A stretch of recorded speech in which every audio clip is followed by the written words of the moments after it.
I always wanted to serve on a jury. I'm really super excited to be here, so I really appreciate you having me. I'm looking forward to it. Creating this whole trial, Daddy. I give a big shout out to the 13th Jury Podcast and Brandi. Yeah, I applaud you guys. Keep doing what you're doing. Every time we run into the farmer, you should reach for it. And then I just looked to the jury, and it's sort of like, look. I was in the eye of the storm, and you guys were watching the storm. Hey, before the work, come pop in and say, hey, what's up? You are a ray of sunshine, and I love what you've done with your YouTube channel.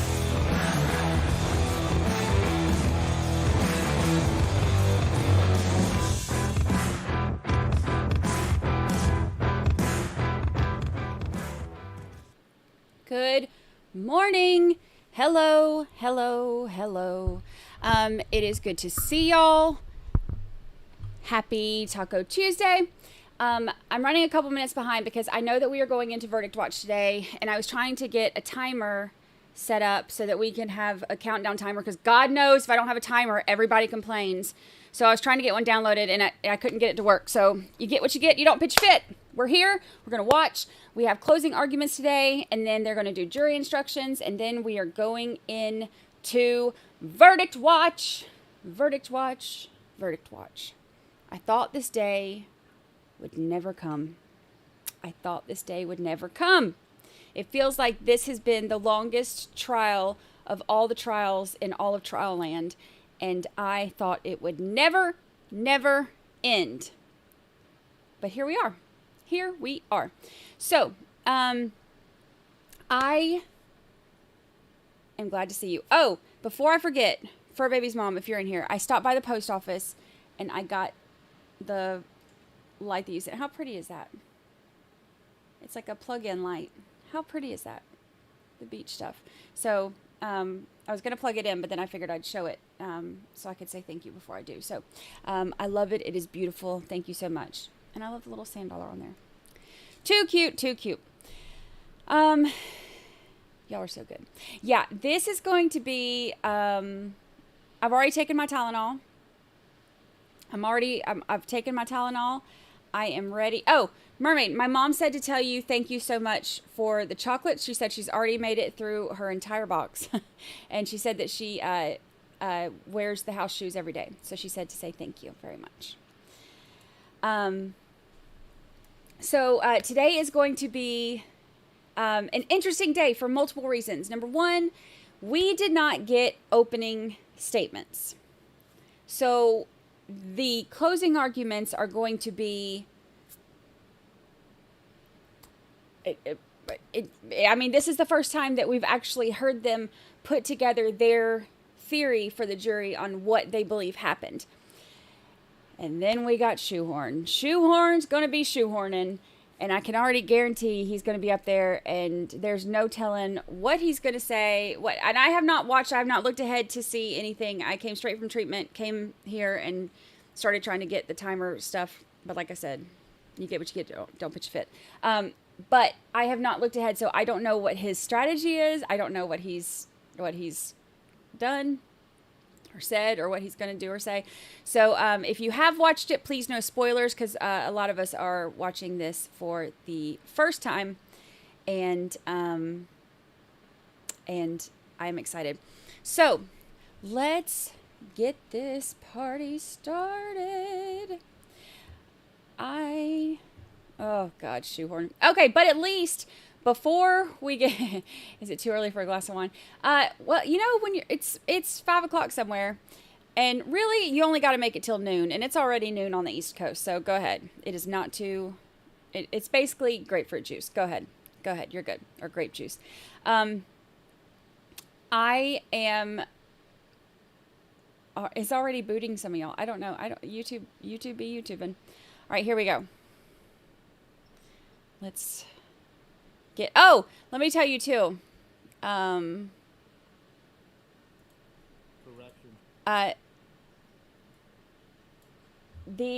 Before I forget, the reporter who's there, gosh, I just realized like there's so much light on my face. I normally close my blinds like kind of halfway, but it's so pretty outside today, and I have my windows open because there's a breeze coming in. So like this side of my face is like super lit up, but that's okay. It just makes you see my wrinkles better. All right, so the reporter that's there has posted this morning that the courtroom and everything is like packed there. So I wanted to read what she said. She said, good morning from Sanford Superior Court, where we've seen several investigators from the Jennifer Dulos case arrive for closing arguments in the Michelle Troconis trial. John Kimball, the lead detective in the Jennifer Dulos investigation, says that several members of state police and New Canaan police will be in the courtroom sitting with Jennifer Dulos' family during closing arguments. Definitely more TV cameras and more spectators here than we've seen since week 1. The wait to get in the courthouse is insane. I've never seen anything like it, or I've never seen it like this, not even at the start. The line wraps around the lobby, snakes through the vestibule, and goes a ways outside. It's crazy. My photographer, who's covered several big trials here, including Michael Skakel, says he has never seen it like this. The line outside goes almost all the way to the garage. I'm hearing attorneys who come here daily for years marveling about it. There are so many people here, and the main courtroom is so packed, they are sending people to the media room. That includes several state police investigators who testified in this trial, including Sergeant Kenneth Ventresca. So, it is apparently super, super packed in there today. Everybody wants to come see the closing arguments and get in on this verdict watch.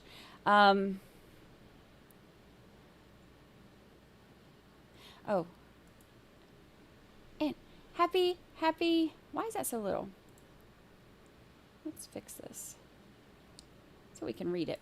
Happy anniversary. 9 whole months. 9 whole months. Happy anniversary to you. I'm glad you're here. Should be made to count. Oh, and I do feel better. I did not tell y'all yesterday. I try to kind of fake it till I make it a lot of days, like and on except for on the days that I just cannot. I felt like crap yesterday. I was actually really glad that we finished early because I was able to take a nap and then went and had dinner with my friend and her family. But I did get a good bit of rest last night, but I was struggling. I was on struggle bus for sure yesterday. So thank you. I do feel better today. So after the arguments today, are we ready to proceed? Yes, Your Honor. We can bring the jury in, please. Bring the jury. Oops. Oh my gosh. This is the moment we've been waiting for. We thought this would never come. Hold on, I gotta get my sweater. I got that ocean breeze coming in and it's making me chilly.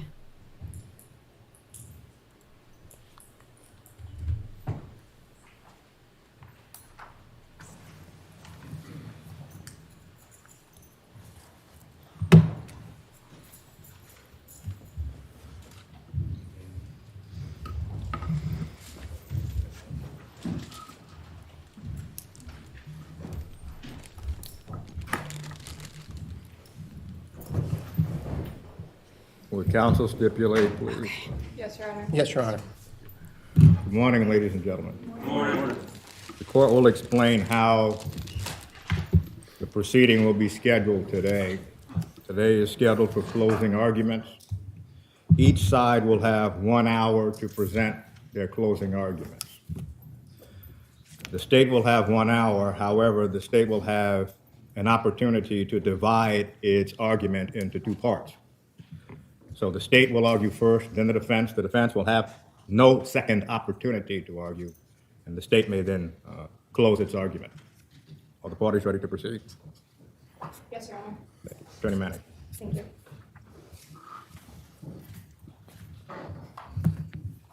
Here we go. Good morning, ladies and gentlemen. I just want to start by saying thank you. Thank you for your time and attention over the past 6 weeks. I have an opportunity to speak to you now, and then the defense will go, and then Attorney McGinnis will speak with you one last time. Then our job is done, and yours begins. I'm going to start by talking about one thing that the evidence shows. Jennifer is dead. Let's be very clear. She was murdered on May 24th 2019. There's blood spatter throughout the garage, throughout the undercarriage of 2 cars, footprints and swipes of blood. Her blood-soaked shirt and bra thrown out in the garbage on the streets of Albany Avenue, along with zip ties, sponges, and duct tape.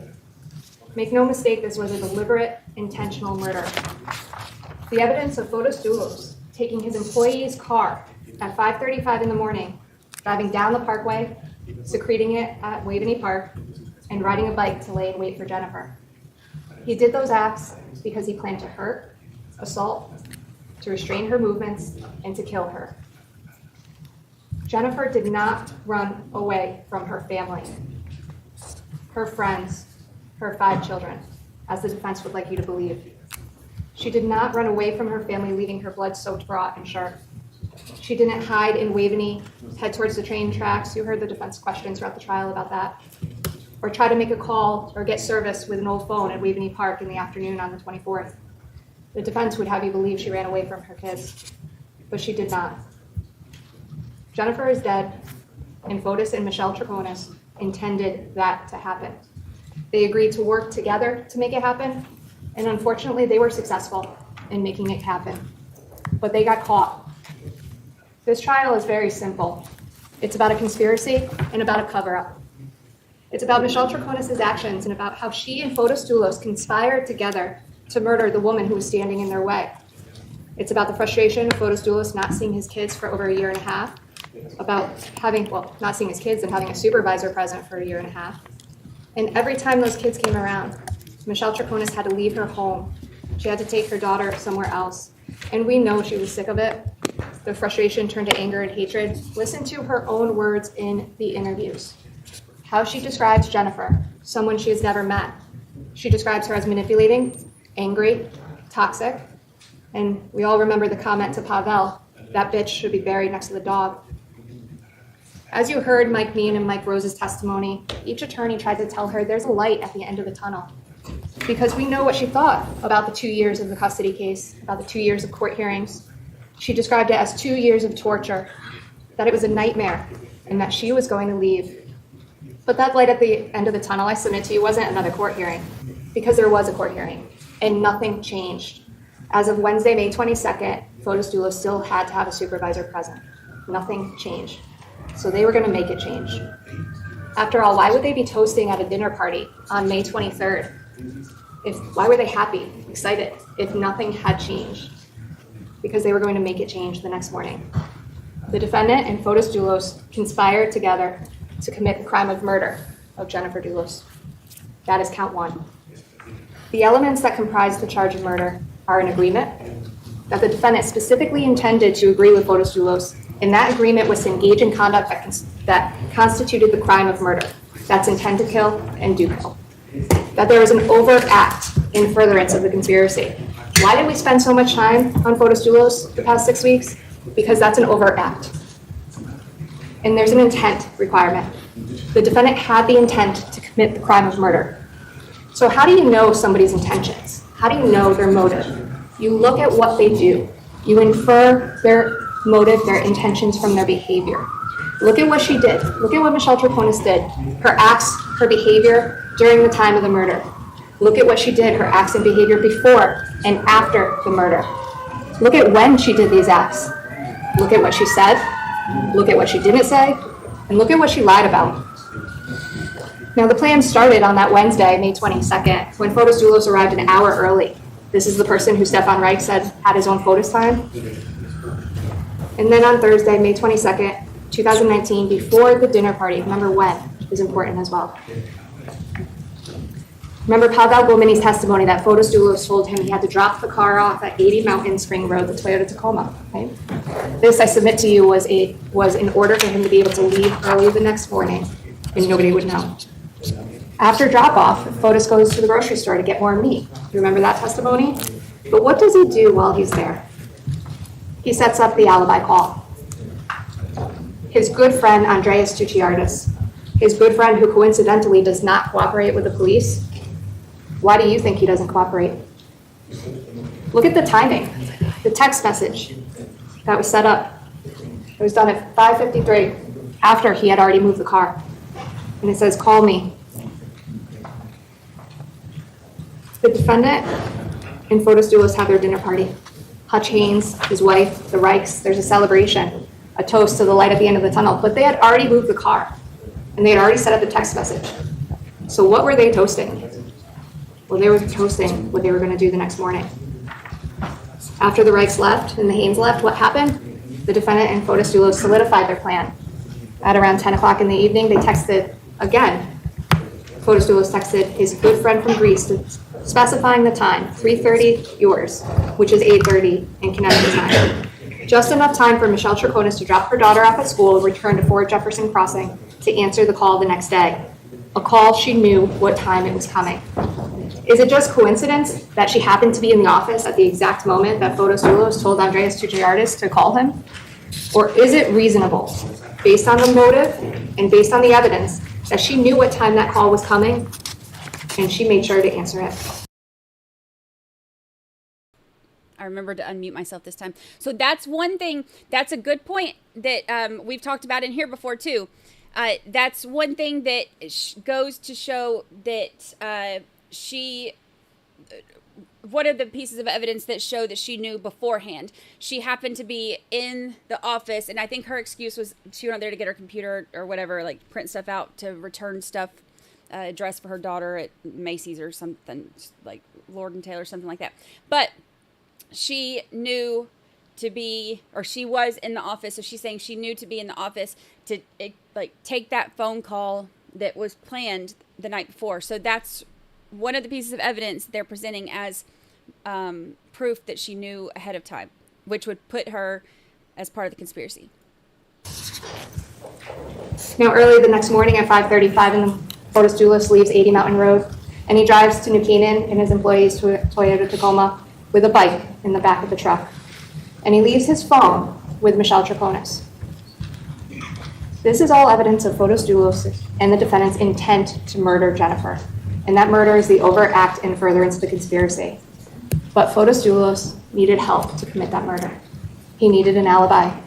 He needed the defendant. So what is the defendant doing while Fotis Dulos is driving down to New Canaan? When he's southbound on the Merritt Parkway at the Fairfield Rest Area at 636, or at the New Canaan Rest Area at 703? What about when he's riding a bike up Weed Street, the direct path between Waveney Park and 69 Wells Lane? Or at 7:57, when the school bus camera captures that Toyota Tacoma secreted in a cutout across from Waveney Park? Or at 8:05, when Jennifer returns home after dropping her children off, the last time they will see their mother? What is the defendant doing while Jennifer is being assaulted and killed in the garage of 69 Wells Lane? Fotis Dulos' overt act. Remember, Michelle Troconis doesn't have to be at 69 Wells Lane. She is not charged with the murder. She is charged with conspiracy to commit the murder. It's Fotis Dulos who committed that overt act. Remember Mark Davison's testimony? There were a minimum of 2 impacts. This wasn't a fall where she hit her head. You saw the blood splatter on the car, on the undercarriage of 2 cars, the garage floor, the garbage cans. You can make the reasonable inference that this was an anger-driven assault on Jennifer, and she died as a result. Then there's the cover-up, the cleanup in the garage, the swipes, the paper towels that were missing that Lauren Almeida put out the day before, the bucket that was missing from the garage. And don't forget the DNA on the faucet. Recall Matt Riley and Kristen Midell's testimony. Matt Riley took a swab off of that faucet because there was a blood-like stain that in his training experience he determined was evidentiary, and he took a swab from that blood-like stain, and it contained Jennifer and Fotis Dulos' DNA 4.3 billion times more likely to occur. Recall Kristen Midell's testimony on that. Did that blood-like stain, well, let me ask you this. Did that blood-like stain with Fotis Dulos' DNA come from a cake 2 days before? Or is it more likely that he missed a spot? After he is done cleaning up the garage at 10:25, Fotis drives the Suburban away from 69 Wells Lane. At 10:30, it's in the same direction en route back to Waveney Park, where it is later found by New Canaan PD with the battery dead and the car in reverse. Drives back the Merritt Parkway. Remember Trooper LeBeau's testimony? You make the call. It's your opinion, your memory that controls. But I submit to you, this is a bike in the back of his truck. And don't forget the Tour de France imprint on the tape that was found out of Hartford. During this entire morning, Fotis Dulos doesn't have his phone on him. Why wouldn't he want his phone on him? Well, there's two reasons. One, he doesn't want his location tracked. I think that's a reasonable inference you can make. But two, he needs somebody to manipulate it. Okay. Part of the phone stuff that I think also points to conspiracy, and it's going to be up to the jury to decide if they think it's beyond a reasonable doubt. That phone call was pre-planned, and it was the only one that was answered. The one phone call that was pre-planned is the only one that was answered. Not only did he pre-plan it, but then he left his phone at home the entire time. So, to me, it would be, and this is why I said that I believe she is guilty of the conspiracy part, or not that she is guilty beyond a reasonable doubt. Like in court law, we talked about, how that is, everybody kind of has different views on that. So I'm not necessarily saying that, but this is why I truly believe that she was part of the conspiracy. She answered that phone call, and it was the only one that was answered all morning. And he planned that phone call the night before. That is obviously his alibi phone call. And it is too coincidental for her to have been there during that time, getting her laptop or whatever, and for Kent Mulhenny to be there at that time, and that one call to be answered. So I think that is definitely evidence of her being involved in the conspiracy. That call was planned ahead of time, and that's the only one that was answered. And then she left. He needs somebody to manipulate it at 4 Jefferson Crossing so it looks like he is home, so it looks like he's taking a shower, so it looks like he is in the office, so it looks like he is... Because remember, one more thing. Remember, the only time that, like, when that call came in, it was in not a very long window between when Michelle got back from dropping Nicole off at school and then left again to go take her the purse back and go run the errands and all that. She wasn't home for a very long period of time. So out of all that time, it just happened to be right smack dab in the middle of that like hour or whatever that she was planning on being there, and then she answered. I think that's good evidence. Answering calls. We all know who that someone is. Michelle Troconis. Look at all the text messages that were not answered that morning, and all the phone calls that were not answered, except for one, the planned one. Make no mistake, she knew exactly what she was doing when she answered that phone. How do you know? It was planned, the timing, but also, she doesn't talk about the call at all in her first 2 interviews. After all, the call is not on her alibi script, and make no mistake, we call them timelines, but they are alibi scripts. Bam. That call is not on her alibi script. A lot of other calls are, but conveniently that one's not on it. It's on Fotis's. After all, it was supposed to be his alibi. Are all those things consistent with the defense's theory that she didn't know anything? I submit to you they're consistent with one thing, her guilt. By the way, at 10:25, when Fotis Dulos is driving Jennifer's Suburban to Waveney Park, Fotis' good friend, the one who called at 8:26, coincidentally sends this meme. Good choices. A, you can spend the rest of your life with your wife. Why is he sending that meme at that time? Coincidence? Or does that just show the intent behind that 8:26 phone call? User manipulation. Mike Clark testified that when somebody manipulates the phone, they turn it, they unlock it, it gets recorded. Now, the only person who could have reasonably manipulated Fotis Dulos' phone that morning is Michelle Troconis. There was some evidence of Kent Mulhenny. He came to the office at 7:21 and 8:41. But the phone was manipulated before 7:21, before he arrives, and it was manipulated after he leaves. Okay, this is another point, too, that I thought about earlier. That phone was manipulated before the arrival. Remember, we saw that video of what time Kent arrived.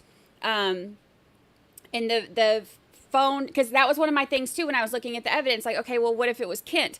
But remember, Michelle's the one who said that she answered the phone, and the phone was being messed with before Kent even arrived. So we know that Michelle is the one who had his phone. The defendant is the only person who could have reasonably manipulated that phone, and the only person who had reason to manipulate that phone. At 6:44, the phone is unlocked. 6:45, 6:46, it's turned.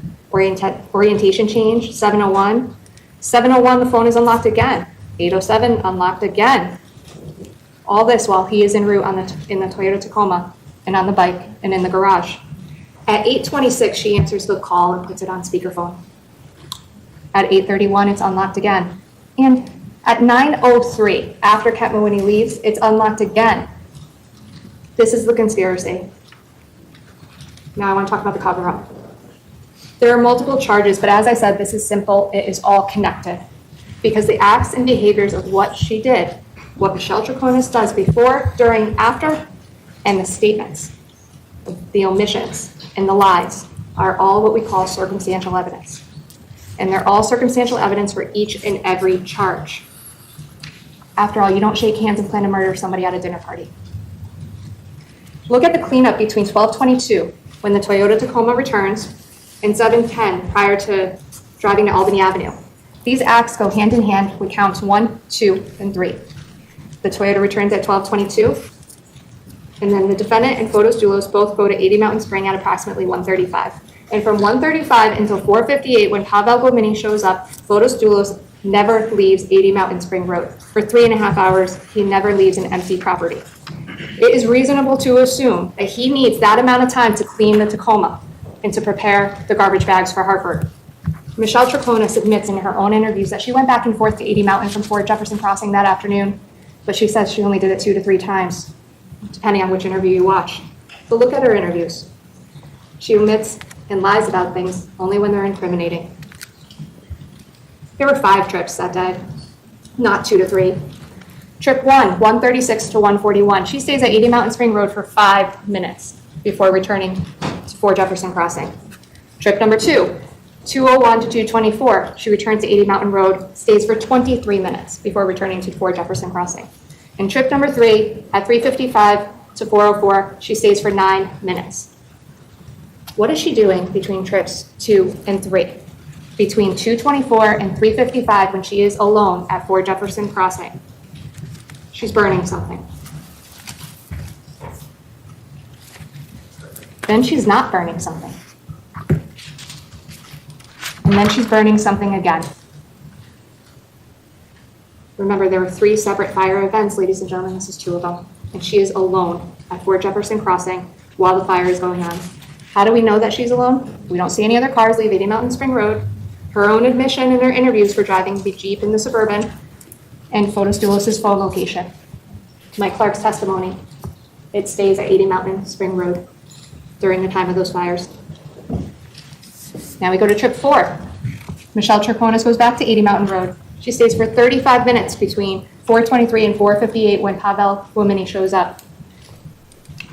Then Pavel Gomini leaves, Michelle Troconis backs out of the driveway, and Fotis Dulos leave. They all leave together. And at this moment, she takes the keys to the Toyota Tacoma to prevent Pavel from taking the car for the weekend. After all, they need more time. They haven't gone to the car wash yet. Look at her alibi script. Look at her interviews about what she says and doesn't say about the keys. But Pavel's insistent. He wants his truck for the weekend. He wants that motorbike. So she has to return the keys. And she stays for 4 minutes to return the keys. And she goes back to Fort Jefferson Crossing, and we have a fire event. These acts, including her statements, are all circumstantial evidence of her agreement to conspire with Fotis Dulos to murder Jennifer and to tamper with evidence and being an accessory to tampering with evidence. When I talk about tampering, I'm going to combine counts 2, 3, 4, and 5. Counts 2 and 3 have to do with May 24th and the events at Albany Avenue, and counts 4 and 5 have to do with the Tacoma and Russell Speeders on May 29th. The elements the state has to prove for conspiracy to commit tampering is the agreement, in agreement with Fotis Dulos to commit the crime of tampering. Tampering itself is knowing a criminal investigation is pending, and I submit to you that it is a reasonable inference a criminal investigation is going to commence when you commit a crime like murder. And that evidence was tampered with. In counts 2 and 3, that is very simple. That's all the items that came out of Albany Avenue. Jennifer's bra, her shirt, the zip ties. And for counts 3, 4, and 5, that's the Toyota Tacoma. There has to be an intent to deceive, and there is a clear intent to deceive, to destroy evidence when you throw it in a garbage can on Albany Avenue, or when you take the vehicle you used to commit the crime to a car wash and ask for 2 extra details on the interior. The overact, well, here, straightforward, the defendant traveled with Fotis Dulos to Hartford to dispose of the evidence, and you specifically intend to enter that agreement and commit the crime of tampering. She's also charged with being an accessory to tampering. Accessory requires simply that you intentionally aid Fotis Dulos in tampering with the evidence. This is both for Hartford and Russell Speeders. And what did the defendant and Fotis Dulos do next? It's all very clear. It's on video as C4. Please watch the C4 videos again. I'm not giving enough time to show them to you, but I am going to draw your attention to one of those videos, specifically the Albany and Blue Hills camera. It's also on Adams Street at around 7:48. When you watch this video, notice the simultaneous actions of Fotis Dulos and Michelle Troconis. The coordination that after they have been sitting there a while, they open the door at the exact same time, conveniently at the right time to block the view from the tan car waiting to exit the parking lot. After all, we know what's in that store. It's the license plates, the altered license plates. Okay, so this part's important too, because part of her theory on this, or not her theory, part of her explanation on this is like, oh, I just leaned out to, reach down and, what'd she say, like get gum off of, or like wipe her finger or something stupid, something that made absolutely no sense. So that was what her explanation was. But that tan car was right there, and in order to block Fotis dropping something in there, she leaned down and had the door open and leaned down so that she was not able, or the tan car was not able to see him put those in there past her, which is another sign that she knew what was going on. And it is reasonable to assume that the defendant, Michelle Troconis, did not want anyone from that tan car to see what they were doing. They didn't want a witness. What does she do next? At this exact moment, she opens her door. Well, she says it in her interviews. She wipes gum off of her hands onto the city sidewalk. Is that reasonable? No. Or is it more reasonable that they didn't want anybody in the tan car to see Fotis Dulos dispose of those altered license plates in the sewer? Coordination, conspiracy, and intentionally aiding. After all, who uses the city sidewalk to wipe their hands? As for the evidence that was tampered with, you have them. The license plate, the bloody ponchos, the gloves, the tool, the bloody towel, the mop, the zip ties that were cut, and her shirt, and her bra sliced down the middle. Don't forget the bag that contained the defendant's DNA on the opening. That bag also contained blood-like stains and duct tape, and that duct tape had Jennifer's DNA on the sticky side of it. The defendant's DNA on that bag shows her knowledge and her lies. It proves she's an accessory to tampering. Now, the defendant would have you believe she knew nothing of Fotis Dulos' acts, but look at the context. The police knock on her door that night, May 24th, 2019, when her daughter is not home. The police want to talk about her boyfriend being missing, and her boyfriend's wife being missing. And they are in the middle of a contentious divorce and custody battle. If she didn't know anything, why would she hide in the bedroom? She wasn't hiding from the police that night. She was hiding from the truth. Is it more reasonable the next day at the hairdresser, when she was happy and excited, that she was happy and excited because she thought for a brief moment they got away with it? Or is it, well, then what happens? Fotis Dulos' phone gets taken. He can't get the kids that weekend. The plans they set in place, they start to crumble. She knew what was going on, ladies and gentlemen. Do you remember her joke in the interview? She made a joke about the fact that she said maybe she can have sex with Fotis while she's in jail, or he's in jail. watch the interviews again. Now, this is all before May 29th, before Russell Speeders, and this is the last count, hindering prosecution, where the state must prove, and we have proven, that she provided assistance to Fotis Dulos with intent to prevent, hinder, and delay and discover the crime, the charge of murder. She assisted by providing transportation to him and other means. This is all about the Toyota Tacoma. Remember Pavel's testimony, how he hasn't spoken to Jennifer Dulos in years, and yet her DNA was on a blood-like stain that Matt Riley found on the seats. And remember Kristen Medell's testimony on how easily DNA can be destroyed with just wiping, let alone the cleaning solutions that they use at Russell Speeders. The defendant provided assistance and aid to Fotis Dulos on May 29, 2019. She followed him to Russell Speeders that day in her rented Yukon. Fotis Dulos put down her phone number and they left the car wash together. The defendant got the call that the car was ready, and she went back and went to the bank with him to pick up cash to pay for it. And she was with him to pick up the car. The evidence proves beyond a reasonable doubt that the defendant intended to end her and Fotis Dulos' 2 years of torture by murdering Jennifer Barber Dulos. She acted as his alibi during the murder. She conspired to tamper with the physical evidence of the murder, intentionally aided in covering it up at 80 Mountain Spring Road, at Albany Avenue in Hartford, and at Russell Speeders in Avon. The evidence shows the defendant is guilty beyond a reasonable doubt of each and every count. Thank you. That was a good closing. She did good. She does not have like that, emotion behind it, but she's very thorough and hit a lot of major points.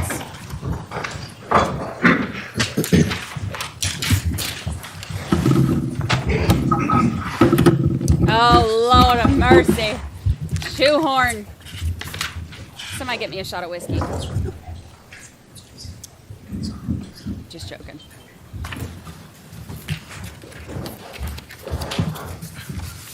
That was really good. Ah, shoehorn. I'm already annoyed, and he hadn't even said anything yet.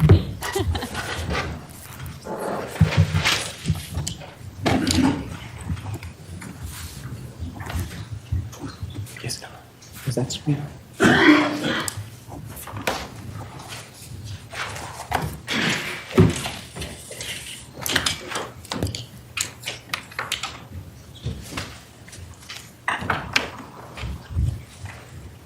Good morning, ladies and gentlemen. This is the one and only time, except during voir dire, that I get to speak to you during this trial. It's been a long trial, and I will just echo what Ms. Manning said about your dedication and your attention to this case over what has been, at least in recent years, one of the longer trials that has taken place in the state of Connecticut. I am going to refer to notes while I'm talking to you. Usually I just try to talk and I have pointers, but because there are so many things that happened in this case, there's just been so much over the course of the last six and a half weeks, I may refer more to the notes than I normally would, and I apologize in advance if it looks like I'm reading from a paper rather than just talking to you. What I want to start off by pointing out is that what really happened on May 24th, 2019, because whatever was going on that day, whatever Fotis Dulos' role was in the disappearance, and I'll say the likely death of Jennifer Dulos, Michelle Troconis did not know. She did not know that Fotis Dulos planned to harm her. Everything suggested that things were going well, and it was to the contrary. In fact, she didn't know that Fotis was capable of doing something like this. A man who was dedicated to his 5 children, had been in court for years trying to get custody back.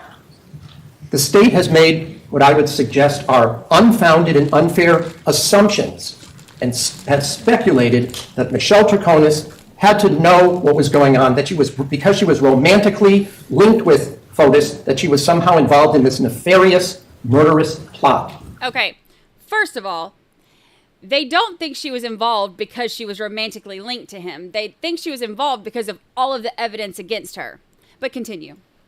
But that's not reality. That's more like one of these cable TV movies, scripted movies.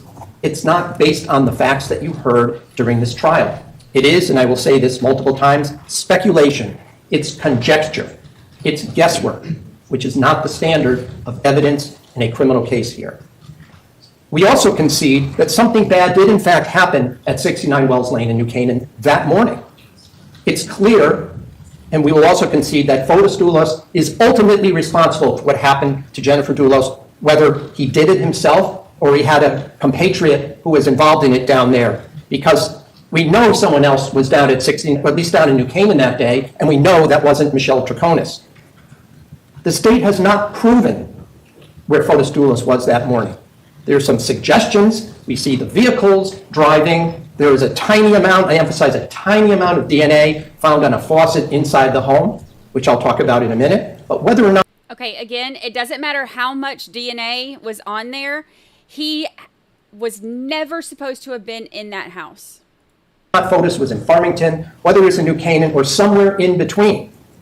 It is conjecture as to where he actually was and what he personally did with his own hands. Now, we're looking at evidence that's been going on for 5 years, collection of evidence, and taking statements as recently as last month from Mr. Gumieni, new statements from Mr. Gumieni. But there's been forensics, there was surveillance cameras, there were multiple interviews, there were family court pleadings, there were the interrogations. You heard 8-9 hours of interrogations of Michelle Troconis. Even in hindsight, even now, major questions remain about what happened. And it's still unclear. It's still unclear what happened. And unfortunately, this trial will not solve that puzzle. It will remain a mystery, an unfinished puzzle. But again, this is not Fotis Dulos' trial. This is Michelle Troconis' trial. And because it's Michelle Troconis' trial, you must find beyond a reasonable doubt that Michelle conspired with Fotis Dulos, not just to cause harm to Jennifer Dulos, but to murder her. That was the plot, that was the intent of Michelle Troconis on or before May 24th, 2019.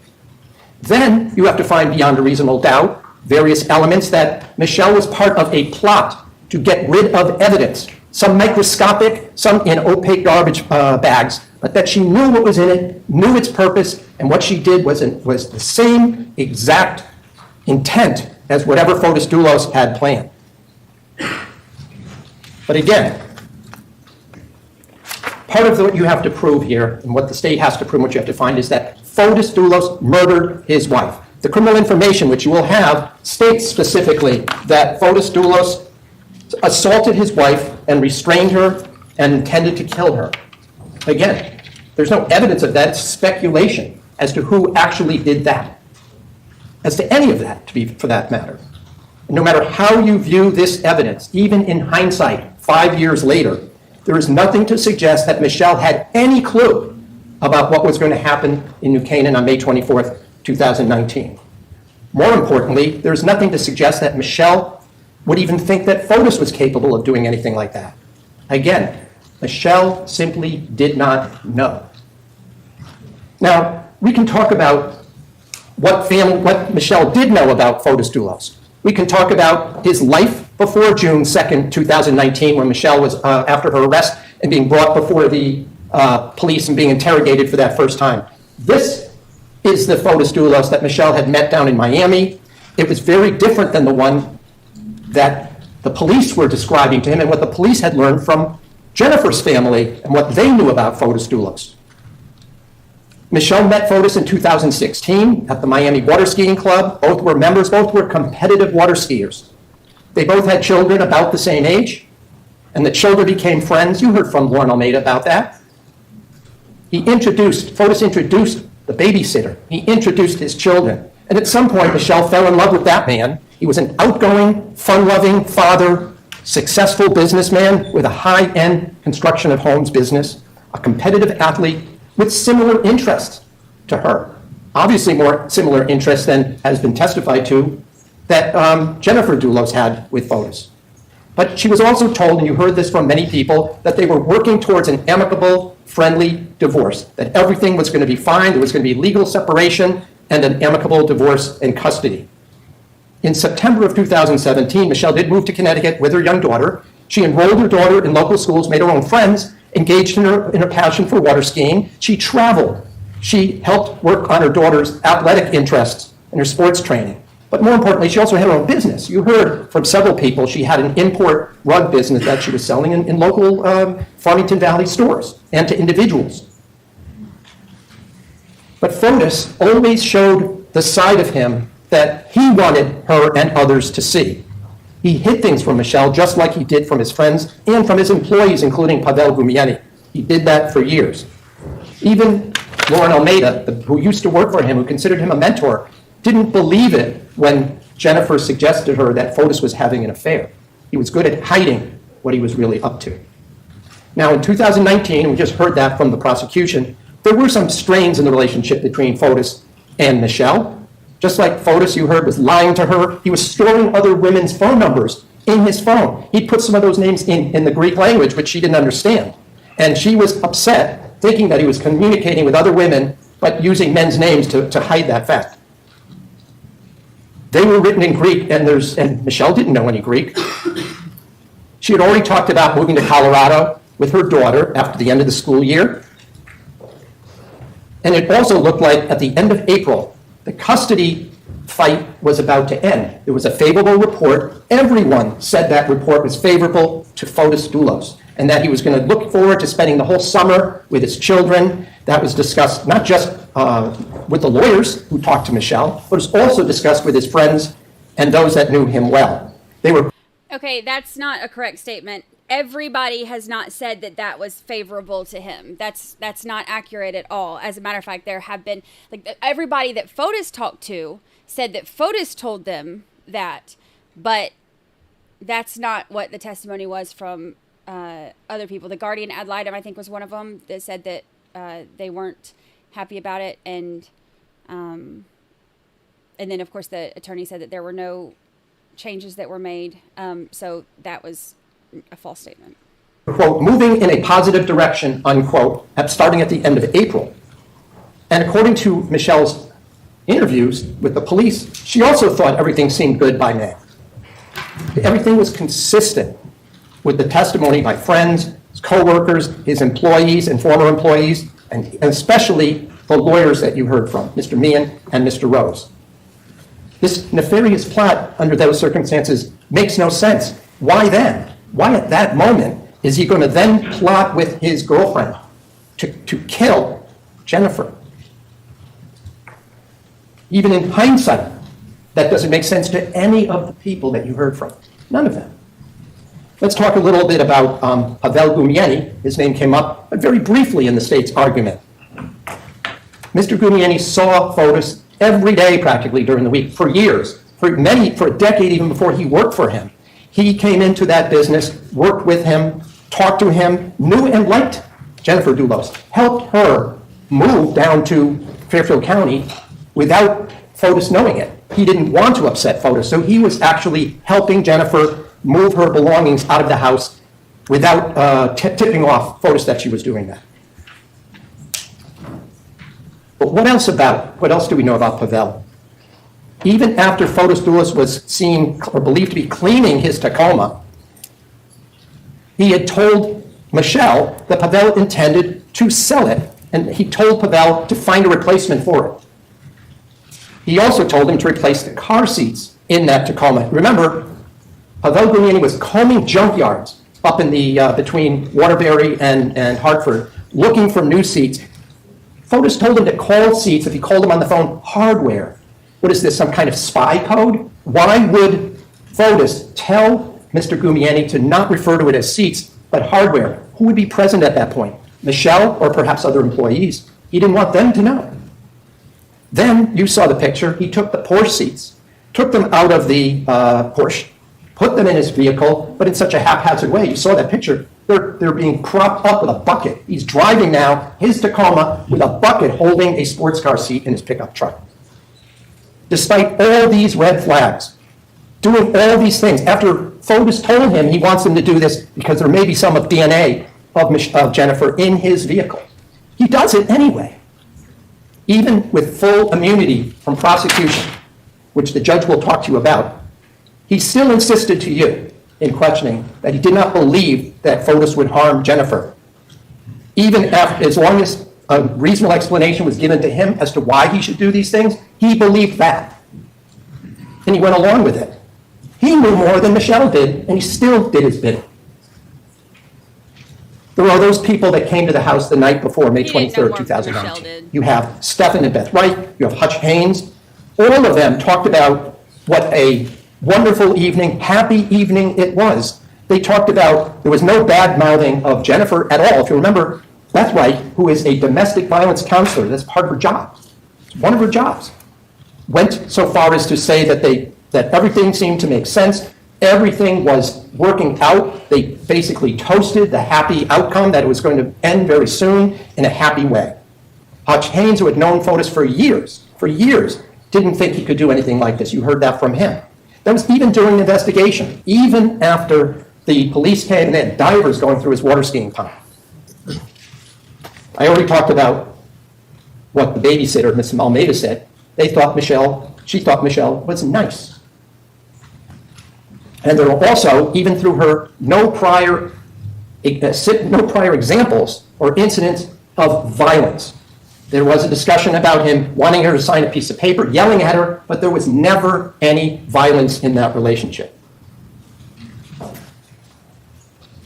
The professionals, Attorney Meehan, guardian ad litem, the social worker, Sidney Streeter, they both were involved. Meehan was involved for years. He also said everything seemed to be working out. It was a favorable report. And Ms. Streeter, a professional whose job it was to keep an eye on Fotis Dulos, described how amicable and friendly that was on the Wednesday, I guess, naming day for one of the daughters, where they were talking together, they were being civil. He gave her a chocolate bunny, and she took it from him and ate it. He handed her a cake. She took that and brought it into the house. She invited him to come out and sit out on the picnic table and have dinner with the children since the park closed earlier. You heard Attorney...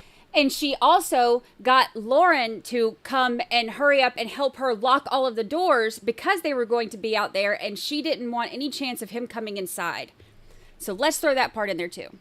Mike Rose, the divorce lawyer for Fotis Dulos, said that Fotis didn't want to talk about the divorce case in front of Michelle. Said, please call me later. I'm sorry I can't talk while Michelle is around. But he's the one who said there was now light at the end of the tunnel. Everything was going to be fine. Things were looking good. Why at that moment would Michelle agree to risk her life, risk her daughter's entire family life to at that point say, I think we now want to get rid of Jennifer Dulos? It doesn't make sense. It's pure speculation.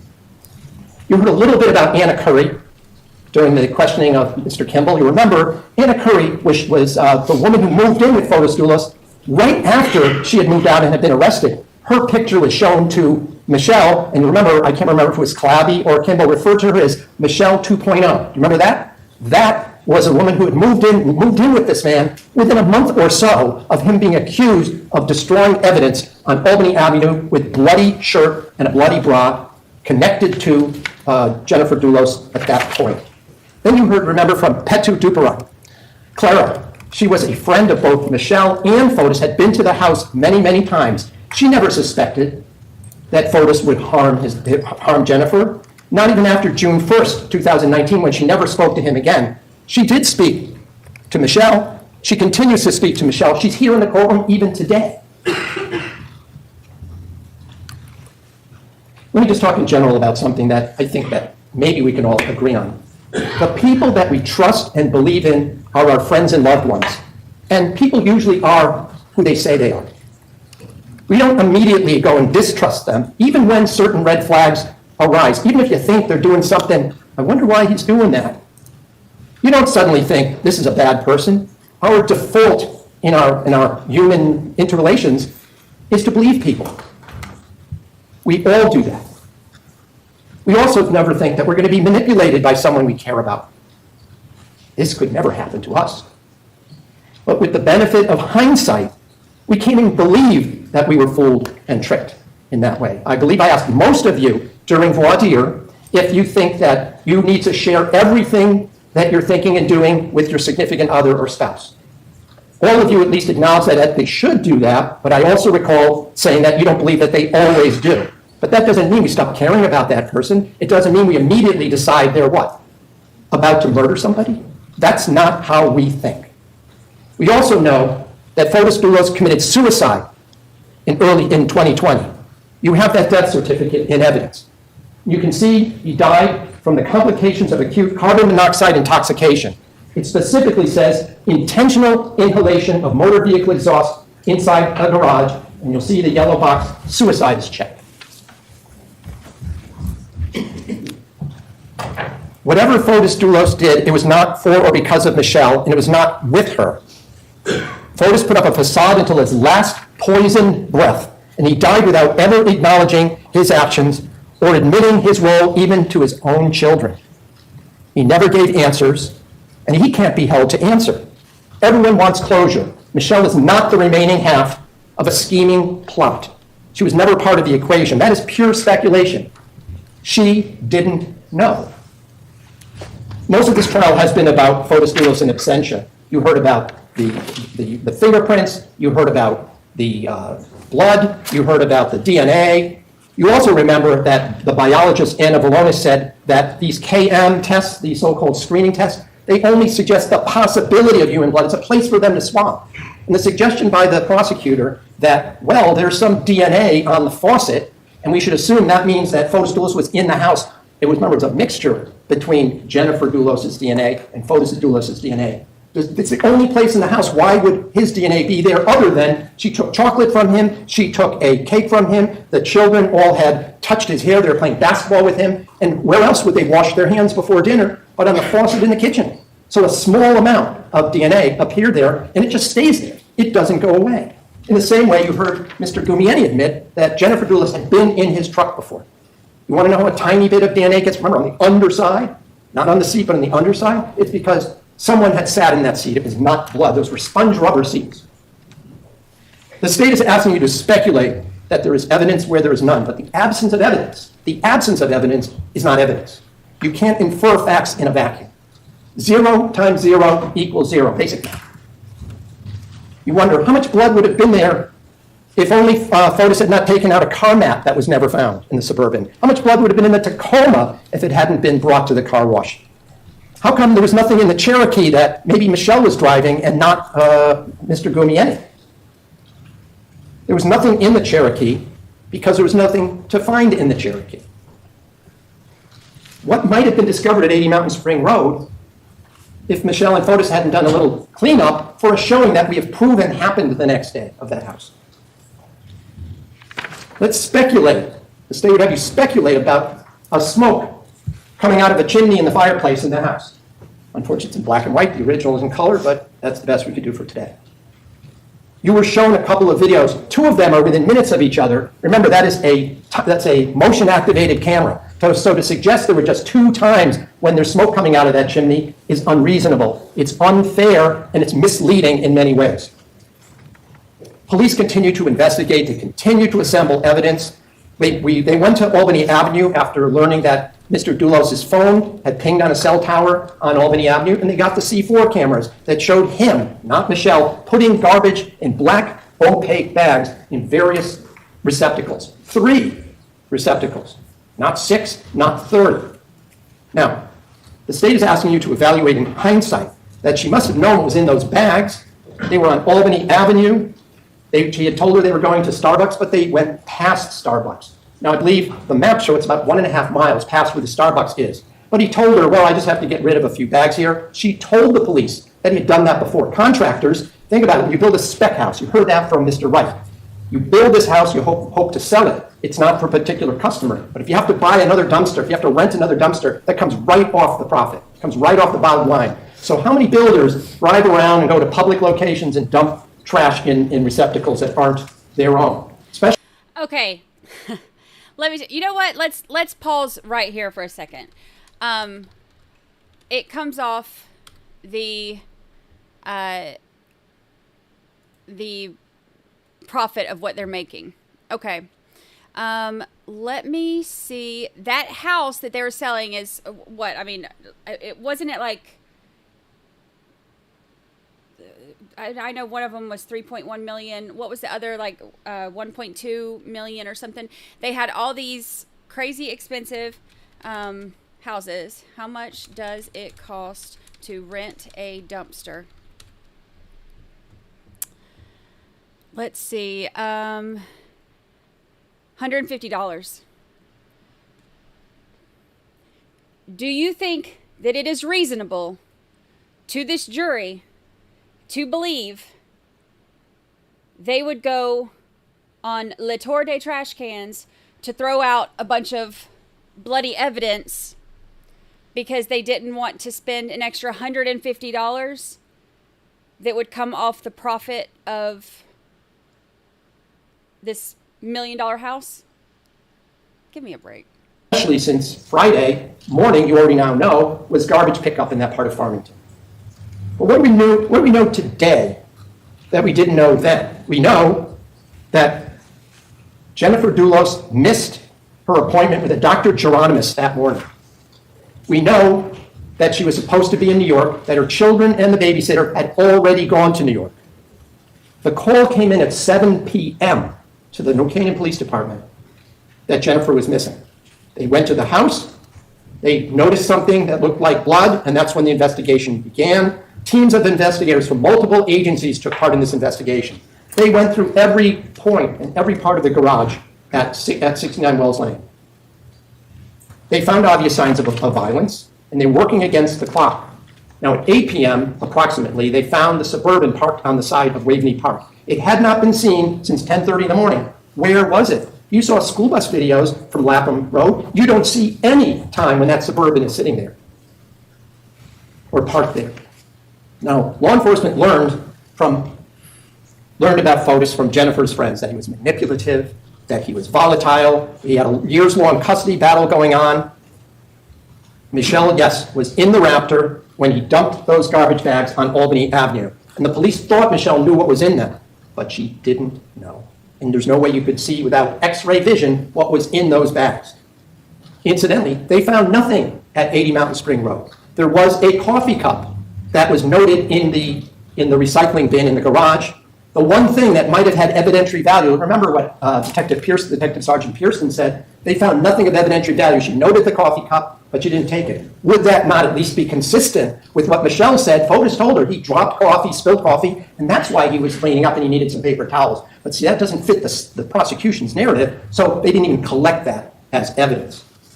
So Michelle was handcuffed. She was taken down to New Canaan, 80 miles away from where she was after she gets kicked out of her house. The police accused Fotis at that time of doing something that she thought was impossible. And they accused her of helping him without proof. They repeatedly said that to her. You saw she was tired. She'd been arrested in the middle of the night. She was cold.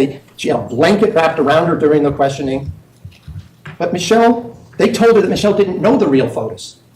They knew things about him that she did not, and that he used her. They told her she needed to tell them multiple times where Jennifer was. They threatened her. They scared her. They lied to her. All permitted under Connecticut law. They told her she was going to lose her daughter, her family, that if they found the body, she was going to get charged with accessory to murder. She kept saying she didn't know, a dozen times, maybe more, but they didn't let up. There's no evidence to suggest that Michelle, who had traveled the world, had competed nationally and internationally in sports, and suddenly wanted to be a full-time mom to an additional 5 children who had just lost their mom. She had her own family. She explained that to them. She had a large and loving family. She had a good relationship with her daughter. Even the police admit in those interrogations that she was on the phone and listening. There was family discussions going on with her mom, with her sisters, all while supposedly helping dispose of evidence of a murder. Michelle wasn't trying to replace anybody. She didn't want to be these children's mother. She loved these children. She liked these children. But that's a far cry from wanting to replace their mother. Yes, there was a toxic custody battle, but she thought things were working out in her favor. I'm going to talk about the timeline very briefly. You remember that Jacob Heitranker is the one who suggested to Fotis in Michelle's presence that he write a timeline. That's when she found out that he'd even been at Jennifer's house that previous Wednesday, a couple of days earlier. She was mad that he had lied to her about that. She was mad that he didn't tell her that he had been to that house. And she was angry because she thought everything was working out through the court process. But he was lying to her even about that.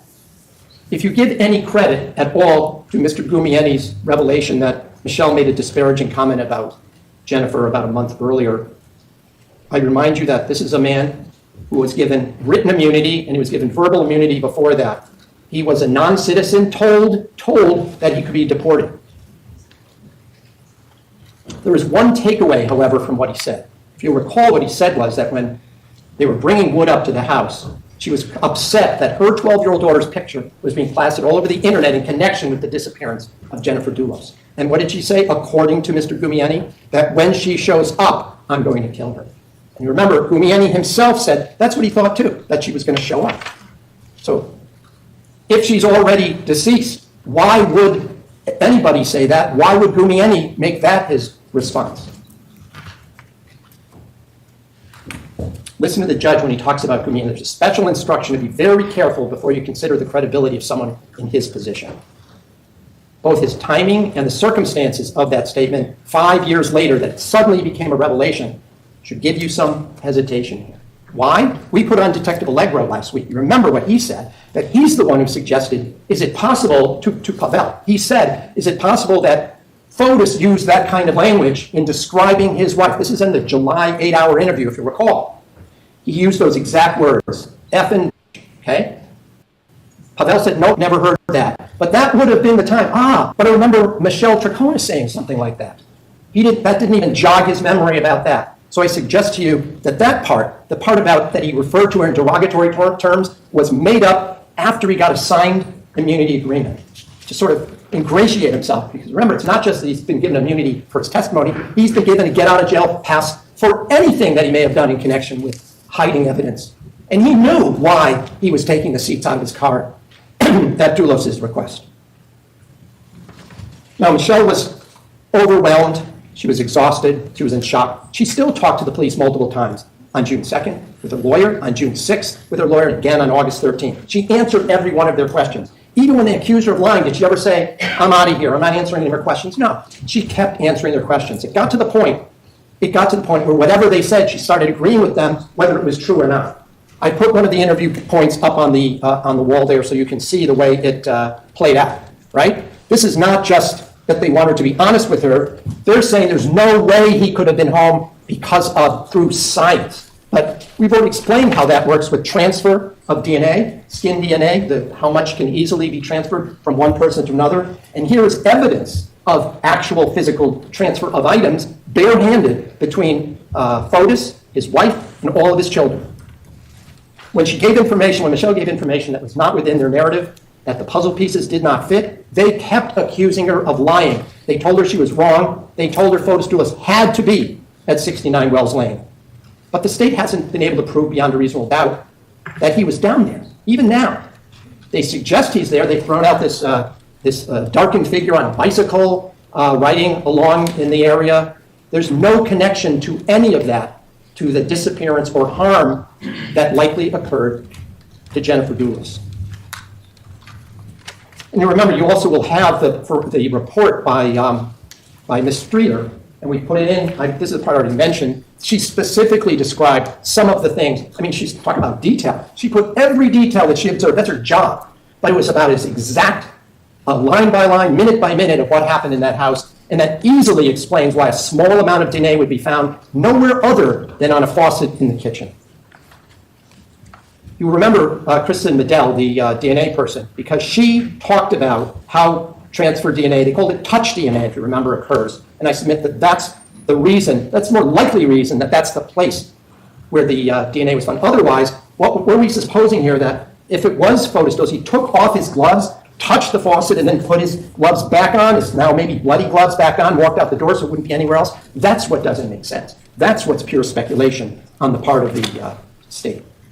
And it's also clear that Fotis can't be in two places at once.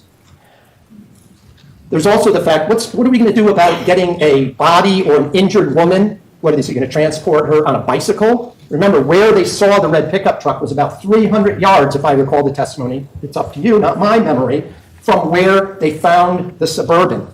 On a busy road, Lapham Road, in front of, near the entrance to one of the biggest parks in this area, a public park on Memorial Day weekend on a nice day, that nobody would notice anything, that there are no other cameras from any school buses that use that route showing any transfer, or for that matter, showing that the Suburban is even parked there.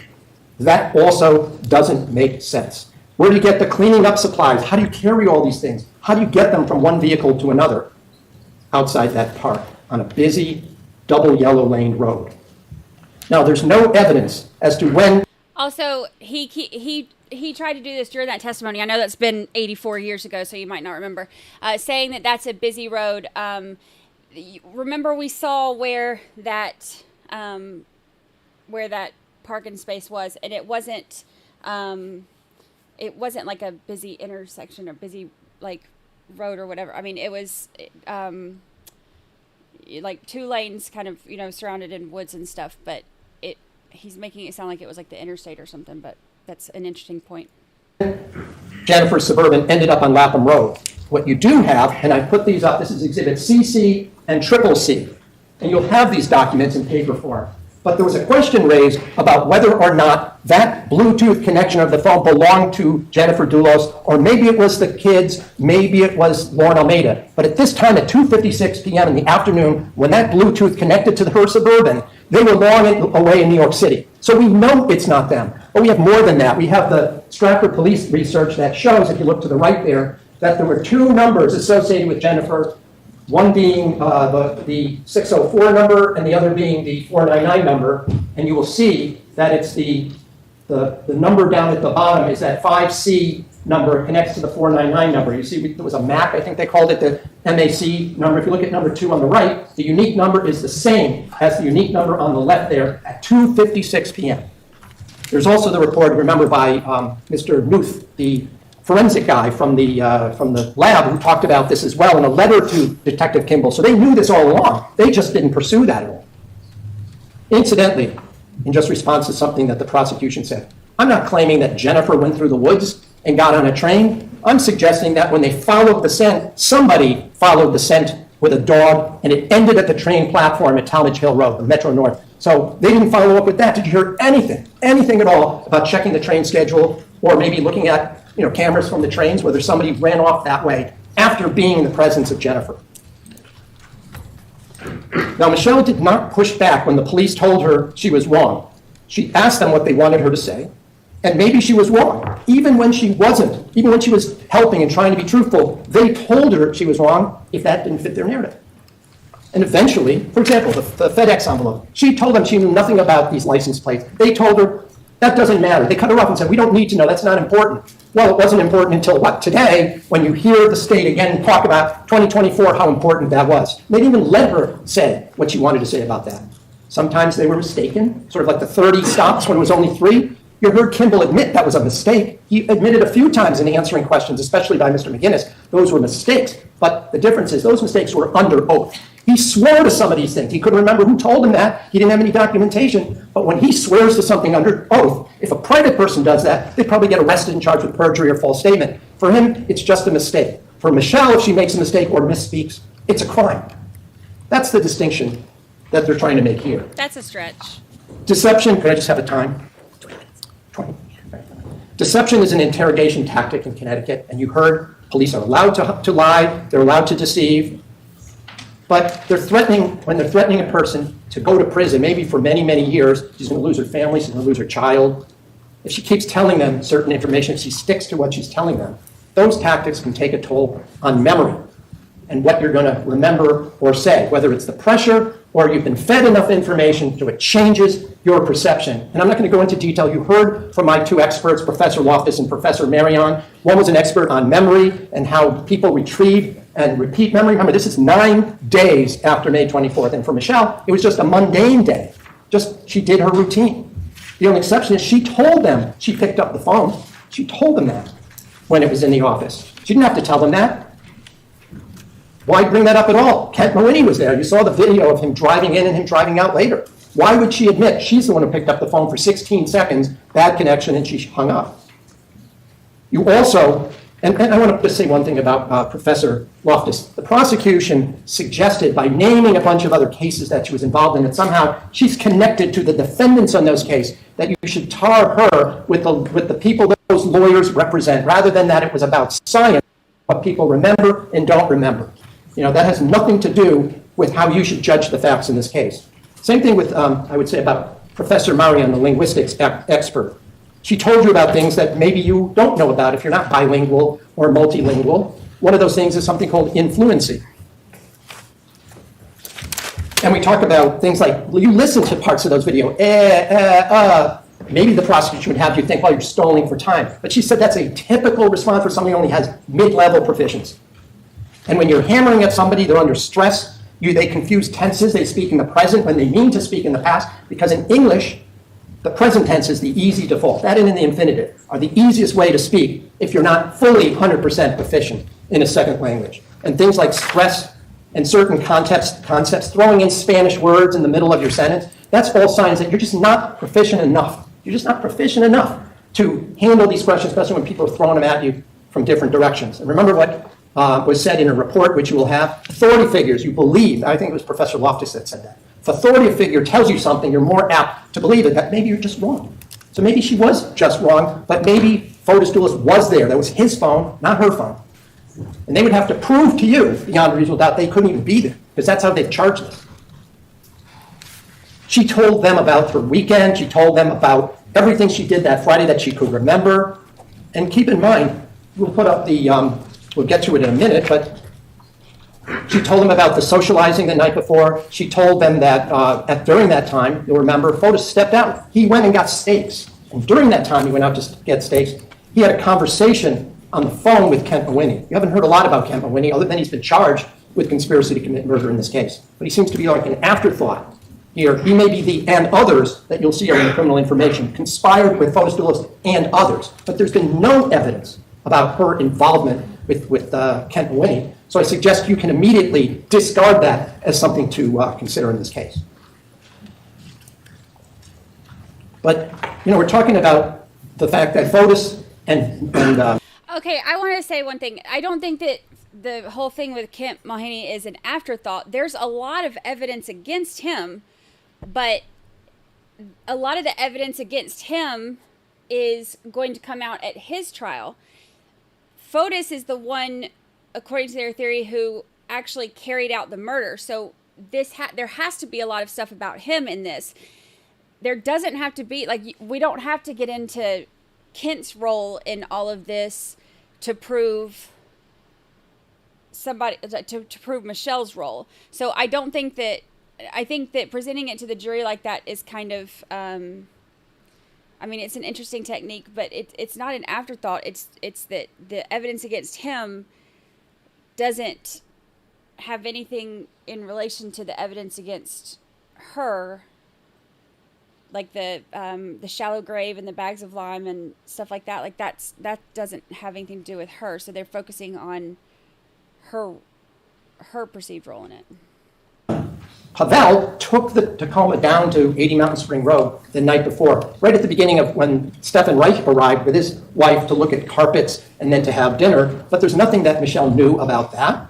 She didn't know that Fotis had stopped at 80 Mountain Spring and or made a phone call to Kent Mawhinney when he stepped out to buy some more steaks. And she didn't know, there was nothing, in fact, to suggest that she knew that. On the early morning of May 24th, the thunderstorms, remember, Kimball said there were no thunderstorms, we checked. He finally admitted that there were that night, and you have that map showing the red, where it's all coming right down towards their house in Farmington. And that's why when her daughter called her right before 1 a.m., she went to her room and slept in that room that night because the daughter asked her to.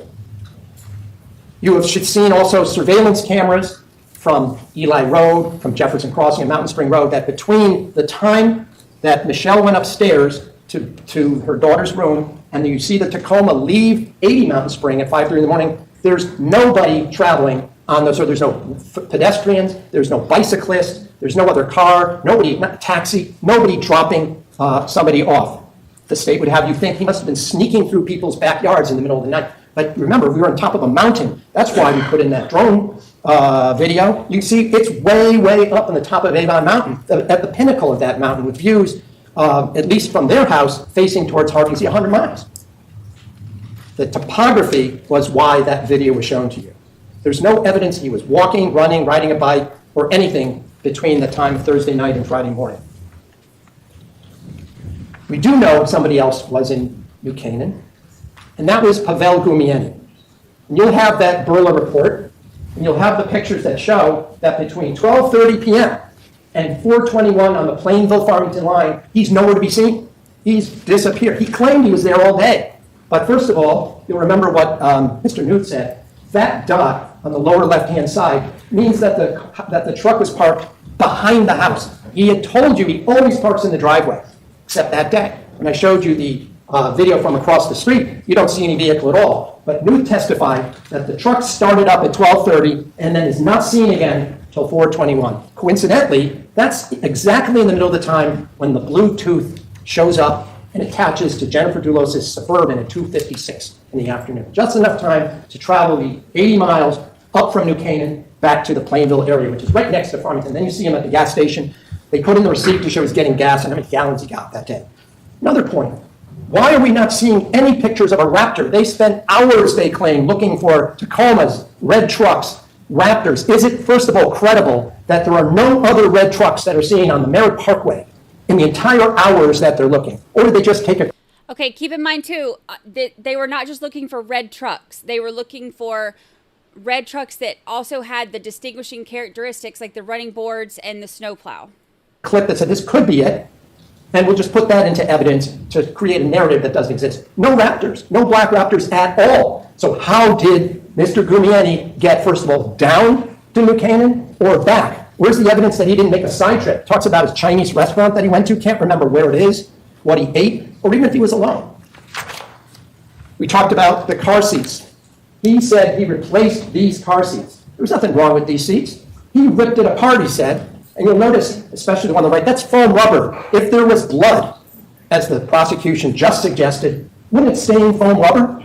How do you get that out? How do you get blood out of foam rubber? Remember, it was just a small amount of DNA that was found. DNA, it could have been touch DNA. And remember, she had been in that car. Jennifer had ridden in that truck before. It could not have been touch DNA because it was the blood. I mean, that's not touch DNA. Like blood DNA is not touch DNA. On those seats.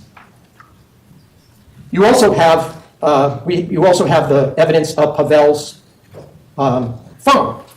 And you know that he searched during the month of May a whole bunch of other Toyota Tacomas. And he deleted all of his searches.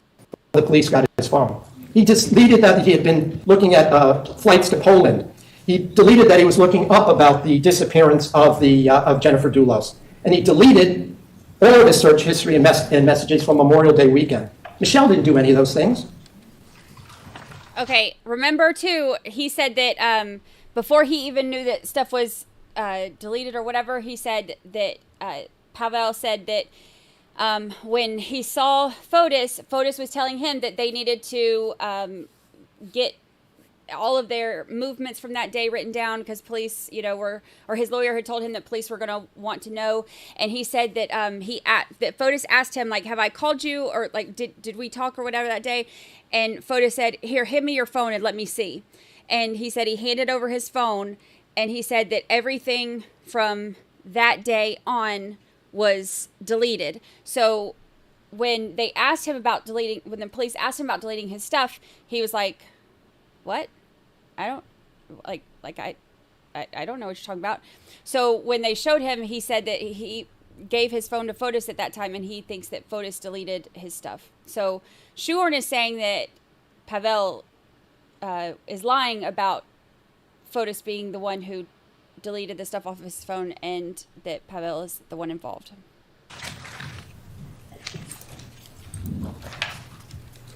Michelle told the police, even when they told her that science proved that Fotis couldn't be home, that she did think he was there. She knew he had an appointment with Kent Mawhinney, and sure enough, Kent Mawhinney was there that morning. And she kept telling the police she thought he was there, and they told her they would walk out and charge her with accessory to murder. She continued to maintain that story. Fotis could have been there. Again, we don't represent Fotis, but he could have been there. The state must prove the contrary beyond a reasonable doubt in this case.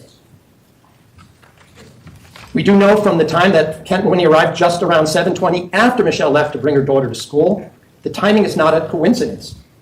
Kent Mawhinney was there for a reason that morning, but it wasn't to practice law. He's charged with conspiracy too, but there's no evidence that he conspired with Michelle. Is he that other named co-conspirator with Fotis Dulos? There's no evidence. We don't know. And here's a different question for you to ponder. If Kent Mawhinney was a co-conspirator and he was there, Why not have him pick up the phone? Or better yet, if Michelle was the co-conspirator, why have Mawhinney there in the first place? Why couldn't she be the one to pick up the phone? Why need Mawhinney there? What was his purpose? To direct her to pick up the phone? Same thing with Andreas Tutsiartis. Remember, you were just shown a translation created by the police and the prosecutors to show you about Andreas's messages. They were in Greek. They were not in Greek letters. They were not in English like were just shown. Michelle doesn't speak Greek. And so then the question becomes, what person would then send 2 hours later a meme that you were shown again to remind you what it was, a jokey meme, if that person believed that this was all a setup so that Fotis could have an alibi while murdering his wife? And it wasn't just to him, it was to 2 other friends as well. Again, in Greek letters, not English. You also know what Michelle did that day. You heard from Hutch Haynes about his wife, Erin, forgetting her purse at the house. Was that part of a plan to forget her purse? You remember the state asked, well, is that when you were discussing the plan to murder Jennifer Dulos? Mr. Haynes shockingly, well, what? But that's the way the question was asked of him, as if maybe he's part of this too. I submit there is absolutely no basis for any of that. It's as pure speculative that he had anything to do with it. The idea that his wife would leave a purse there just to create a reason for Michelle to be walking over there or driving over there the next morning to return it is as speculative as everything else that the state has presented. I don't think that anybody... She had lunch with Fotis. She then went over to 80 Mountain Spring. You also have the Stop and Shop and going to Petu Shop and all that stuff. I put this up here because you can see there was a plan by Renia Menudis, the realtor. We wanted to show the house. We want to see it on Saturday. Can we arrange it? And he goes, sure. Now, why would he agree to let a house be shown to strangers on Saturday morning early if he's using that house as a staging ground for destroying of evidence? I don't know, getting rid of clothing, getting rid of body, whatever the state is claiming is going on at 80 Mountain Spring Road. That makes no sense. It makes no sense at all.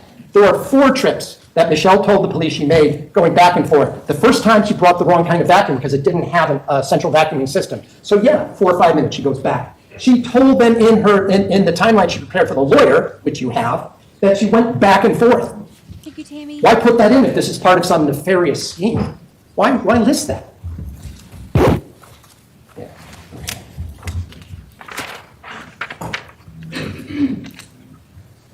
I realize I'm getting close to my time here, so I'm going to have to skip over some of this stuff.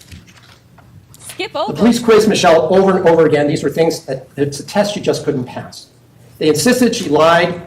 They had a big chart of what they said she had said on other occasions and then tried to trick her when she said something that was different than what she had said months before. She told people that she had a fire in the fireplace. And Petu, if you remember, said she did that all the time. These are little clips from a motion-activated camera, and that's what you see. What was she burning in that fireplace? Firewood. Just like Brumiani said when he helped her bring wood up to the house. You also, if you looked at those videos, see how windy it is. It was very, very windy. Those trees are blowing all over the place, and you're on top of the mountain. So it is not unreasonable, even in May, to have a fire going in your fireplace. Now, if you go to the garbage bags on Albany Avenue, you look at those, you also can speculate what could not have been burned. You can burn garbage bags, you can burn ponchos, you can burn cloth, you can even burn sponges. Why not do that? Those are the items that would be, quote, incriminating. Police had that house, Fort Jefferson, seized for over a week, that the evidence shows, and they found nothing. They went in there with cadaver dogs, other canines. They found no trace of any evidence that connected that house to the disappearance of Jennifer Dulos. Briefly, I'm just going to mention a few other items since I'm running out of time. There's the Tacoma key issue that was brought up. The key was sticking out of the side of the truck when everyone was leaving, and as soon as Fotis called her to bring it back, she brought it back to suggest, as the police have, that there was something nefarious or evil about it. Why didn't you just say she didn't have the key? Why not come back in the 7 minutes that she came back? When it comes to the issue of the gum, and I'm going to end with that, and with one other thing. I'm going to end, actually, there's the gum. You will see that she's wiping her hands. She's not picking something up. So when the police told that to Colangelo, they were giving him false information. And I just want to play, that's going to be the last thing. I'm going to play that clip from Colangelo. So we are, looks like we're at 2:20. I just don't bet you. I just throw it in back, you know, it's conditions. I don't bet you know. No, go. She writes, she's very happy about Starbucks in West Hartford. Why? If I was going to go around the city with Richie Clayton for wanting to make sure that all of our trash overs, I'd done that this time. It would have just slipped my mind. We didn't do it one day, but we haven't. Unless the trash over. Unless she's legitimately on the phone, talking and texting, and she's not paying attention. Right. And then she got outside to call her. Yeah, but she called the big. She knows. She was outside. She was open. Her phone was open. And she got outside. And she had a problem. Her story was that she dropped gum and she realized it was sticky. Yeah, she like broke. Yeah, I thought the gum when she dropped. She's like, I was one person in the world that One person in the world that picks up gum. She never said that she picked up gum. Here's the state's attorney, the chief law enforcement officer for this judicial district saying she doesn't know. Maybe she doesn't know, and you've got the 3 detectives telling him something that's false to get him to come off the notion that she doesn't go. And I submit to you, ladies and gentlemen, if he thought she didn't know, then that's reasonable doubt right there. This trial is a tragedy, no question about it. It is a tragedy for many people, including people that are sitting here in this audience, in this courtroom right now. But this case here is not about sympathy, it's not about antipathy and revenge. There is only speculation and no facts. We are all sitting here in hindsight, deciding what happened after the fact, what one should have known versus did know. What we can do, when Michelle, for example... Counsel, you've got 1 minute. Thank you. When Michelle picked up Fotis from the car wash, she didn't go in there. She had nothing to do with what Fotis Dulos planned to do with that vehicle on that occasion. Now, I don't get another opportunity. You may think that the state has a second bite of the apple. That's not fair, but it's important for you to understand the reason for this is they have the burden of proof on everything. We don't. So they do get to speak last, but I want you just to remember that they have a burden of proving beyond a reasonable doubt for each element of each of the crimes the judge is going to read to you, and I ask that you reach the correct verdict, which is not guilty. Thank you. Thank you, Your Honor. Okay, let's do a poll on his closings.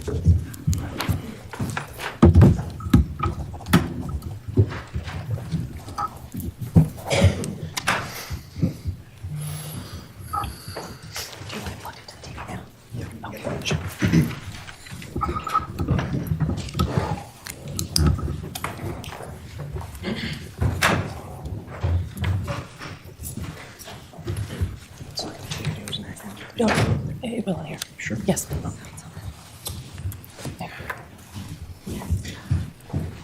He contradicted himself Before a you lot. proceed, Attorney McGinnis, the jury would like a brief break. Yes, sir. We will continue with the closing arguments at 12 noon. All right. He contradicted himself a lot in that. Like, he kind of went back and forth from, like, Fotis, Fotis did it to, we don't know that All Fotis rise. did it. This Honorable Superior Court is now open and back in session. Good morning, Your Honor. Please be seated.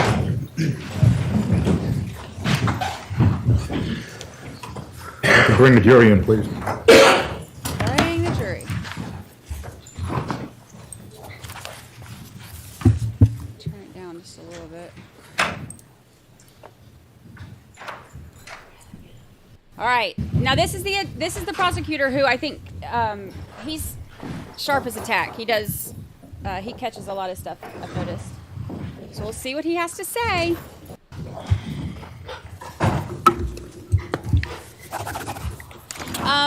I personally do not think that Pavel had any involvement in it. I think that all of the evidence against him, that Shoehorn points out is all kind of BS. I don't think that there's any indication of him being involved. And in fact, he, when the police came to talk to him about the Tacoma, he's the one who, police said that he's the one who volunteered the information. By the way, those seats that are in there are not the ones that were in there on that day. Fotis told him to get rid of those seats and he didn't. If he had had something to do with it, he would not have volunteered that information to the police. So, I think that there's no evidence to suggest that he had any kind of involvement whatsoever. Last night when I was thinking about what I was going to say to you this morning, it occurred to me what this case is really about. It is about a mother's worst nightmare. It is about a mother being taken away from her children in life or in death. It is about Petros, Theodore, Christiane, Constantine, and Noel, who went to bed on May 24th not knowing where their mother was, and she has still not arrived. That's what this case is about. And so the question becomes, who is responsible for Jennifer Dulos' death? Now, the defense in their closing argument suggested a couple of different things to you. On the one hand, they said it's likely that she's dead, thus leaving the possibility open that she's still alive. Do any of you really believe that? The other possibility is that Fotis Dulos is this monstrous murderer. And still a third possibility that Fotis Dulos wasn't responsible, but Jennifer Dulos is dead nonetheless. But what you didn't hear a lot about in the closing argument from the defense was about Hartford Run and the dump of the evidence. You didn't hear much about that. Very tangentially, they addressed it. I pose this question to you. Do any of you doubt that Fotis Dulos is responsible for the death of his wife? Do any of you doubt that he was in New Canaan on May 24th, 2019, murdering his wife? How else would he have had her bloody bra, her bloody shirt, blood all over the bags, his DNA in a glove found inside the trash? How? And so when the defense suggests that to you, I suggest that's not reasonable. And so once you conclude that Mr. Dulos is responsible for the death of his wife, you then go to the next questions, which are, is this defendant legally responsible for her death? Is this defendant legally responsible for conspiring to tamper with evidence, for acting as an accessory to tamper with evidence? Was the defendant motivated to harm Jennifer Dulos? I want you to make no mistake about this. This defendant hated Jennifer Dulos. She referred to her as a bitch who should be buried next to the dog. Now, I'm just going to say this because we're going to talk about Mr. Gumieni in a few moments.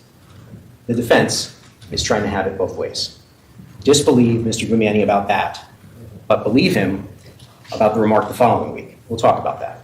Yeah, I noticed that too, yeah. She had Somebody else animus said that towards too. Jennifer Dulos. Even in her interviews, you heard it. And by the way, you're going to have the interviews, so you don't have to take my word for it. She referred to Jennifer Dulos as a manipulator. She said, you people are toxic, referring to Fotis Dulos and Jennifer Dulos.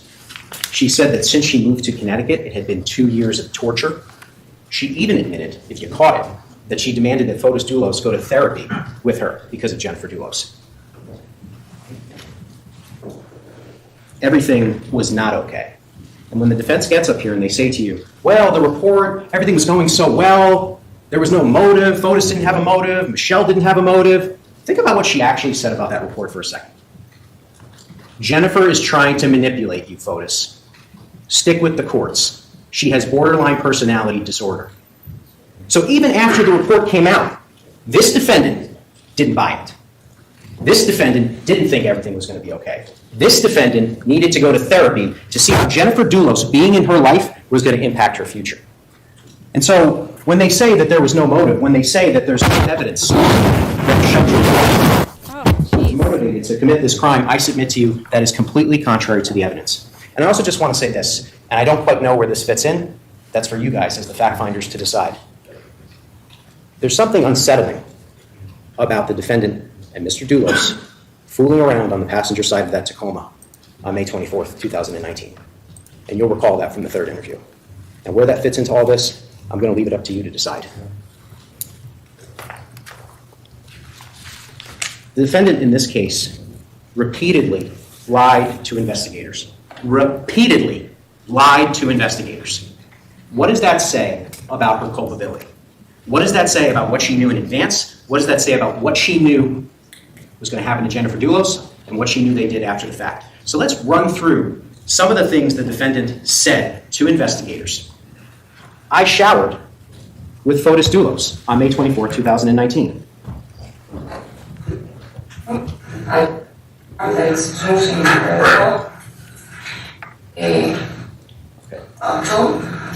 I go to the bathroom, I brush my teeth, and I get into the shower. I don't wet my head, usually because I take a fast shower to take me going. Fotis jumped into the shower with me.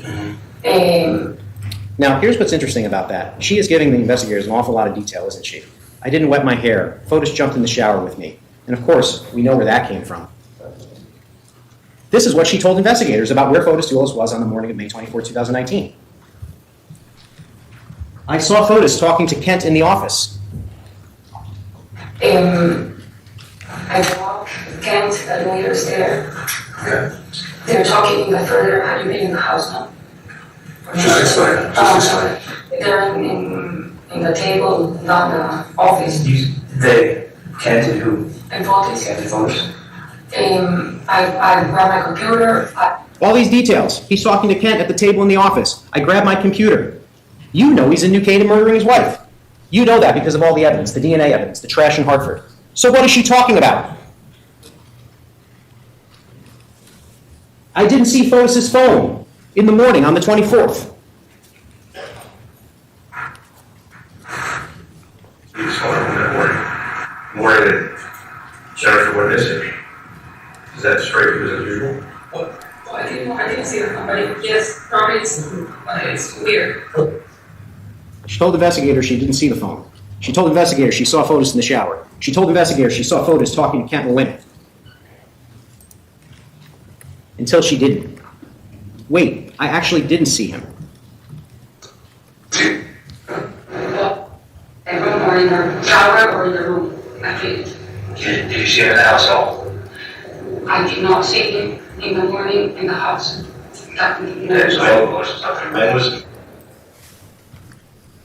Didn't see him. As the investigators get more evidence and she sits down for a third and final interview. Now all of a sudden she didn't see him.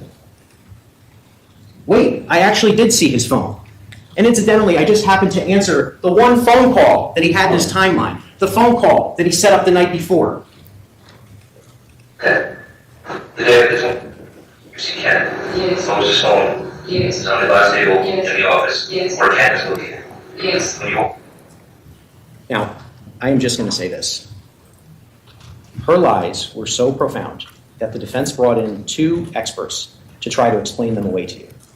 And what I suggest to you about those experts is, number 1, Dr. Loftus couldn't point to a single thing, not one thing in this record that the police officers fed her. Not one. So when the defense attorney gets up and says, you'll see in the report authority figures, I asked her on cross-examination, did the officer suggest that? I don't recall. Did the officer suggest that? No. Not one thing. And it's interesting, too. We talk about language proficiency. We talk about why she may have said the things that she said. I'm going to tell you exactly why, members of the jury, you should reject that. If that's really the case, she has memory lapses. She has false implanted memories. She doesn't speak the language. If that's really what's going on, why is she so good on details that don't matter? That's true. And so bad on details that incriminate her? Why? How does she know she bought parsley at Stop & Shop? She even told the police, if you'll recall and you watched the interview, that when she went up to Starbucks, she tried to order a chocolate croissant and they were out. That's the kind of detail that she provided. And yet when it comes to things that incriminate her, language gap, memory gap, you exercise your common sense. You're smart people. You get it. This is not reasonable. Here's the thing about the lies also. She doubled down on it, didn't she? When Detective Cloudy told her during that first interview that Fotis Dulos had murdered his wife, after that, she went back to, I saw him in the house. She doubled down on these lies. In her second interview, she said she never read Fotis Dulos' timeline. That's interesting, isn't it? Because his timeline, you'll recall, notes the call from Greece, notes the call from Andreas. Because it was designed to be an alibi for him, just like she was. And as you know, that phone call was arranged the night before. This defendant was undoubtedly part of this plan to kill Jennifer Dulos. There's no ifs, ands, or buts about it. The cops asked her, why wasn't Hartford in your timeline? Oh, I was going to write that, but I got interrupted. Isn't that a coincidence? Isn't that convenient? Speaking of that, you heard the defense talk about Kent Maloney. The evidence is that when that phone call came in, what did Kent Maloney say to the defendant in her own words? Does anyone remember? Is this the call? The call. Isn't that strange? Freudian slip. Good point. You only have to find that the defendant conspired with one other person to find her guilty of conspiracy to commit murder. And it's obvious here that she conspired with Mr. Dulos. She was part of his alibi while he was in McCain and murdering his wife. In the second interview, she told investigators that Mr. Dulos hadn't told her what to write in her timeline, but by the time we get to the third interview, he told her. So you think about that. Why is someone who is innocent lying so much? That's a question for you to answer. Now, I want you to also think about 80 Mountain Spring Road and the timing of everything. Why would Mr. Dulos, and again, the evidence is overwhelming that he murdered his wife. So why would Mr. Dulos invite her to 80 Mountain Spring Road to clean the house while he's cleaning the Tacoma that you know was involved in this crime, unless she was involved? Why would she bring cleaning supplies? Think about it for 1 second. I want you to just think about that. Fotis Dulos said, while I clean blood out of a Tacoma from my estranged wife's death, can you clean the house? Is that reasonable? To say nothing of the fact that she completely omitted the Tacoma from her first two interviews. Why was that? Why wasn't the Tacoma mentioned? Why wasn't that brown stained paper towel mentioned during the first two interviews? Also, think about how the defendant described going to 80 Mountain Spring Road. She says that initially, Fotis Dulos called her to bring cleaning supplies. She kind of is distancing herself from what was going on down there. But you know that they actually went together. And it's not until she's pressed that she admits that they went together. And it's corroborated by the surveillance footage. They bring clean supplies for to clean the house. Okay. For Brandi. Okay. That's more or less what I remember. And he called me like at 1:50 something. Then he calls me like at 3. Well, let me just tell you that at 1:33, Fotis is driving to Jefferson, or driving to Mount Spring. And by 1:36, you guys are both arriving at Mount Spring. Okay, so I went with the cleaning stuff. Okay. But you went with him. You guys are both driving into the driveway together, like literally right one right behind How the we other. went together? So you say, well, Attorney McGinnis, that was just an innocent memory lapse, no harm, no foul. Put a pin in that. We're going to come back to that. Why would the defendant go to 80 Mountain when you know that this cleanup is going on? Think about what the defendant brought to 80 Mountain and what was later found in the trash. Go. James, yellow and green. And you don't recall the bag? Yeah. So it got cut off, but they were asking her what the color of the sponge was. And she said yellow and green. What color sponge was found in the trash in Hartford with Jennifer Dulos' blood and DNA on it? What type of bags were found in Hartford with Jennifer Dulos' blood and DNA in them? With Jennifer Dulos' bloody bra and shirt in them? Think about the fires. 3 separate fires on the afternoon of May 24th, 2019. None of those made the timeline. Just like Hartford didn't make the timeline. Just like the Keys didn't make the timeline. Who's lighting a fire on Memorial Day weekend? Better question. Who's lighting 3 fires on the Friday before Memorial Day weekend on a day like that? The fact is that she lit 3 separate fires at a time, and you know with certainty that the cleanup of Jennifer Dulos' murder is going on. And the phone data shows that she was at the house by herself. Her admissions show that she was at the house by herself lighting those fires. The surveillance shows her going back and forth repeatedly. 5 minutes at a time, 9 minutes at a time, fire, fire. She's not involved?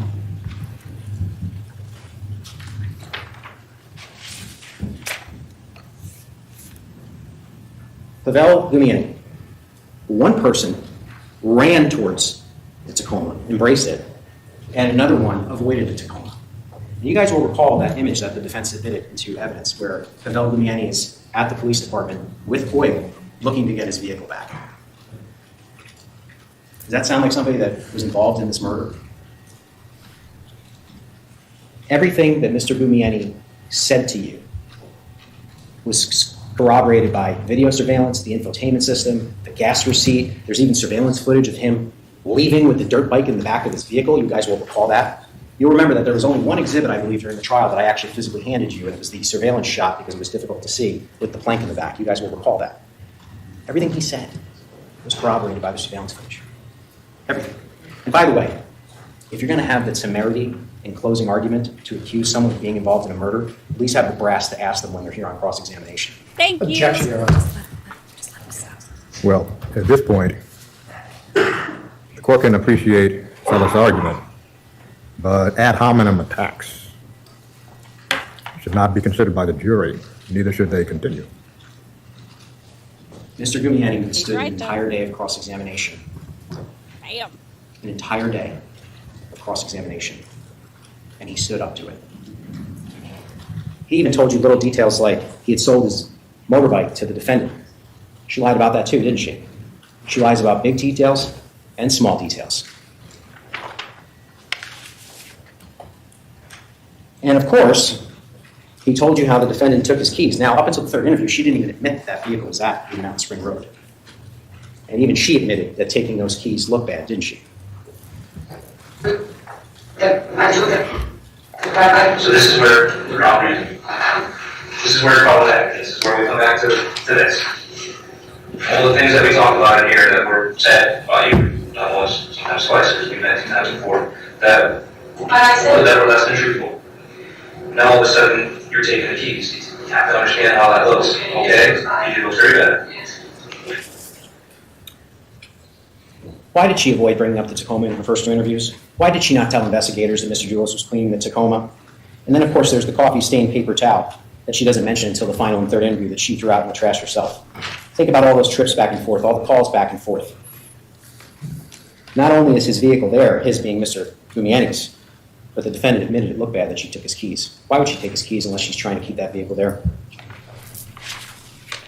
Russell Speeder's car wash. Remember I told you to put a pin in that lie earlier about going to 80 Mountain Spring Road? She tried to pull the same lie about Russell Speeder's car wash. She initially said that Mr. Dulos called her to pick him up, and then later had to admit, actually, we went in tandem. To take photos to Tacoma? No, Fotis at some point calls me and says, pick me up at the car wash in the parking lot.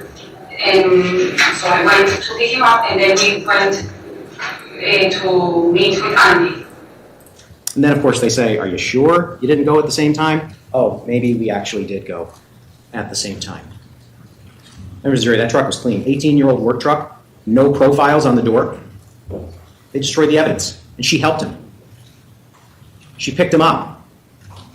Her phone number was used. That's hindering. That's accessory to tampering with evidence. I want to just talk to you now, because the evidence in this case has proven the defendant guilty beyond a reasonable doubt. And I want to just pose these questions to you as you head into your deliberations. Is it really just a bunch of coincidences? Is it just a coincidence that the defendant answered Dulos' phone at 4 Jefferson Crossing when he was murdering his wife and detained him? Is it just a coincidence that Dulos' phone is being moved and manipulated when only the defendant is home?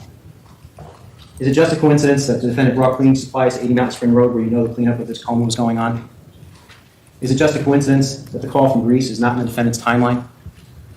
Is it just a coincidence that during the cleanup, only hours after Jennifer is murdered, the defendant is shuttling back and forth between 4 Jefferson and 80 Mountain Spring Road? Is it just a coincidence during these trips back and forth, the defendant starts a fire at 4 Jefferson Crossing? Is it just a coincidence that during these trips back and forth, the defendant starts a second fire at 4 Jefferson Crossing? Is it just a coincidence that the defendant eventually lights a third fire at 4 Jefferson Crossing? Is it just a coincidence that while Dulos is cleaning the Tacoma, she takes a brown stained paper towel from him and throws it in the trash? Is it just a coincidence that despite no one telling her to, she took the keys to the Tacoma? Is it just a coincidence that the defendant travels with Dulos to Hartford as he disposes of the evidence on the same day? Is it just a coincidence that the defendant brought black garbage bags to 80 Mountain and Jennifer's shirt and bra were found inside black trash bags?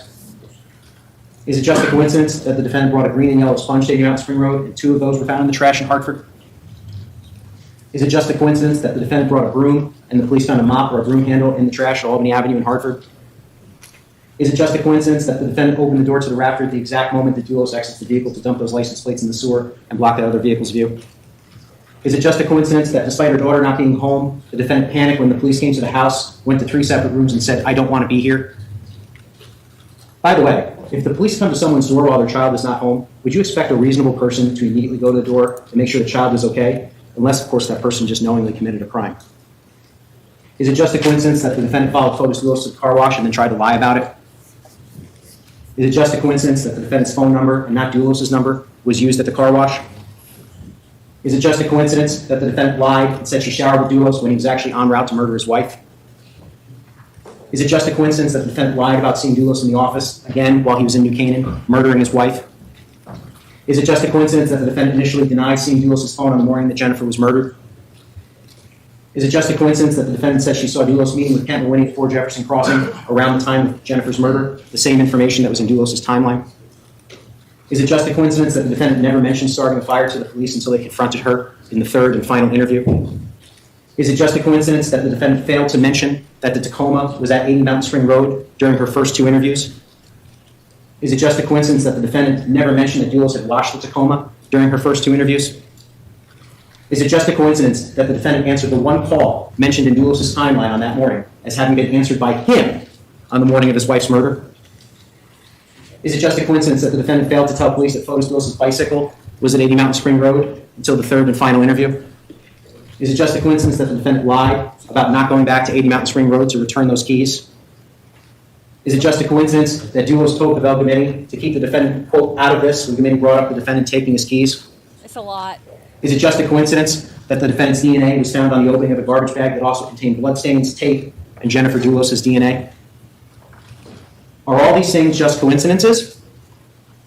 Or is the defendant guilty? Now, during voir dire, we asked each of you, if the state proved its case beyond a reasonable doubt, would you be able to come out here and find the defendant guilty in open court? And each of you promised us that you could. We've done that. We've met our burden of proof in this case.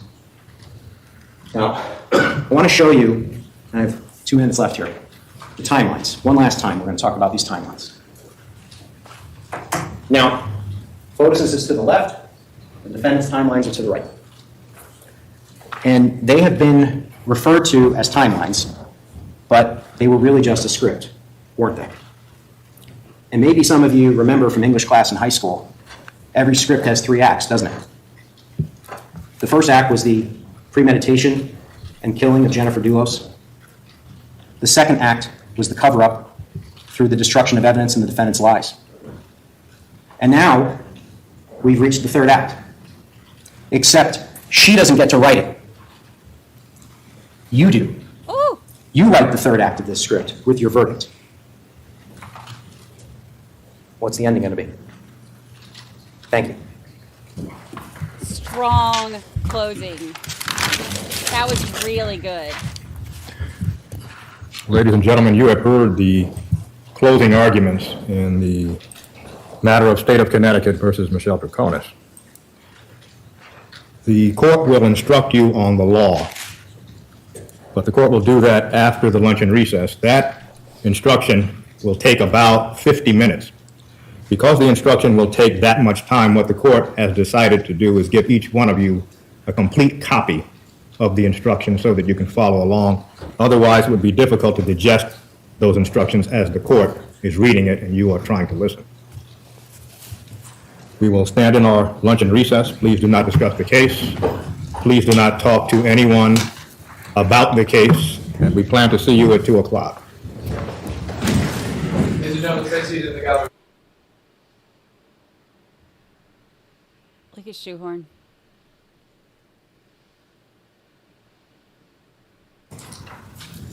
All rise. This honorable. That was really good. Shoehorn does not look happy.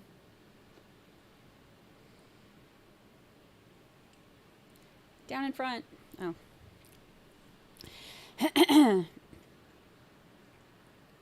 Okay, that was a lot of coincidences that would have to be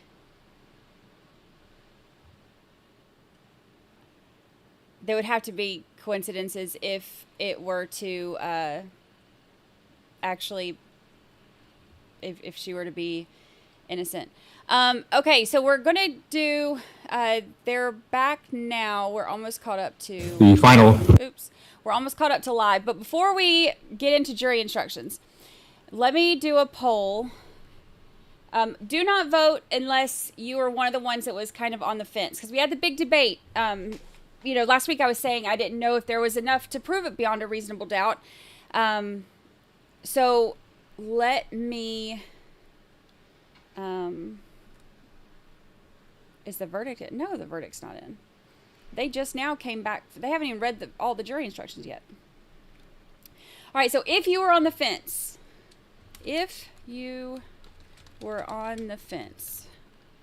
did closings change your mind?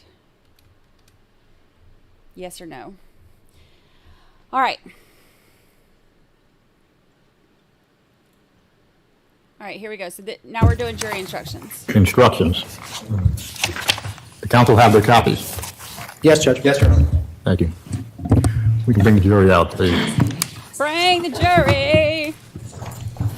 Also have your question. And hold the jury. Tell them to hold the jury. Oh, hold the jury.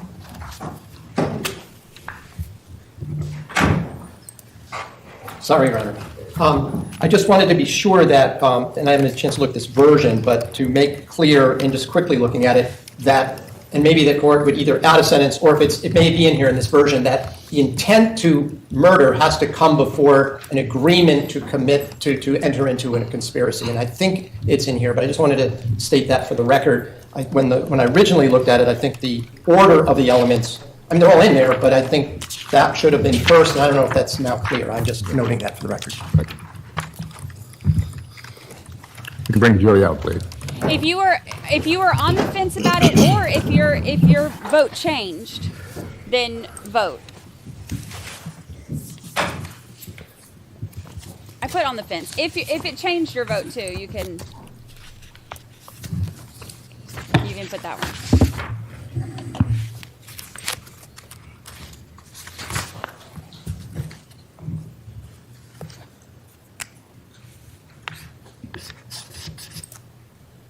He sure does highlight things loud.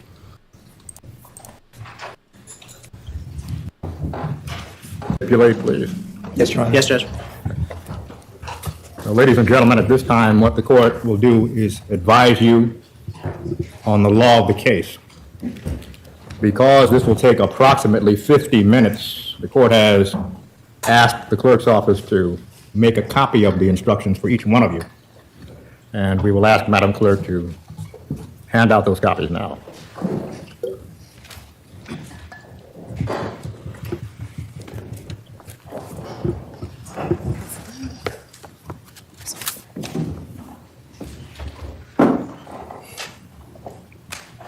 Thank you, Robert. You may choose to listen some and read some. You may choose to just read along. That's up to you. You have heard the evidence presented in the case. It is now this court's duty to instruct you on the law which applies in this case. It is solely this court's function to explain the law that applies in this case and how you are to apply it. It is your obligation to accept the law as the court states it. You may not choose to follow some instructions and ignore other instructions. They are equally important. You are the sole judges of the facts. It is your duty to find or determine the facts. You are to recollect and weigh the evidence and form your own conclusions concerning the facts. You may not go outside of the evidence presented in court to determine what the facts are. You may not resort to guesswork, conjecture, or suspicion. You may not be influenced by personal likes or dislikes, prejudices, or sympathy. You may not be influenced by this court's actions during the trial or the comments to counsel or objections by counsel. You may not be influenced by the court's questions to witnesses. You are not to consider this court's actions as an indication of its opinion as to how you should determine the facts. If during the instructions the court refers to any evidence, it is only for the purpose of clarifying a point of law or a point of illustration. The court does not intend to emphasize some evidence and downplay other evidence. If the court's recollection of the evidence does not match your recollection controls. The defendant justly relies upon you to consider carefully her claims and to consider carefully all of the evidence. The defendant also relies upon you to find her not guilty if the facts and the law require such a verdict. At your hands, the defendant rightly expects fair and just treatment. At the same time, the state of Connecticut looks to you to render a verdict of guilty if the facts and the law require such a verdict. The law prohibits the state's attorneys or defense counsel from giving personal opinions about the defendant's guilt or non-guilt. It is not their assessment of the credibility of witnesses that matters, only yours matters. In this case, as in all criminal prosecutions, the defendant is presumed to be innocent unless and until proven guilty beyond a reasonable doubt. The presumption of innocence continues with this defendant unless you determine, based on all of the evidence considered in light of these instructions after deliberations, that the defendant is guilty beyond a reasonable doubt. The presumption of innocence applies individually to the crimes charged. The presumption may be overcome only if you are satisfied after deliberations that the state has proven the defendant's guilt for the crimes charged beyond a reasonable doubt. If you conclude that the presumption of innocence has been overcome beyond a reasonable doubt, then it is your duty to render a verdict of guilty on that count. The state has the burden of proving that the defendant is guilty of the crimes with which she is charged. The defendant does not have to prove innocence. This means that the state must prove beyond a reasonable doubt each and every element necessary to constitute the crime charged. Whether the state carries its burden does not depend on the number of its witnesses or on the amount of the testimony, but on the nature and quality of the testimony. One witness's testimony may be sufficient to convict if it establishes all of the elements of the crimes charged beyond a reasonable doubt. Now, you have heard the term reasonable doubt. The court will instruct you now on its meaning. We will first explain what is not a reasonable doubt. It is not a surmise, a guess, or a mere conjecture. It is not a doubt raised simply for the sake of raising a doubt. It is not hesitation springing from any feelings of sympathy for the defendant or for any other person affected by your decision. Reasonable doubt is a real doubt, an honest doubt, a doubt that has its foundation in the evidence or lack of evidence. It is a doubt that is honestly entertained and is reasonable in light of the evidence after a fair comparison and careful examination of the entire evidence. When thinking about the term reasonable doubt, concentrate on the word reasonable. Proof beyond a reasonable doubt does not mean proof beyond all doubt. The law does not require absolute certainty on the part of the jury before it returns a verdict of guilty. The law requires that after hearing all of the evidence, if there is something in the evidence or lack of evidence that leaves in your minds a reasonable doubt as to the guilt of the accused, then the accused must be given the benefit of that doubt and be acquitted. Proof beyond a reasonable doubt is proof that rules out every reasonable hypothesis except guilt and is inconsistent with any other rational conclusion except guilt. The state has the burden of proving the defendant's guilt beyond a reasonable doubt, and that burden of proof rests with the state. It means that the state must prove beyond a reasonable doubt every element of each crime charged. The court will now discuss intent. Intent relates to the condition of the mind of the person who commits the act. It is his or her purpose in doing it. Specific intent is the intent to achieve a specific result. A person acts intentionally with respect to a result when his conscious objective is to cause such result. What the defendant intended is a question of fact for you to determine. All of the crimes charged in this case are specific intent crimes. As with all of the other elements, intent must be proved beyond a reasonable doubt. The court would indicate to the marshals that no one is to enter the courtroom when the court is giving instructions, no one's to leave. Yes, Your Honor. The court will next instruct you on proximate cause. The state must prove beyond a reasonable doubt that Fotis Dulos proximately caused the death of Jennifer Dulos. Proximate cause does not necessarily mean the last act, cause, or the act and point of time nearest the death. The concept of proximate cause incorporates the principle that an accused may be charged with a criminal offense even though her acts were not the immediate cause of the death. An act or omission to act is a proximate cause of the decedent's death when it substantially and materially contributes in a natural and continuous sequence, unbroken by an efficient intervening cause, to the death. It is a cause without which the death would not have occurred. It is a predominating cause, a substantial factor from which the death follows as a natural, direct, and immediate consequence. What a person's intention was is usually a matter of inference. No person is able to testify that he looked into another person's mind and saw therein a certain knowledge or a certain purpose or an intention to harm someone else. Because it is very hard to have direct evidence of the defendant's state of mind, intent is generally proved by circumstantial evidence. The only way a jury can ordinarily determine what a person's intention was at any given time is by determining what the person's conduct was and what the circumstances were surrounding that conduct, and from that, infer the defendant's intention. As jurors, it is your function to draw those inferences as long as the inference you draw meets the standard it has to meet as explained in connection with the instruction on circumstantial evidence. You are not required to infer a particular intent from the defendant's conduct or statements, but you may draw an inference if it is reasonable and logical. The burden of proving intent beyond a reasonable doubt is on the state. Now, the law does not require that the state in a criminal case prove a motive, because it is not a necessary element of the crimes charged. It is not necessary for the state to prove what reason the defendant may have had for committing the crimes charged. Because crimes are generally committed for some motive, evidence of a motive may tend to prove the guilt of the defendant. In the same manner, if there appears no adequate motive on the part of the defendant to commit the crime, that may tend to raise a reasonable doubt as to the guilt of the defendant.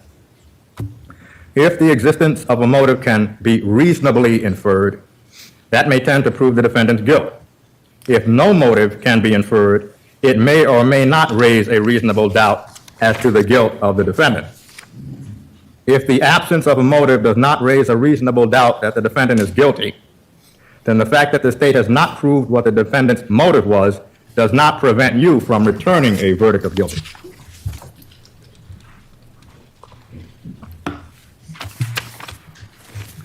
We will now discuss direct and circumstantial evidence. The evidence from which you will decide what the facts are consists of: 1, sworn testimony of witnesses both on direct and cross-examination, regardless of who called the witness; 2, the exhibits which have been admitted into evidence; 3, any facts which the court judicially noticed; and 4, any stipulations of the parties. In reaching your verdict, you should consider all the testimony and exhibits admitted into evidence. Certain things are not evidence, and you may not consider them in deciding what the facts are. These include arguments and statements by lawyers. The lawyers are not witnesses. What they have said in their closing arguments is intended to help you interpret the evidence, but their remarks to you are not evidence. If the facts as you remember them differ from the way the lawyers have stated them, your recollection prevails. Now, testimony that has been excluded or stricken. Some testimony may have been stricken, which means you may not consider it. Please remember that a lawyer's question by itself is not evidence, and you may not consider it as such. Now, the document called the information. You will have this document with you at the time you deliberate. The information is the formal manner of accusing a person of a crime. You must not consider the information as any evidence of the guilt of the defendant or draw any inference of guilt because she has been charged with a crime. As you will see, each count in the information contains the date and location of each offense. The state does not have to prove the exact time, date, or location of the offense beyond a reasonable doubt. However, the state must prove each element of the offense, including the identity of the defendant, beyond a reasonable doubt. Now, there are two kinds of evidence: direct and circumstantial evidence. Direct evidence is testimony by a witness about what that witness personally saw or heard or did. Circumstantial evidence is indirect evidence. That is evidence from which you could find another fact exists, even though that fact has not been proved directly. There is no legal distinction between direct and indirect evidence as far as the weight of each is concerned. The law permits you to give equal weight to both. It is up to you to decide how much weight to give any particular evidence. Circumstantial evidence of an event, for example, is the testimony of witnesses as to the existence of certain facts or the occurrence of other events from which you may logically conclude that the event in question did occur. For example, you look out of the window before you go to bed and you see that it is raining. If you testify that you saw the rain falling, that is direct evidence of the fact that it had rained. On another night, you go to bed and the sky is clear. If you wake up the next morning and the car's on the street and the trees are wet, there is direct evidence of water on the cars, on the street, and on the trees, but there is circumstantial evidence that it had rained. There is no reason to be prejudiced against circumstantial evidence simply because it is circumstantial evidence. You may make many decisions based on circumstantial evidence every day. Proof by circumstantial evidence may be as conclusive as would be the testimony of a witness speaking about her personal observation. Before you decide that a fact has been proved by circumstantial evidence, you must consider all of the evidence in light of reason, experience, and common sense. Now, concerning credibility, in deciding what the facts are, you must consider all of the evidence. In doing this, you must assess the testimony and determine which testimony to believe and which testimony not to believe. You may believe all, a part, or none of a witness's testimony. In making that decision, you may take into account a number of factors, including: 1, was the witness able to see, hear, or personally know about those things about which the witness testified? 2, how well was the witness able to recall and describe those things? 3, did the witness have an interest in the outcome of the case, or any bias or prejudice concerning any party or any matter involved in the case? 4, what was the witness's manner while testifying? 5, how reasonable was the witness's testimony in light of all of the evidence in the case? 6, was the witness's testimony contradicted by what that witness had said or done at another time, or by the testimony of other witnesses, or by other evidence? In deciding whether or not to believe a witness concerning any matter about which that witness has testified, keep in mind that people sometimes forget things. You need to consider whether a contradiction or omission is an innocent lapse of memory or a deliberate falsehood. Your assessment of the contradiction or omission may depend on whether the contradiction or omission concerned a small detail or an important fact. The weight of the evidence does not depend on the number of witnesses. It is the quality of the evidence, not the quantity of the evidence, that you must consider. In this case, the defendant elected not to testify. As you recall, the defendant has a constitutional right not to testify. That is her decision. You shall draw no negative or adverse inference from the fact that the defendant chose not to testify. Now, you may find that one or more witnesses made statements outside of court which are inconsistent with their trial testimony. You should consider this evidence only as it relates to the credibility of the witness's testimony, not substantive evidence of a fact. In other words, consider evidence of inconsistency as you would any other evidence where there is inconsistent conduct, and then determine the weight to be given to the witness's in-court testimony. Police officers testified standards as you would evaluate the testimony of any other witness. The testimony of a police officer is entitled to his or her demeanor on the stand and manner of testifying, and should weigh his or her testimony as carefully as you would weigh the testimony of any other witness. You should weigh testimony of police officers against all other testimony you heard in the case. You should neither believe nor disbelieve a police officer's testimony merely because he or she is a police officer. In this case, certain witnesses have taken the stand, given their qualifications, and testified as expert witnesses. A person is qualified to testify as an expert if he or she has special knowledge, skill, experience, training, or education sufficient to qualify him or her as an expert on the subject to which the testimony relates. An expert is permitted not only to testify to the facts that he or she personally observed, but also state an opinion about certain circumstances. This is allowed because an expert from experience, research, and study generally has a particular knowledge of the subject of the inquiry and is more capable than a layperson of drawing conclusions from facts and basing an opinion upon them.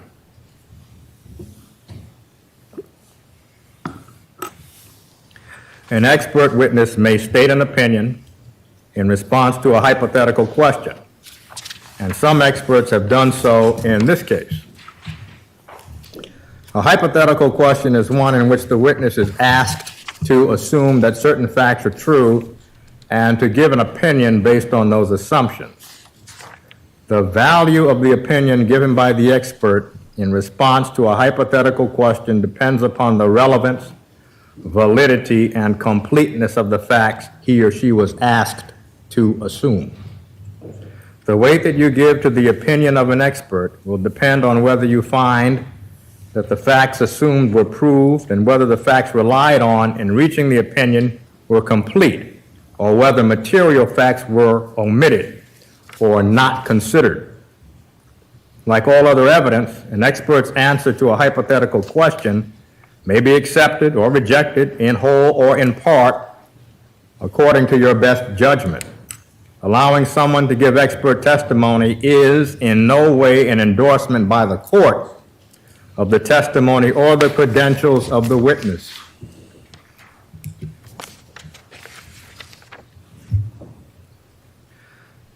Such testimony is presented to assist you in your deliberations. Mr. Marshall, if there's an emergency, you can let the individual out, but you cannot come back in.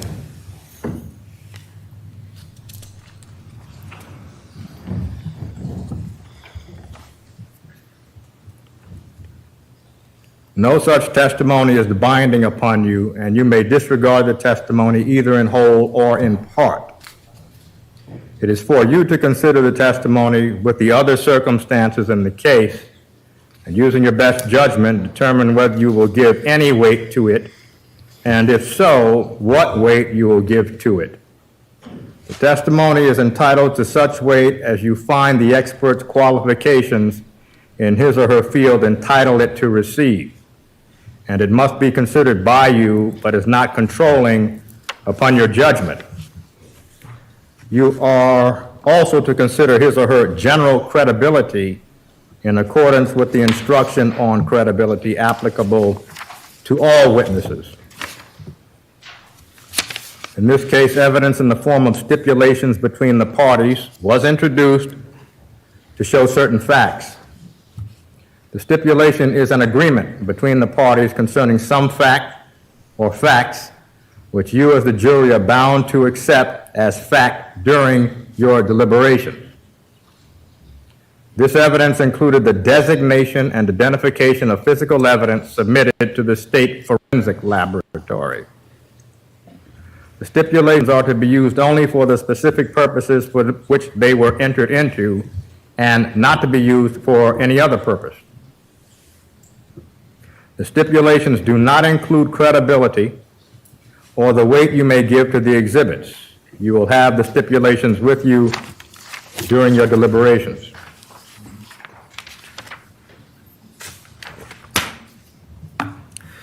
The state has the burden of proving beyond a reasonable doubt that the defendant is the perpetrator of the alleged acts. In other words, the state has to prove beyond a reasonable doubt the identity of the defendant. Now, concerning witnesses testifying under immunity, you have heard the testimony of Pavel Gumieni. He testified under a grant of immunity. Although the state is permitted to present the testimony of someone who has been granted immunity, you must examine the testimony of such a witness who provides evidence against the defendant with greater care and caution than the testimony of an ordinary witness. While examining the testimony of a witness who has been granted immunity, you should keep in mind that he may have been looking for some favorable treatment when he agreed to speak with police and subsequently testify in exchange for immunity. Therefore, he may have such an interest in the outcome of this case that he may have an incentive to testify favorably for the state. You may consider whether his testimony was colored by his immunity, his agreement. Look at it with particular care. Look at his testimony with care and scrutinize it very carefully before you accept it. In considering the testimony of such a witness, you may consider whether there was any motive developed in the evidence for providing information inculpating the accused.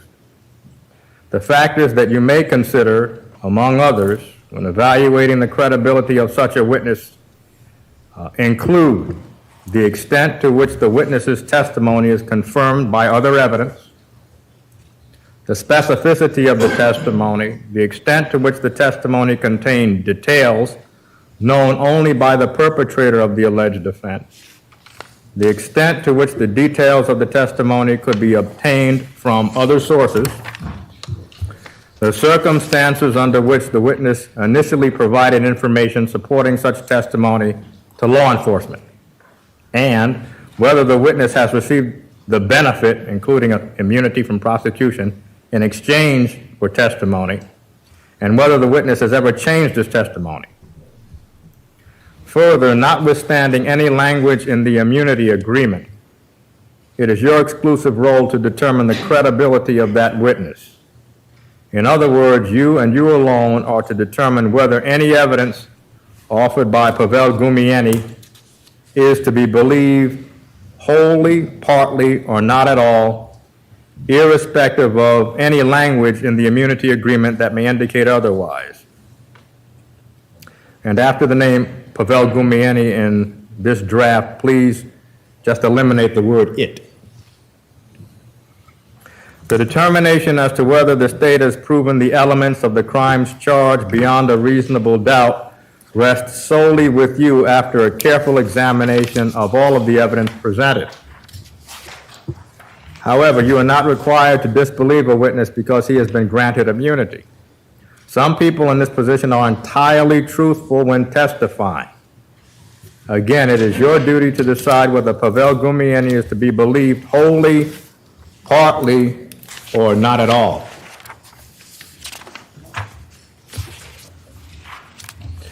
The defendant is charged in count 1 with conspiracy to commit murder.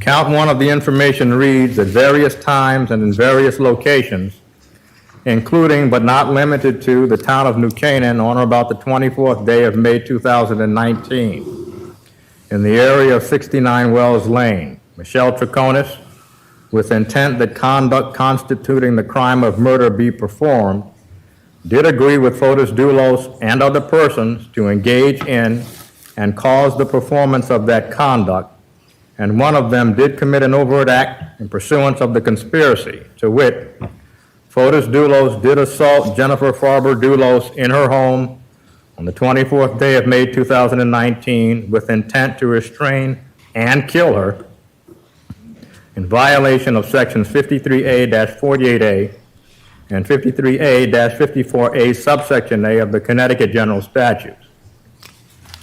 Here, the state alleges that the defendant committed the crime of conspiracy to commit murder and that a co-conspirator, Fotis Dulos, committed an overt act in furtherance of that conspiracy by murdering Jennifer Dulos. Before instructing you on the definition of conspiracy, the court will read to you the elements of the crime of murder. The statute defining murder reads in pertinent part as follows. A person is guilty of murder when, with intent to cause the death of another person, he causes the death of such person or of a third person. For you to find the defendant guilty of conspiracy to commit murder, the state must prove that Fotis Dulos committed murder by proving the following two elements beyond a reasonable doubt. The first element is that Fotis Dulos specifically intended to cause the death of Jennifer Dulos. There is no particular length of time for Fotis Dulos to have formed the specific intent to kill. A person acts intentionally with respect to a result when his conscious objective is to cause such result. The intent to cause death may be inferred from circumstantial evidence. The type and number of wounds inflicted, as well as the instrument used, may be considered as evidence of the perpetrator's intent, and from such evidence an inference may be drawn that there was intent to cause a death. Any inference that may be drawn from the nature of the instrumentality used and the manner of its use is an inference of fact to be drawn by you upon consideration of these and other circumstances in the case in accordance with the previous instructions. Declarations and conduct of Fotis Dulos before or after the infliction of wounds may be considered if you find they tend to show his intent. The inference is not a necessary one. That is, you are not required to infer intent from Fotis Dulos' alleged conduct, but it is an inference you may draw if you find it is reasonable and logical and in accordance with the instructions on circumstantial evidence. The second element is that Fotis Dulos, acting with the intent to cause the death of Jennifer Dulos, caused the death of Jennifer Dulos. This means that Fotis Dulos' conduct was the proximate cause of the decedent's death. You must find it proven beyond a reasonable doubt that Jennifer Dulos died as a result of the actions of Fotis Dulos. The state does not have to produce evidence of Jennifer Dulos' body for you to find that she is deceased. The state is only required to prove that Jennifer Dulos is dead and her death was by criminal means. Proof of the exact cause of death is not required, nor does the state have to connect a weapon directly to Fotis Dulos and the crime. In determining whether or not the state has proven that Fotis Dulos caused the death of Jennifer Dulos beyond a reasonable doubt, you may consider both direct and circumstantial evidence. And please see the previous instructions on direct and circumstantial evidence. Again, the defendant is charged in count 1 with conspiracy to commit murder. The court has already defined the crime and all of the elements of murder. The statute defining conspiracy reads in pertinent part as follows. A person is guilty of conspiracy when, with the intent that conduct constituting a crime be performed, she agrees with one or more persons to engage in or cause the performance of such conduct, and any one of them commits an overt act in pursuance of such conspiracy. Okay, this is the part that is the most, I won't say controversial is the wrong word, but this is the part that is the most unclear with people who have had doubt, including myself, beyond a reasonable doubt. So this is the conspiracy part. Hold on, I want to hear that part again. Constituting a crime be performed, she statute defining conspiracy reads in pertinent part as follows. This is conspiracy. A person is guilty of conspiracy when, with the intent that conduct constituting a crime be performed, she agrees with one or more persons to engage in or cause the performance of such conduct, and any one of them commits an overt act in pursuance of such conspiracy. So if she To constitute the crime of conspiracy, the state must prove the following elements beyond a reasonable doubt. Here we go. 1, there was an agreement between the defendant and one or more persons to engage in conduct constituting the crime of murder, which conspiracy the defendant specifically intended to join. 2, there was an overt act in furtherance of the subject of the agreement by any one of those persons. 3, the defendant specifically intended that one of the co-conspirators, namely Fotis Dulos, intended to commit the crime of murder. The size of the defendant's role does not determine whether she may be convicted of conspiracy. Rather, what is important is whether the defendant willfully participated in the activities of the conspiracy with knowledge of its illegal ends. Participation in a single act in furtherance of the conspiracy is enough to sustain a finding of knowing participation. So just a single The act. first element is that there was an agreement between two or more persons. It was not necessary for the state to prove that there was a formal or express agreement between them. It is sufficient to show that the parties intentionally engaged in a mutual plan to do a criminal act. Circumstantial evidence is sufficient to prove that there was an agreement because conspiracies by their very nature are formed in secret and only rarely can be proven by other than circumstantial evidence. It is not necessary to establish that the defendant and the defendant's alleged co-conspirators signed papers, shook hands, or uttered the words, "We have an agreement." Okay, so this is a really important part of the conspiracy thing too, because like he said, most conspiracies are done in private, like they're, very, obviously very secretive. This is not going to be one of those things where, like he said, you have hey, let's all, write it out and sign it and, agree to this. That's not how conspiracies work. So these are, he's saying, to convict on these, they have, most of them will be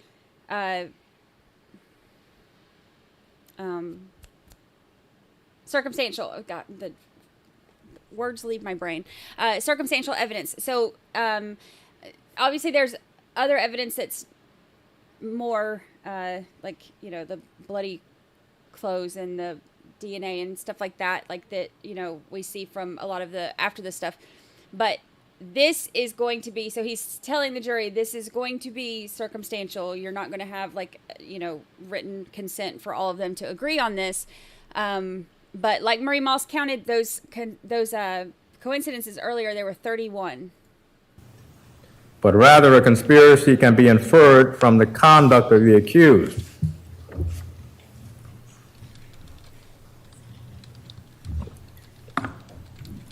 The mere knowledge, acquiescence, or approval of the object of the agreement without cooperation or agreement to cooperate is not sufficient to make one a party to a conspiracy to commit the criminal act.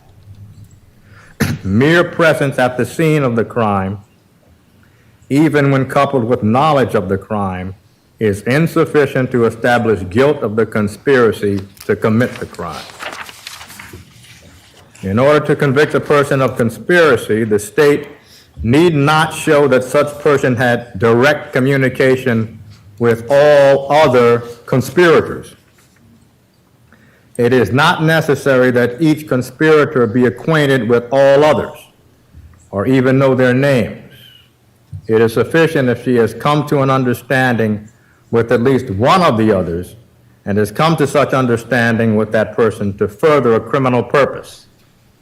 Additionally, it is not essential that she know the complete plan of the conspiracy in all of its details. It is enough if she knows that a conspiracy exists, or that she is creating one, and that she is joining with it at least one person in an agreement to commit a crime. Therefore, in order to convict the defendant on the charge contained in the information, the first element is that the state must prove beyond a reasonable doubt that the defendant specifically intended to enter into an agreement with at least one other person to engage in conduct constituting murder. The second element is that at least one of the alleged co-conspirators did an overt act to further the purpose of the conspiracy. It does not matter which one of the alleged co-conspirators did the overt act.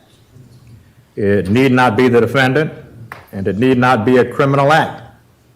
An overt act is any step, action, or conduct that is taken to achieve or further the objective of the conspiracy. An overt act, therefore, is one that is committed or caused to be committed by any member of the conspiracy in an effort to accomplish some objective or purpose of the conspiracy. The overt act cannot, however, be held against the other alleged co-conspirators if it was not intended to further the general purposes of the conspiracy, but was secretly intended to further the actor's own personal purpose. The overt act must be a subsequent independent act that follows the formation of the conspiracy. The third element is that the defendant had the intent that a murder be committed. This means that the defendant must specifically intend that every element of the plan be accomplished. As to this count, the defendant may not be found guilty unless the state has proved beyond a reasonable doubt that the defendant specifically intended that the murder be accomplished when she entered into the agreement. In summary, the state must prove beyond a reasonable doubt that, 1, the defendant had an agreement with one or more persons to commit murder. 2, at least one of the co-conspirators did an overt act in furtherance of the conspiracy. And 3, the defendant specifically intended to enter into the agreement and intended the conduct constituting the crime of murder be performed. If you unanimously find that the state has proved beyond a reasonable doubt each of the elements of the crime of conspiracy to commit murder, then you shall find the defendant guilty. On the other hand, if you unanimously find that the state has failed to prove beyond a reasonable doubt any one of the elements, you shall find the defendant not guilty. Court will now explain accessorial liability.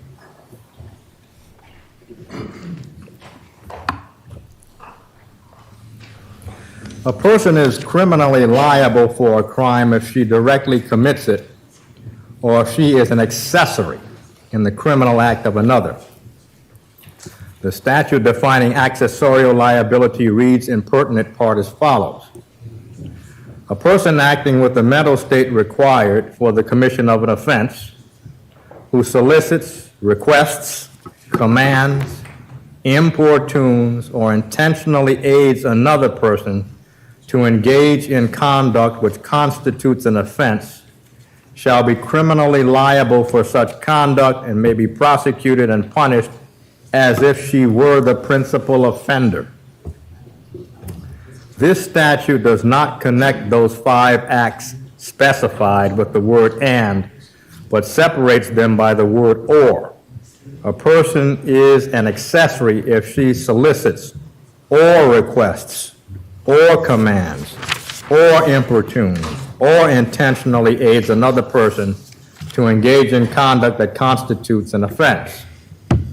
Solicit means to tempt or to entice someone to do wrong. Importune means to demand or urge. Aid means to assist, help, or support. A person acts intentionally with respect to a result when her conscious objective is to cause such result. Intentionally aid, therefore, means to act in any manner, the conscious objective of which is to assist, help, or support. And for this, please see the instruction on specific intent. If the state proves beyond a reasonable doubt that the defendant did any of these things specified in the statute, she is guilty of the substantive crime, in this case, tampering with physical evidence, as though she had directly committed it or participated in its commission.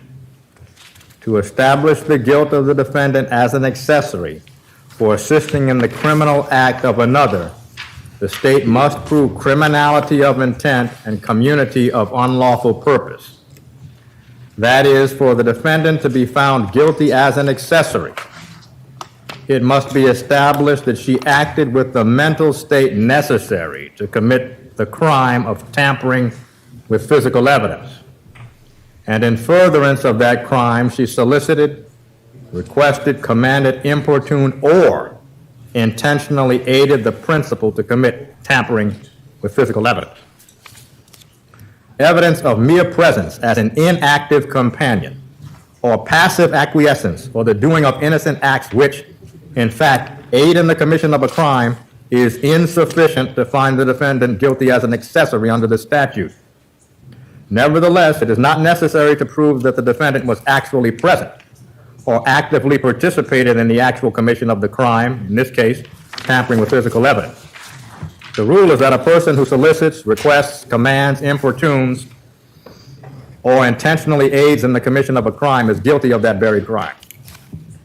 Thus, for you to find the defendant guilty of this charge, you must unanimously find that the state has proved beyond a reasonable doubt that the defendant had the intent to commit the crime charged and did solicit, request, command, importune, or intentionally aid another in the commission of the crime of tampering with physical evidence. The court will now discuss the counts 2 and 4, conspiracy to commit tampering with physical evidence. The defendant is charged in counts 2 and 4 with conspiracy to commit tampering with physical evidence. Now, please refer to this court's instructions on the inchoate offense of conspiracy. Count 2 of the information reads, and the aforesaid state's attorney further accuses the defendant, Michelle Troconis, of conspiracy to commit tampering with physical evidence and charges that on or about the 24th day of May 2019 in the city of Hartford, Connecticut, in the area of Albany Avenue, the defendant, Michelle Troconis, with the intent that conduct constituting the crime of tampering with physical evidence be performed, did agree with Fotis Dulos to engage in and cause the performance of that conduct, and one of them did commit an overt act in pursuance of the conspiracy, to wit, the defendant traveled with Fotis Dulos to the Hartford area for the purpose of disposal of physical evidence relating to the murder of Jennifer Farber Dulos in the city of Hartford on the 24th day of May 2019 in violation of section 53A-48 and 53A-155 subsection A, subsection 1 of the Connecticut General Statutes. Count 4 of the information reads, and the aforesaid state's attorney further accuses the defendant, Michelle Troconis, of conspiracy to commit tampering with physical evidence and charges that on or about the 29th day of May 2019 in the town of Avon, Connecticut, in the area of 265 West Main Street, the defendant, Michelle Troconis, with the intent that conduct constituting the crime of tampering with physical evidence be performed, did agree with Fotis Dulos to engage in and cause the performance of that conduct, and one of them did commit an overt act in pursuance of the conspiracy, to wit, Fotis Dulos did transport a 2001 Toyota Tacoma used in the commission of the murder of Jennifer Farber Dulos to Russell Speeder's Car Wash in Avon on the 29th day of May 2019 for the purpose of having evidence related to that murder concealed and destroyed in violation of sections 53A-48A and 53A-155A1 of the Connecticut General Statutes. First, the court must define the offense of tampering with physical evidence. A person is guilty of tampering with or fabricating physical evidence if, believing that a criminal investigation conducted by a law enforcement agency or an official proceeding is pending or about to be instituted, she alters, destroys, conceals, or removes any item or thing with the purpose to impair its availability in such criminal investigation or official proceeding. The first element is that the defendant believed that a criminal investigation conducted by a law enforcement agency or an official proceeding was pending or about to be instituted. It does not matter whether the investigation or proceeding was actually pending or not, as long as the defendant believed that it was. An official proceeding is any proceeding held or that may be held before any legislative, judicial, administrative, or other agency or official authorized to take evidence under oath, including any referee, hearing examiner, commissioner, or notary, or other person taking evidence in connection with any proceeding. The second element is that the defendant tampered with physical evidence. Physical evidence means any article, object, or other item of physical substance that is or about to be produced or used as evidence in an official proceeding. The third element is that the defendant concealed, that really should read concealed, an item with the purpose of impairing its availability in such proceeding. A person acts with intent when her conscious objective is to cause such result. In summary, the state must prove beyond a reasonable doubt that the defendant, one, believed that a criminal investigation conducted by a law enforcement agency, or an official proceeding was pending or about to be instituted. 2, tampered with physical evidence, and 3, specifically intended to conceal an item with the purpose of impairing its verity or availability. A person acts with intent when their conscious objective is to cause such result. If you unanimously find that the state has proved beyond a reasonable doubt each of the elements of the crime of tampering with physical evidence, you shall find the defendant guilty. On the other hand, if you unanimously find that the state has failed to prove beyond a reasonable doubt any one of the elements, you shall find the defendant not guilty. Now the court will discuss tampering with physical evidence as an accessory. The defendant is charged in counts 3 and 5 with tampering with physical evidence as an accessory. In considering the offense of tampering with physical evidence as an accessory, please refer to the court's instruction on accessorial liability.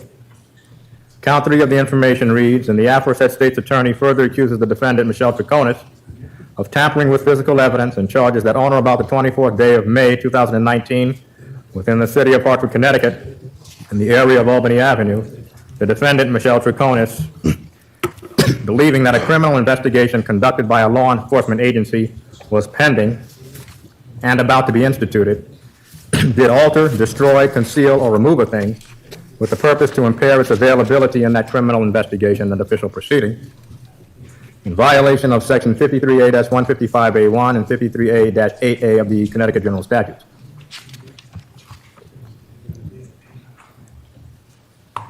Count 5 of the information reads, and the aforesaid state's attorney further accuses the defendant, Michelle Troconis, of tampering with physical evidence on about the 29th day of May 2019 within the town of Avon, Connecticut, in the area of 265 West Main Street.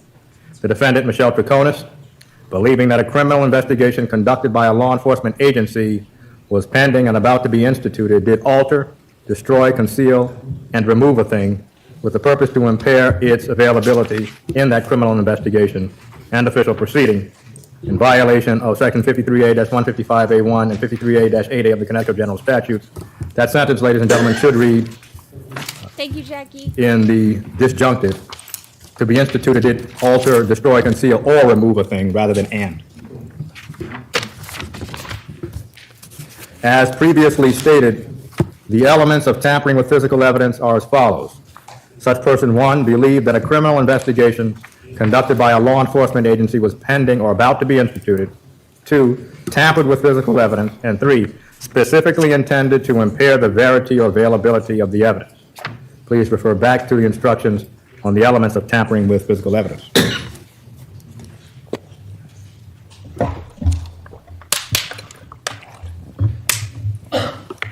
The rule is that a person who solicits, requests, importunes, or intentionally aids in the commission of a crime is guilty of that very crime. Thus, for you to find the defendant guilty of these counts as an accessory, you must unanimously find that the state has proved beyond a reasonable doubt that the defendant had the intent to commit the crime charged and did solicit, request, command, importune, or intentionally aid another in the commission of the crime of tampering with physical evidence. If you unanimously find that the state has proved beyond a reasonable doubt each of the elements of the crime of tampering with physical evidence, then you shall find the defendant guilty. On the other hand, if you unanimously find that the state has failed to prove beyond a reasonable doubt any one of the elements, then you shall find the defendant not guilty.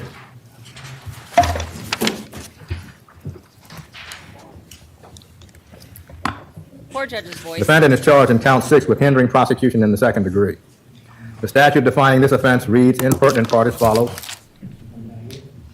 A person is guilty of hindering prosecution in the second degree when such person renders criminal assistance to another person who has committed a Class A felony. Murder is a Class A felony.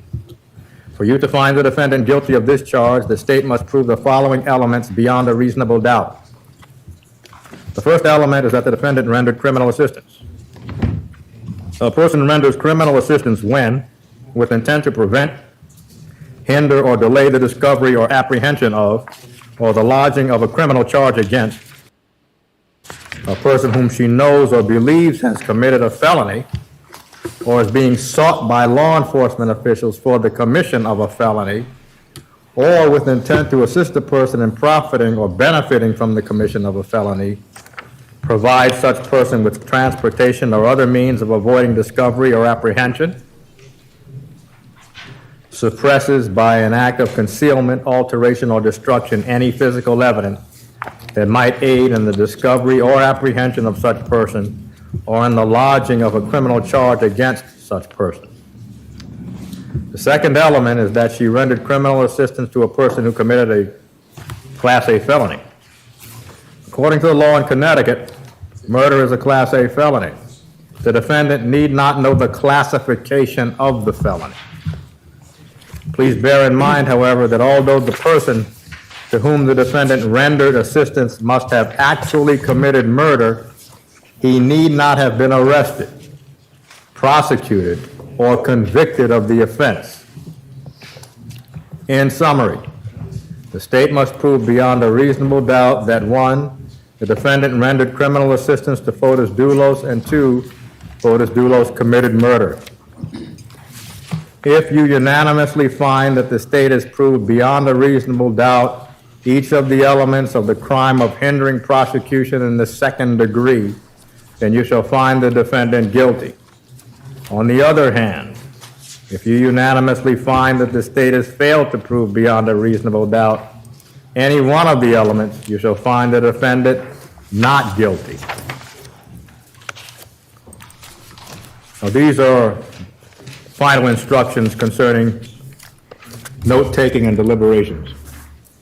If you took notes during the evidence, you may use them during your deliberations, and you may discuss your notes with your fellow jurors.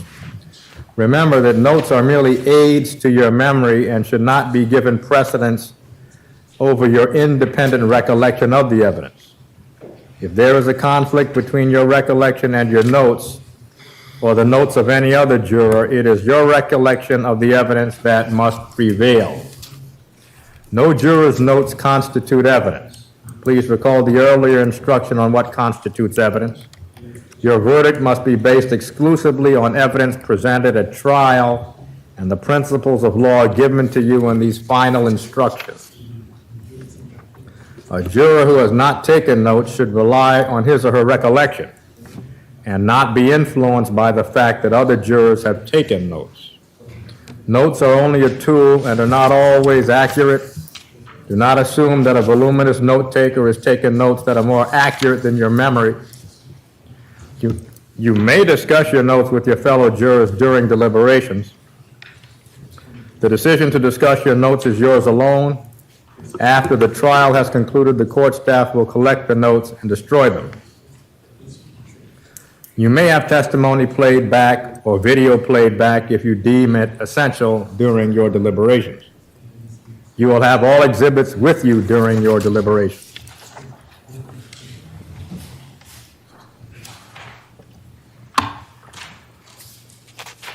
In deciding whether the defendant is guilty or not guilty, you should not consider the possible punishment or consequences in the event of a conviction.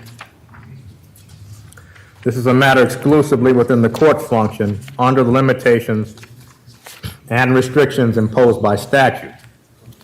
You are to find the defendant guilty or not guilty uninfluenced by the possible punishment or consequence that may follow.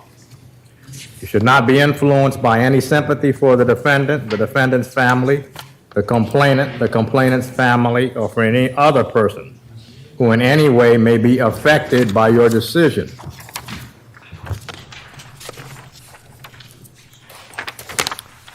Now, in conclusion, this court impresses upon you that you are duty-bound as jurors to determine the facts and apply the law as this court has explained it, and to render a verdict of not guilty or guilty as to each count. When you reach a verdict, it must be unanimous. It is the duty of each juror to discuss and consider the opinions of the other jurors. Despite that, it is your individual duty to make up your mind and to decide the case upon the basis of your own individual judgment and conscience.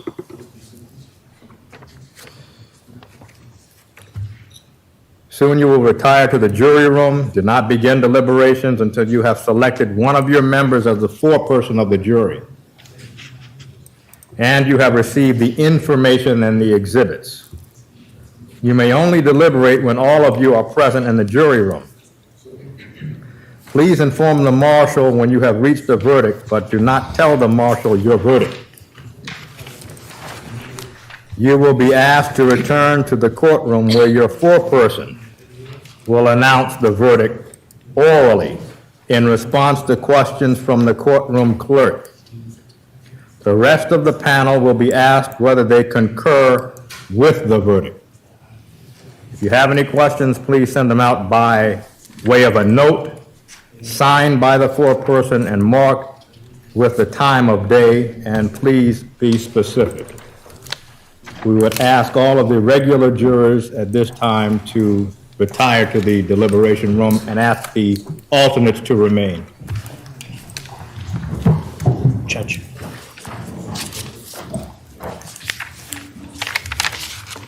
Okay.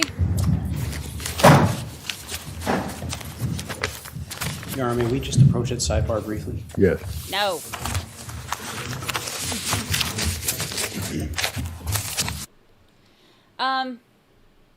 All right, so they are going to start deliberations. Now, some judges will have them stay later when they're deliberating, and some don't. I don't know if they are going to have them stay later or not. So, I guess we'll find out. I can do... All right, that poll is 76% think that the verdict will be guilty, 12% say hung jury, and 10% say not guilty.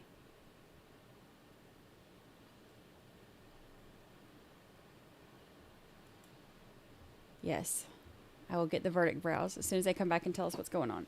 Ow. First verdict browse we've had in a while, y'all.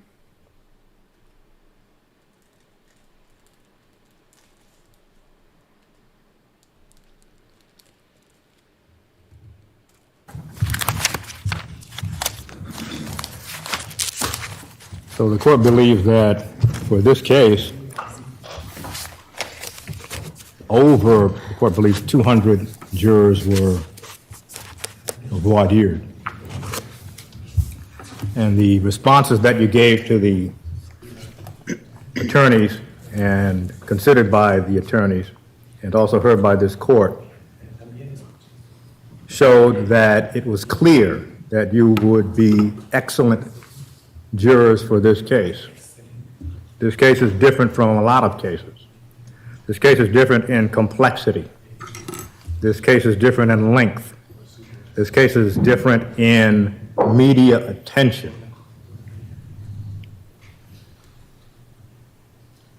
The court will have to release you today from the jury. However, if any one of the jurors is not able to continue, you will have to be pressed back into service to continue the deliberations, which will start anew if you are required to come back. So it is with the gratitude of the state of Connecticut and the parties that we have had you as jurors in this case. There will be no lack of interest by the media in what you think.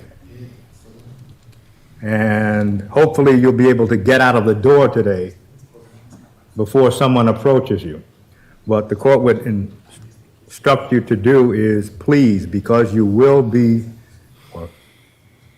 asked to return if jurors are no longer able to continue. Avoid media coverage, avoid talking to the media, avoid talking to people about your service as a juror in this case. So we would thank you, and hopefully this experience has not been such that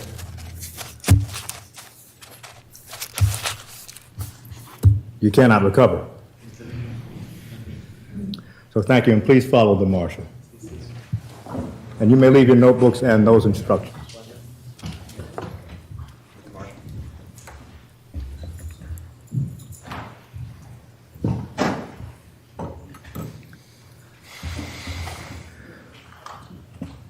court will hear counsel on exceptions to the charge. Yes, Your Honor. Good afternoon. Judge, just on the bottom of, actually beginning the second half of page 52, and this relates specifically to counts 2 and 4, conspiracy to commit tampering with physical evidence. You did earlier in the charge direct the jury back to the incohate or the conspiracy instructions. However, the summary simply includes the elements for tampering with evidence, and my concern is that obviously the allegation here is a conspiracy, so we would just simply need to show that there was an agreement to commit tampering with evidence and that there was an overt act in furtherance of the agreement, not that the defendant actually tampered with physical evidence for this particular count. And I would note also, Judge, that on page 56 with accessorial liability, you did bring the accessorial charge back when finalizing the summary. So I would ask that the court consider instructing the jury on the elements of conspiracy to commit tampering with evidence, namely that there was an agreement to tamper with evidence and an overt act by a co-conspirator. So what the court will do, the court did have the opportunity, it was a short opportunity to have counsel review the final charge. So what the court would ask counsel to do, specifically the state, indicate on the final draft the language you want included. The court may have to just re-instruct the jury on that count. Yes, Judge. I'll do that now. And Attorney Schoenhorn. Thank you. I would first just incorporate all of the arguments that I made and suggestions I made during our charging conference. And I'd also just note for the record that to the extent the court did not include my proposals, that I asked that I would request that the court, having done so, just to preserve the record. There are a few minor items that I only noted during the discussion. Yesterday, I know that the court did add at the state's request a proximate cause instruction. In reviewing it, however, I realized that in this particular case, there is no, this is the kind of instruction that if a person, I don't know, is shot, they go to the hospital, then they get sick, and then they die, the issue is the proximate cause. I don't know if that in this case it was appropriate, so I would have just objected to that instruction being given. I would note that on the bottom of page 12, when the court gave its motive instruction, which the state had proposed, it's both in the negative in the sense that if there's a motive, it says that it may tend to prove the defendant's guilt, but the next sentence says if there's no motive, it can be inferred, not that it may raise a reasonable doubt, but may or may not. So I just note that was unbalanced in the sense that a motive may or may not tend to prove a guilt, and no motive may or may not raise a reasonable doubt, but the way it's written, it's only slanted towards the state's version of events, so I object to that. I said yesterday about the issue about the type and number of wounds inflicted should not have been included. We talked about that, but I think we ended up concentrating on whether it was a weapon, but I believe that this language about the type and number of wounds, we don't have any evidence of that in this case, so I've just renew my objection to that. I already said what on page 35, there's the reference to a weapon, and there I would just raise what I said before.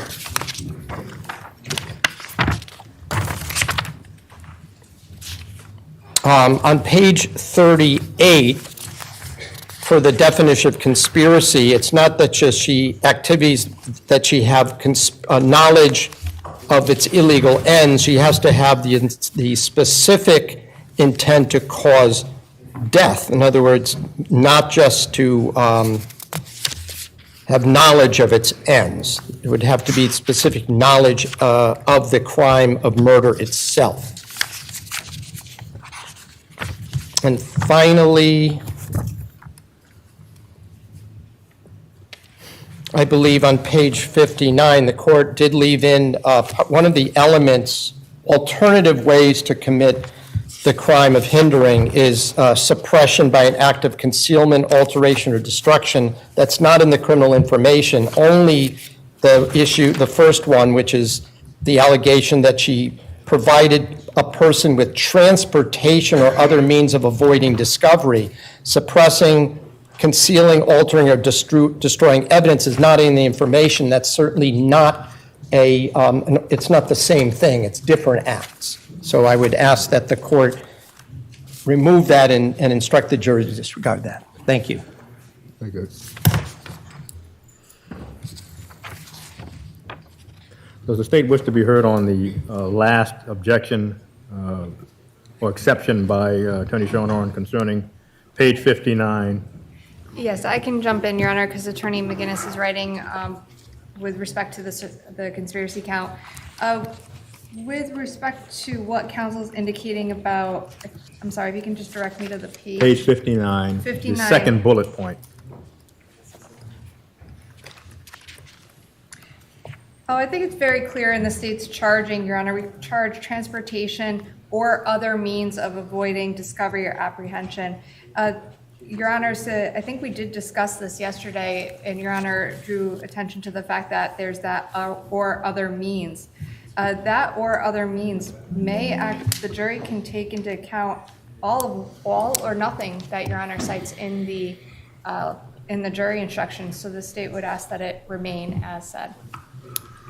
And just briefly, I believe the charge has to do with avoiding discovery and apprehension of the person, not evidence, and that's why they're not the same. Okay, thank you. Attorney McGinnis is writing a lot, so the court is not certain it can read it.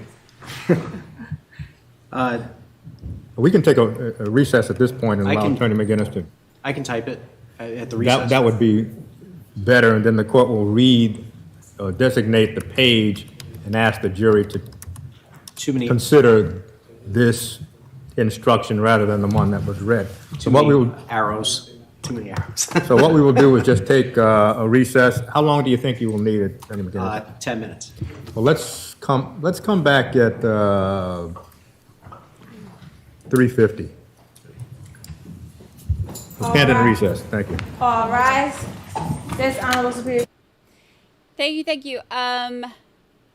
Thank you for the super chat. Was blood found in Jennifer's car? They did not find blood in her car, right? If I remember right.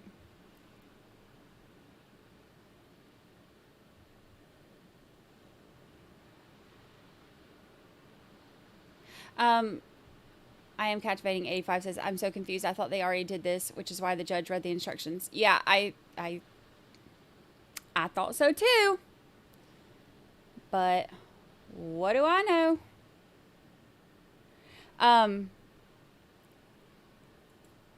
I have been trying to, while they're battling this out, I've been trying to get the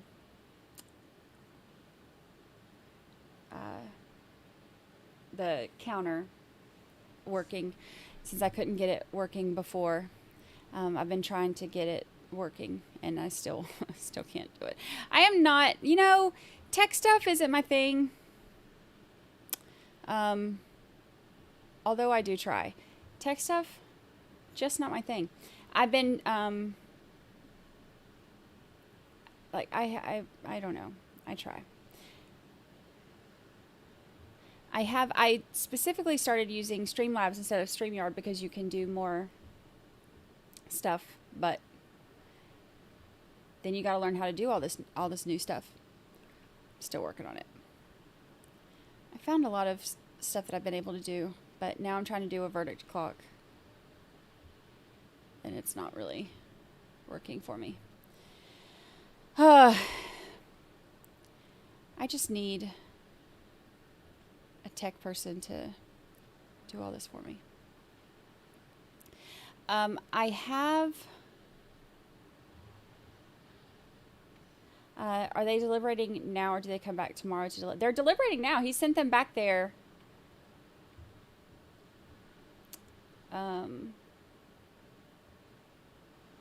he sent them back there for deliberations.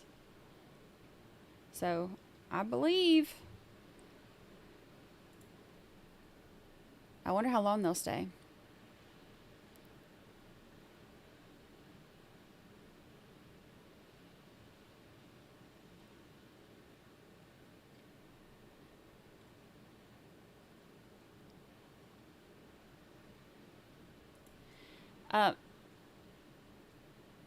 How they been deliberating for? He just sent them back.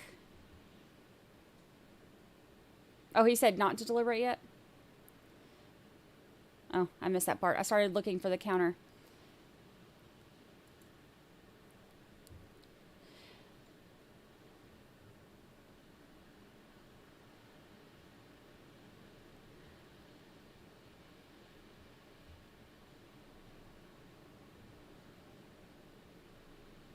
He can't be good at everything.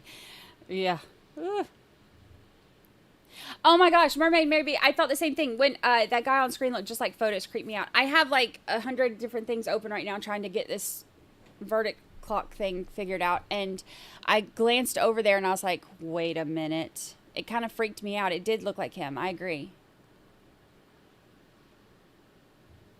Are we live? Yes, we are live. We are live. I'm not behind. We're live.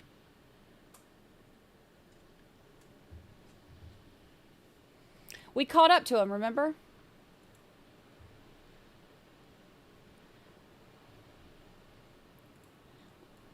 Look. Oh, this doesn't show it. This shows I'm live.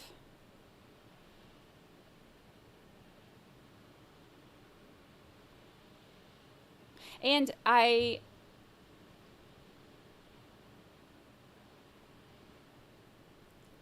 says I'm live. Let me see.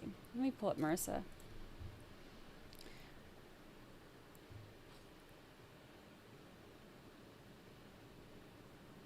Oh, they will not begin to deliberate until about 4 or 4:15. There's some clerical things that have to be worked out and read to the jury. So that's what they're doing now. But they just finished the instructions 16 minutes ago. I am live.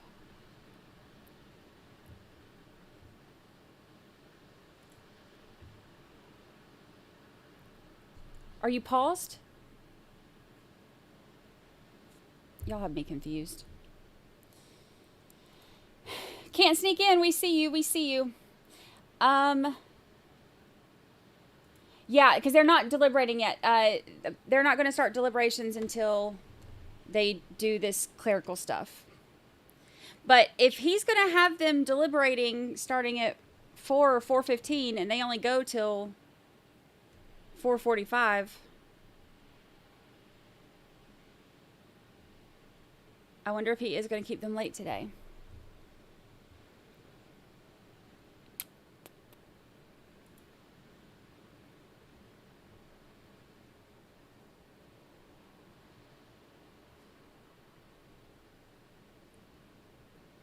Yeah, he sent them out. I missed the whole thing about waiting until they did the clerical stuff. Okay. Let's talk real quick while they're doing their clerical stuff. And I'll keep working on how the heck to get this stupid clock. Maybe we'll get it figured out by the time they actually start deliberations.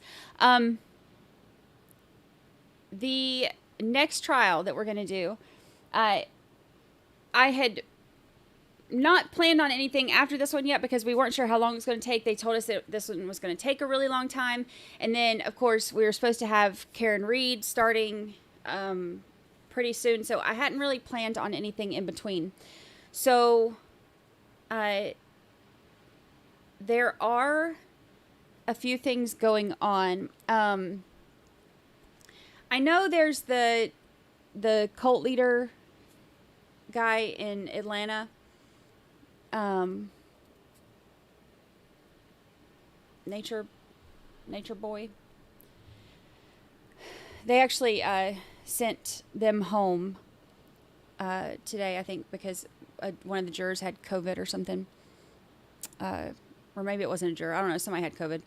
So they sent them home a few hours ago. I saw an update on that. But the only thing that makes me pause on that one is the sexual assault part of it.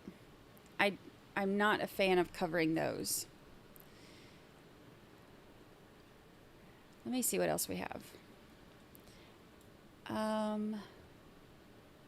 Where's my calendar? Where's my calendar?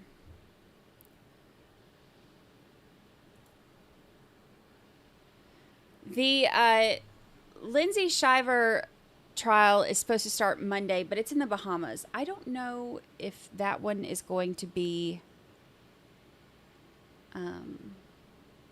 televised or not, or streamed.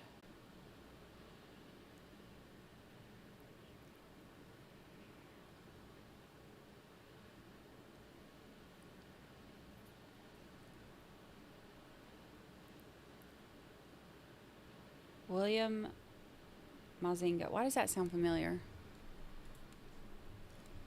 Why does that sound familiar?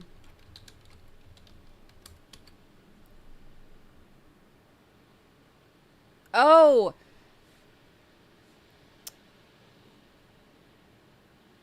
That's why it sounds familiar. He's the Ohio guy. Let's see.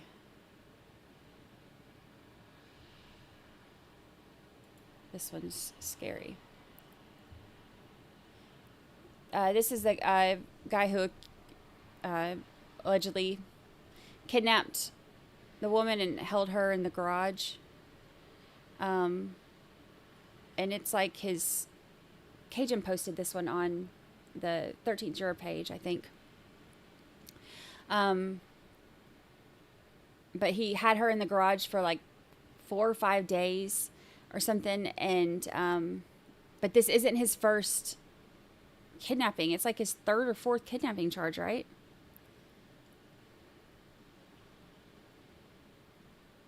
Let me see.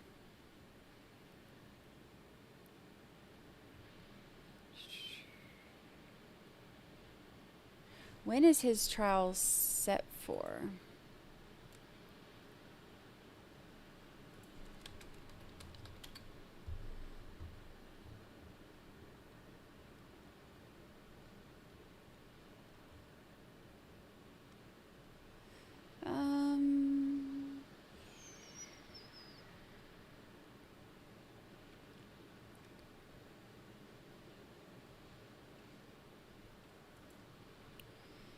So in 2016,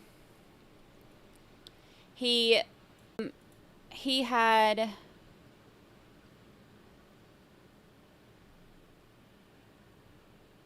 let's see, State versus Mozingo. Trial court. Oh, this was for his appeal in 2016 for a different kidnapping thing. Trial court initially sentenced him to prison, followed by a term of post-release control, but it did not notify him that a violation of his post-release control could result in a prison sentence to be served consecutively to any prison sentence he had served committing a new crime. While on post-release control, he was convicted of a new felony offense. So he appealed this one. He pled guilty to the charge of abduction, a 3rd-degree felony, and he was sentenced to 3 years. So that's for one of the old ones. This is 2016. Hold on. Wow, this goes way back. He got a whole heap of nonsense on his record. Let's see.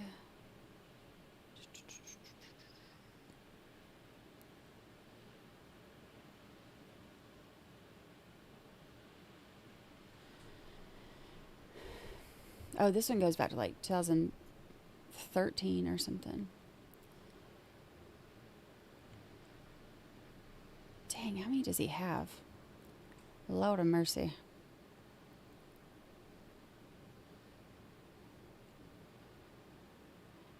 held without bond.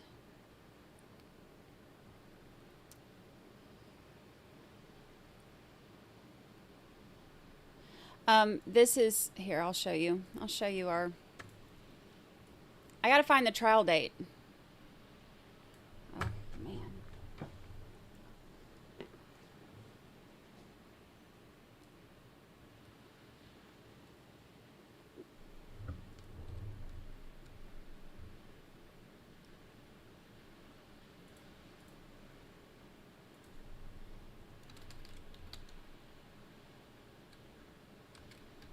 Mozingo.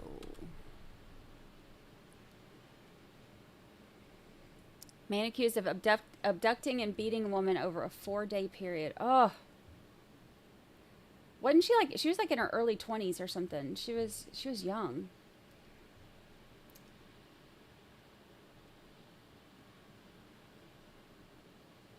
He pled not guilty. Here, let me pull up this fella for you.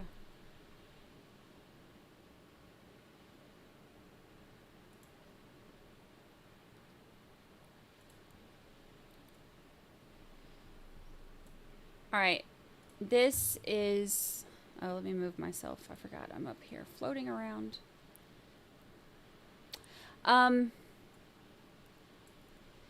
Okay, so this is, police rescue 23-year-old woman held hostage in garage for days by serial kidnapper.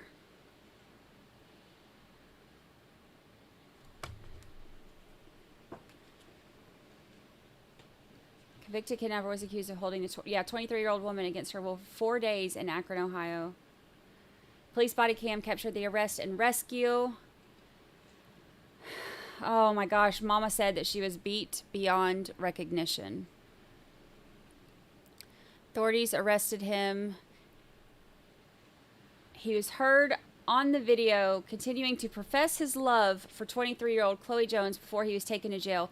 Jones carefully crawled down from a ladder from plywood platform inside the garage where police were waiting.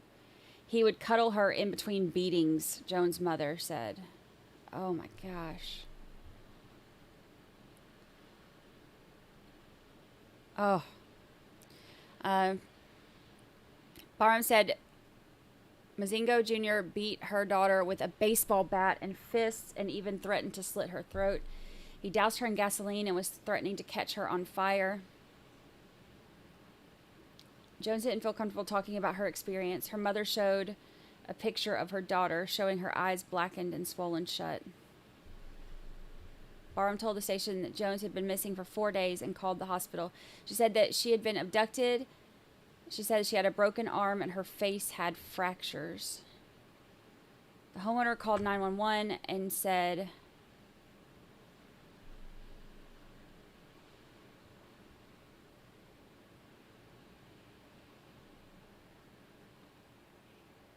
oh gosh. The homeowner called 911 and said Mozingo Jr. and Jones were discovered by her husband 5 hours later. The homeowner who called Mozingo Jr. their good friend declined an interview, but claimed that she met the young woman on more than 3 occasions. Jones, however, disputed the claim. He used to live here. He paroled here at one time before he went back, the homeowner told the news. Had a conversation online. She was going to hang out with him. I found out she got a ride to his place. Mozingo Jr. had been in prison 3 times for kidnapping, twice in Stark County, Ohio. He also spent time at Lorraine Correctional for drug possession. My daughter is never going to be the same. Her life as she knows it is over because he was allowed to walk out on the streets, and that is not acceptable. He faces charges including kidnapping, unlawful restraint, and felonious assault. That is wild.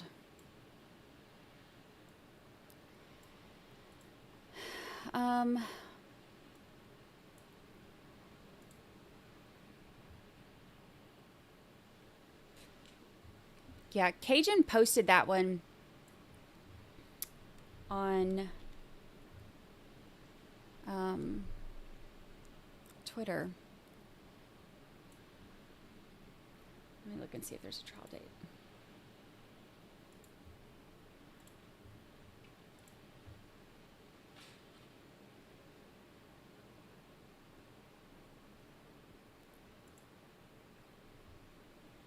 Oh. Here, hold on. Let me... 20.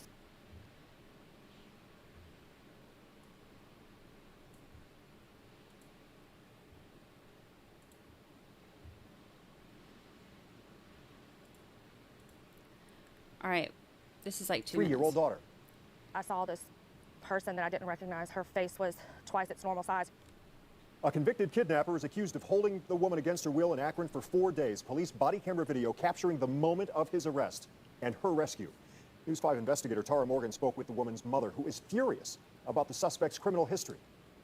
I love you, Chloe. A few words from William Mozingo Jr. before police take him to jail. Moments earlier, police broke down a door and rescued Chloe Jones. She carefully crawled down a ladder from a plywood platform atop a garage. He would cuddle her in between beatings.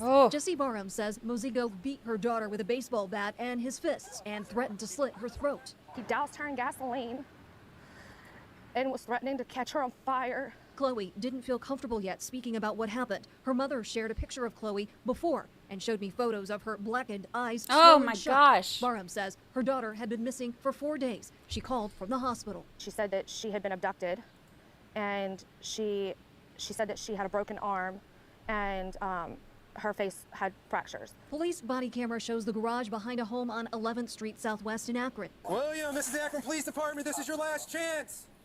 Come out now with your hands up. The woman who lives there called 911 saying Mozingo and the woman were discovered by her husband 5 hours earlier. I need to warn the police that are coming here. You need to warn them about what? Well, he is a violent offender. She called Mozingo their good friend. He used to live here. He paroled here at one time before he went back. The homeowner declined an interview but claims she met the young woman on more than 3 occasions. Chloe told me she'd never been there before. Had a conversation online. She was going to go and hang out with him. I found out that she got a ride to his place. Mozingo had been in prison 3 times for kidnapping, twice in Stark County. He also spent time at Lorraine Correctional for drug possession. His 2-year probation for that started in April. My daughter's never going to be the same.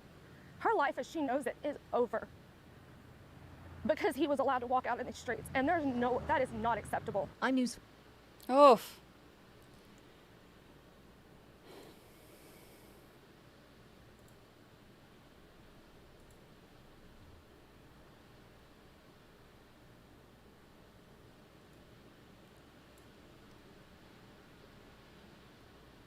Oh, trial date June 10th.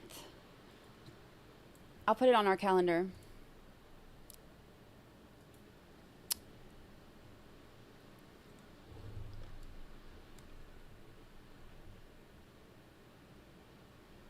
May, June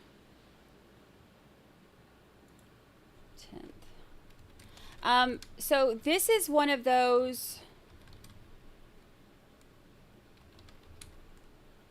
with him having previous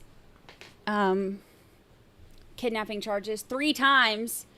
This is one of those where he should not be allowed out again. How many chances do you get? This is one that they should have no parole for him. Because think about it. They were able to save her. How many times do you get to kidnap somebody before it ends up in death? This is one of those things too that will, those will not be considered prior bad acts because and left out more than likely because it shows a pattern. Because that does make a difference. It does make a difference that it's the 4th person that he has kidnapped. That's crazy. If y'all don't follow the 13th Juror page on Twitter, I recommend you do. Because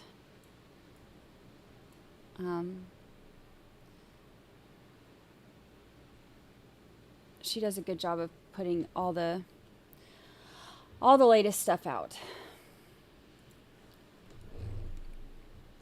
So I'll put that one on the calendar. I can't even think of anything that's starting next week or even this week. Well, there's the one that in Atlanta, but like I said, I'm not a big fan of the sexual assault stuff. Where is my podcast? It is everywhere. I have it on YouTube, but it's also on like iTunes and Apple Podcast and Spotify and everywhere. I will never be able to call it X. It will always be Twitter to me. I've only had it for just over a year, but I still... Okay, we'll never say never. But I ain't started calling it X yet.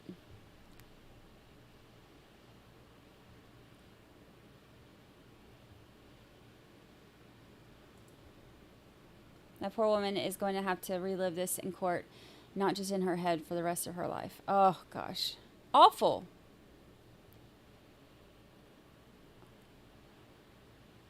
I can't even imagine.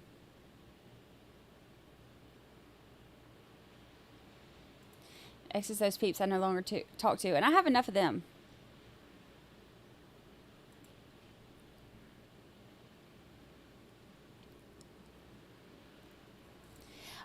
The Karen Reed stuff, it's 13th Juror Podcast. I have some of the episodes on 13th Juror Podcast that I call jury duty episodes, where it's like recaps of the trials that we were watching. But there's also the Conspiracy in Canton episodes. The Conspiracy in Canton episodes are the ones that are, of course, about Karen Reed.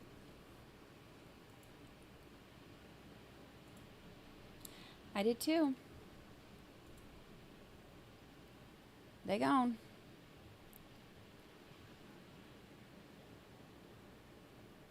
Am I still on MySpace? Not that I'm aware of. I looked a while back. Me and my friends were talking about it, and I looked, and I did not see it. When is the Clinty trial? It got I've had that one on my calendar, and then they changed it again. Let me see.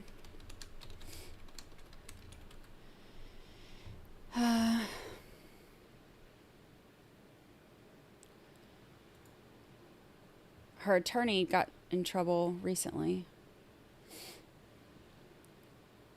And her parents. Let's see.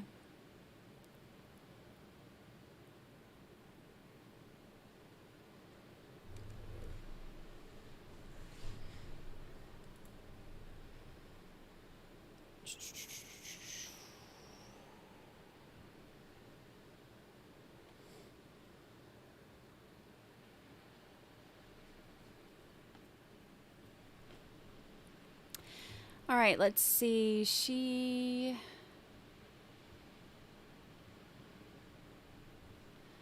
I don't see it. Hold on, let me just go to court documents.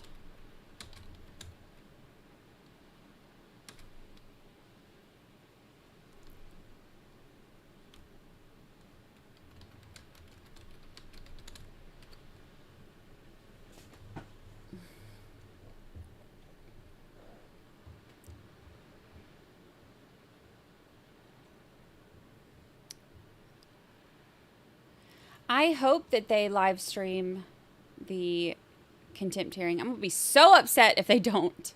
So upset. Criminal court.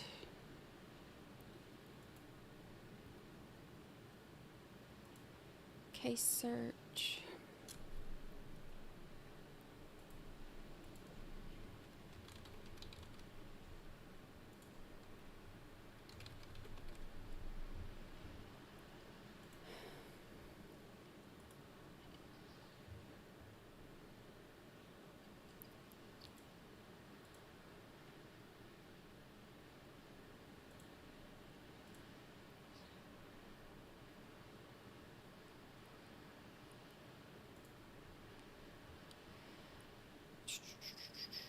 Murder, second degree.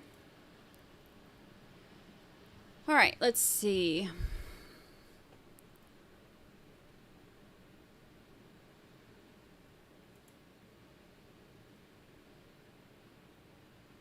The most recent thing is a motion for protective order, motion for rule to show cause filed, motion to compel.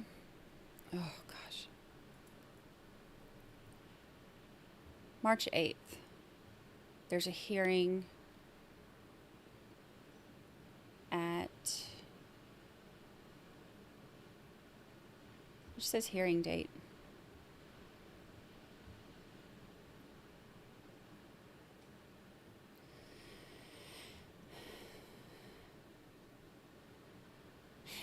Is that a hearing though, or is it the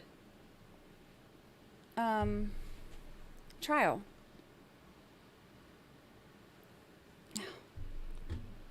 Look, I can't read all y'all stuff and look up stuff. I can either sit here and talk to you alone and just read chat, or I can keep looking up stuff. I can't do both. I only have 2 eyeballs.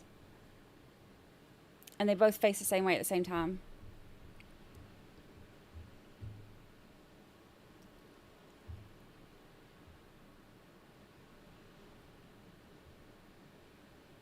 But all it says is a hearing.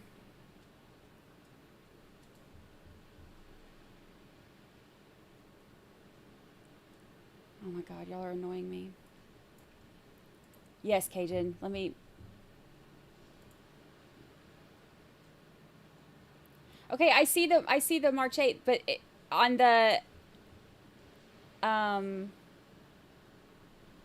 Lucy's not in her bed. She's behind me.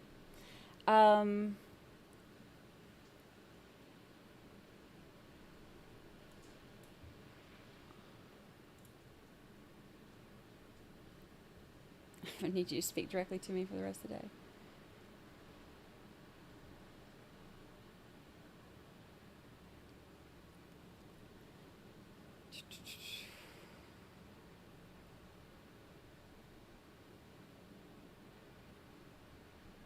So it's just the hearing, but it doesn't say what the hearing is for. I wonder... I don't know. I'll have to...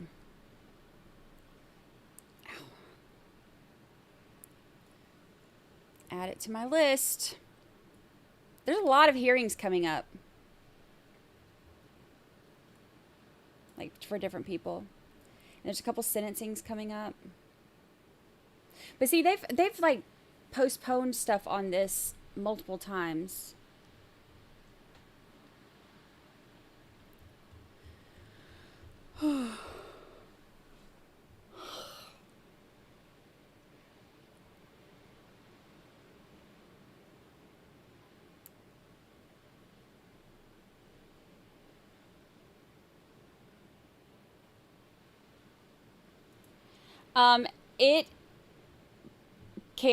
It depends. Honestly, it depends on what I'm trying to look for. If I'm trying to look for a lot of stuff.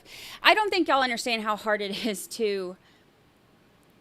I have so much stuff pulled up on my screen.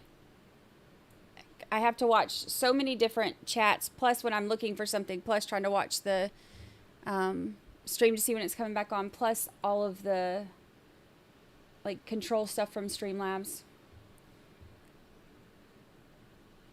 So sometimes I miss chat.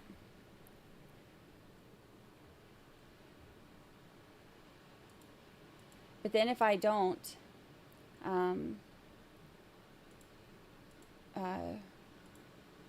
look stuff up and I focus only on chat, then people are like asking a bunch of questions that I can't answer because then I have to look away from chat.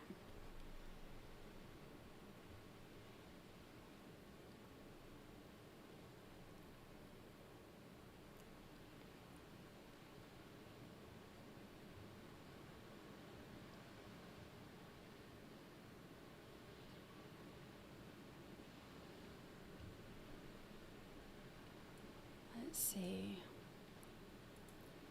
Cajun's giving me shit. Tell her leave me alone. Just joking. Oh, this is something I wanted to pull up too. This was one of the things, since they're not coming back.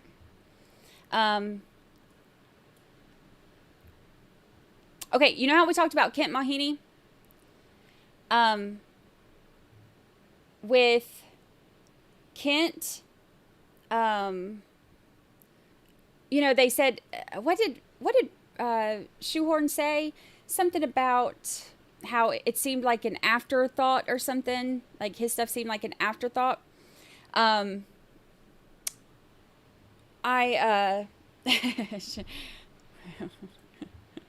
see you. See? Thank you. Thank you. Robin's got my back. I'm just joking. Anywho, okay, so Shoehorn said that the stuff with Kent seemed like an afterthought, which, I mean, in this trial, like I said, his information is a lot different than the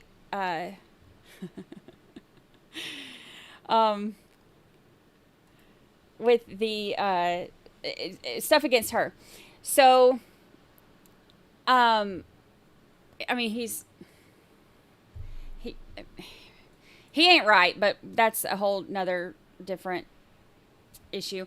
But the stuff against Kent is, I've talked about it on stream a couple times before, the stuff with his, like the shallow grave information, and I went over the stuff on his arrest warrant about how sketchy all of that was.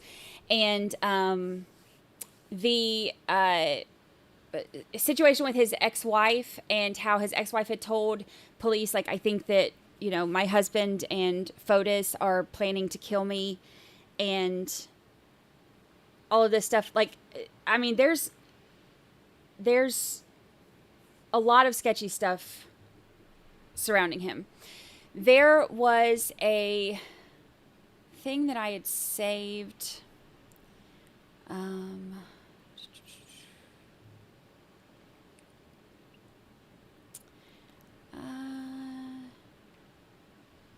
Okay, let's see. Suspended lawyer Kent Mahaney has lived in South Windsor, blah, blah, blah.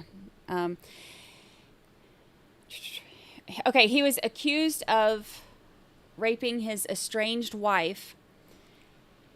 And this says that he emerged Friday with no rape conviction, but with a conviction for violating a family violence protective order issued after he was accused of the rape. He received a 5-year suspended sentence and 3 years probation in Hartford Superior Court for violating the protective order. So the murder conspiracy charge remains pending against him. He's accused of conspiring with Fotis for the murder of Jennifer Dulos. His protective order violation consisted of having Dulos, his friend and law client, contact Mahaney's wife in a purported attempt at reconciliation. So Kent and Fotis together, not a good look. Not a good look for either of them. They apparently just, like, their friendship consists of, like, tormenting their wives. So he had Fotis contact his wife, even though there was the protective order. Okay, the wife complained to South Windsor police about the approach by Dulos after Dulos' wife disappeared, told the police that Dulos tried to lure her to his Farmington home. She said she believed her husband wanted her dead, and that Dulos was working with her husband to get rid of her, according to a South Windsor police report.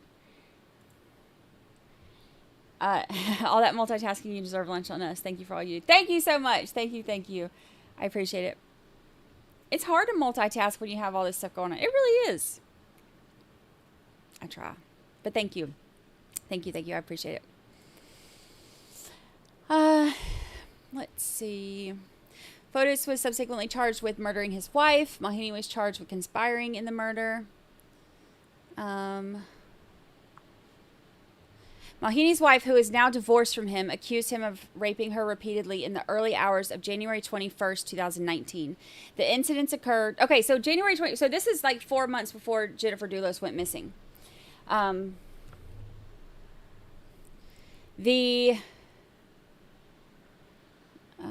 see. The incidents occurred after he had filed for divorce. They were both still living in their South Windsor home, but permanently sleeping in separate rooms. She looked visibly upset when reported the rape later that day, according to a report by South Windsor Police. He denied it, saying that his wife had initiated and consented to the sexual activity, but he added that Mahini declined to give police a written sworn statement. Let's see.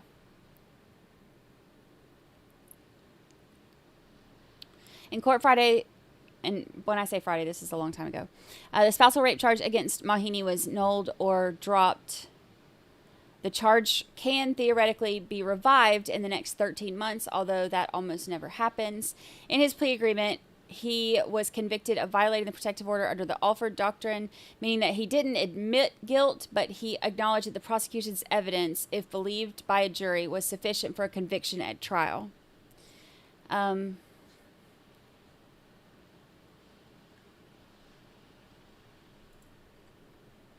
Keep checking to make sure I didn't accidentally pause this or something, because they're taking so long. All right, so Mahini's ex-wife spoke at length in court Friday, alleging that Mahini had repeatedly abused her financially and sexually during their 5-year marriage. Let's see. But Hartford State Attorney Charmise Walcott told Judge Kevin Doyle that the woman's sexual assault allegations couldn't be proven, according to Hearst. She said the accusation had been found not credible by a family court judge during the divorce and by a judge who heard the woman's request for a civil restraining order. There was physical evidence corroborating the woman's claims, however. She told South Windsor Police that Mahini had put his hands around her neck and squeezed, hurting her. They're back. And she had a bruise on her neck. So that's Kent Mahini's wife.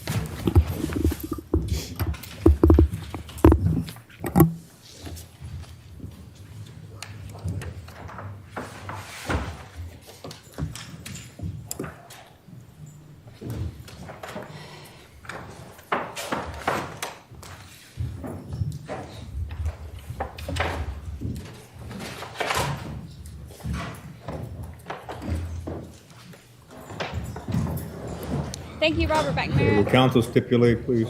Yes, Judge. Yes. Okay, ladies and gentlemen, the court read to you the instructions on the law.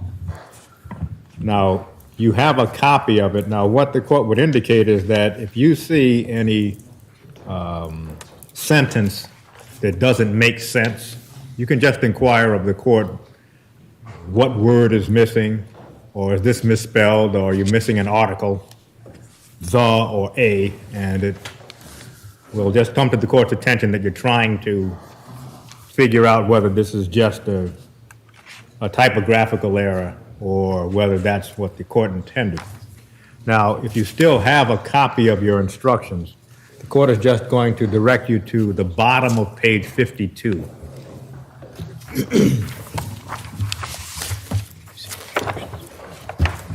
And at the bottom of page 52, there is a paragraph that begins, "if you unanimously," and it concludes on page 53. So what the court will ask you to do is just cross out that entire paragraph, and the court is going to read the substitute paragraph, and you will also get a copy of that substitute paragraph, so you do not have to take notes on the substitute paragraph. So instead of that last paragraph on the draft that the court gave you, this is how the last paragraph will read at the bottom of page 52. Counts 2 and 4, conspiracy to commit tampering with physical evidence. Now, as the court mentioned, the defendant is charged in counts 2 and 4 with conspiracy to commit tampering with physical evidence, not the substantive offense of tampering with physical evidence. The court refers you back to previous instructions on the definitions of agreement and an overt act in furtherance of the conspiracy. In summary, therefore, the state must prove beyond a reasonable doubt, one, that the defendant had an agreement with Fotis Dulos to commit tampering with evidence. Two, the defendant or Fotis Dulos did an overt act in furtherance of the conspiracy. And three, the defendant specifically intended to enter into the agreement and intended the conduct constituting the crime of tampering with evidence. If you unanimously find that the state has proved beyond a reasonable doubt each of the elements of the crime of conspiracy to commit tampering with evidence, then you shall find the defendant guilty. On the other hand, if you unanimously find that the state has failed to prove beyond a reasonable doubt, well, this says any of the elements, any one of the elements, you shall then find the defendant not guilty.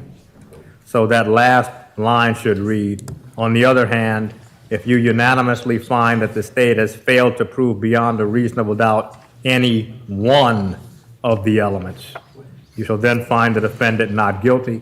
This will be given to you. You can mark it up as you wish. Soon, the exhibits, all of the exhibits in the case are going to come to you. What also will come to you is a laptop. If you have any trouble with the laptop, we can troubleshoot for you. So if you can just retire to the deliberation room, all of the exhibits will be brought in, and at that time when you are all in the deliberation room together, you can begin deliberating. You can retire to the deliberation room.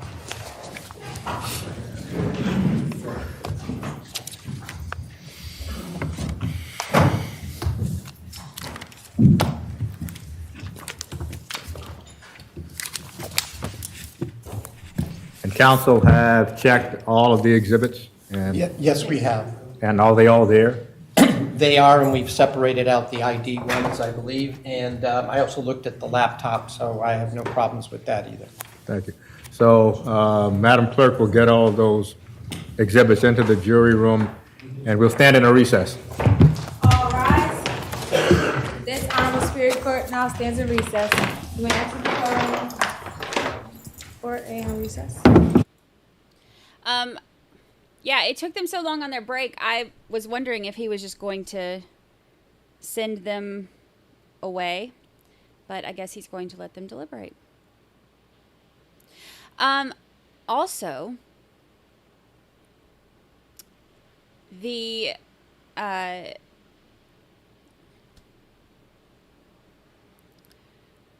don't know if all of you were here when I started talking about this. I have told y'all about my college roommates who live in the Orlando area, and oh,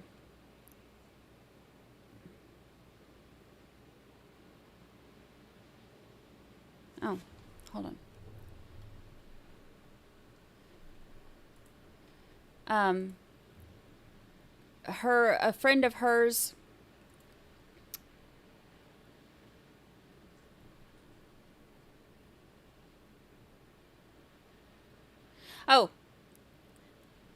the Cajun just posted on the 13 juror page.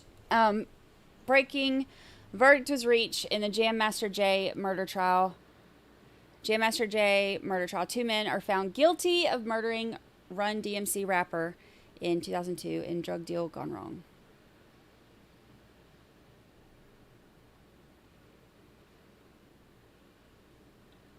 That just came up.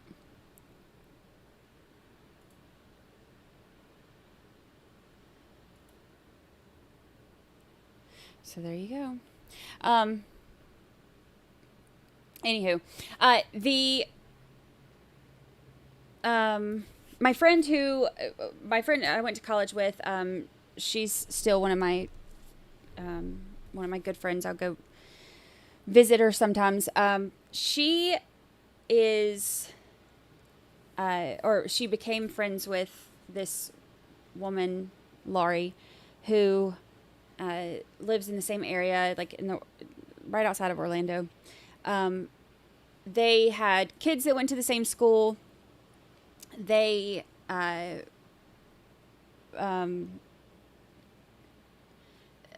not like best friends or anything, but they were friends. They hung out. Like she had gone over to their house before. She had told me before that this friend Lori, about how her husband was like gone or missing, or she didn't know if like he, had left and then just wasn't talking to anybody or something, but he basically like kind of was just gone, missing.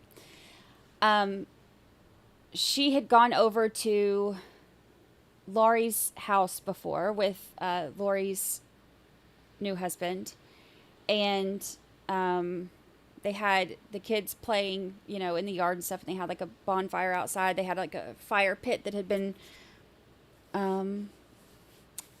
been made recently, and the police she called me one day, the police ended up coming and arresting Laurie for murdering her missing husband. It turns out she shot him and buried him in the backyard, and her and the new boyfriend / now husband built the fire pit over there. So my friend was over there roasting marshmallows over her missing husband's dead body on this new fire pit. She was able to get out on bail, and so she has been postponing this trial for as long as she can. She even tried a few months ago to have her defense was going to be that her daughter, who was I think like 7 at the time or something like that it was her daughter who shot him, and I can't remember the exact age. I said it before, but I haven't looked at this in a while, so my brain is foggy. But I think the kid was around, or somewhere around 7. So she tried to have that as her defense, that her daughter is the one who shot the husband, and then they buried him in the backyard. It gets crazy too. I mean, there's more stuff. Like she had this boyfriend who she was like sleeping with, and he was married, and she thought that he was going to leave his wife and they could both leave their spouses and then be together. And he was like, that's not really what I wanted. He was kind of just in it for the nookie, as Limp Bizkit would say. And he didn't want to do that. So Laurie made Facebook accounts to like message this woman, and she pretended to be her husband. So how do I say it? So Laurie pretended to be Laurie's husband, and she messaged this guy that she's having the affair with, his wife, and she pretended to be her husband, and she was like, hey, did you know our spouses are cheating on us? And like all kinds of crazy stuff. I mean, it gets wild. They have postponed this for so long, and they have finally set a trial date. We'll see if it goes through, but her trial is set now for September 9th. And I'm not sure if my friend's going to have to testify or not, but kind of crazy. But they have put this off for so long, and they are finally just now setting the trial date. So hopefully it'll go through. I hope so.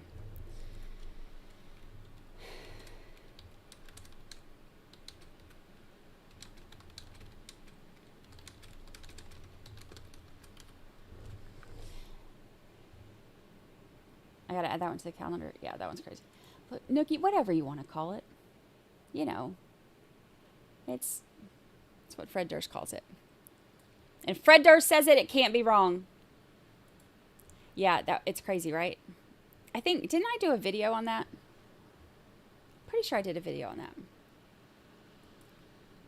I know we've talked about it a couple times before, but I'm pretty sure I did a video on that. All right, let me see if I can try one more time.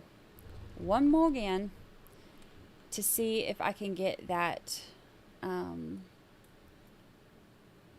watch thing up. Clock thing. Watch clock thing. It hasn't been going well. Okay. Streamlabs clock.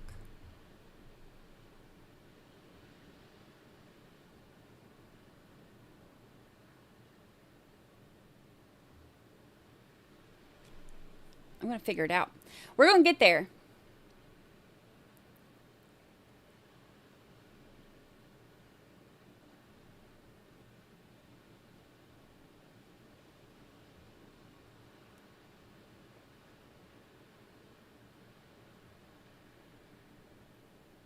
We're going to get there. See, I can find them, but then I don't know how to make them show up.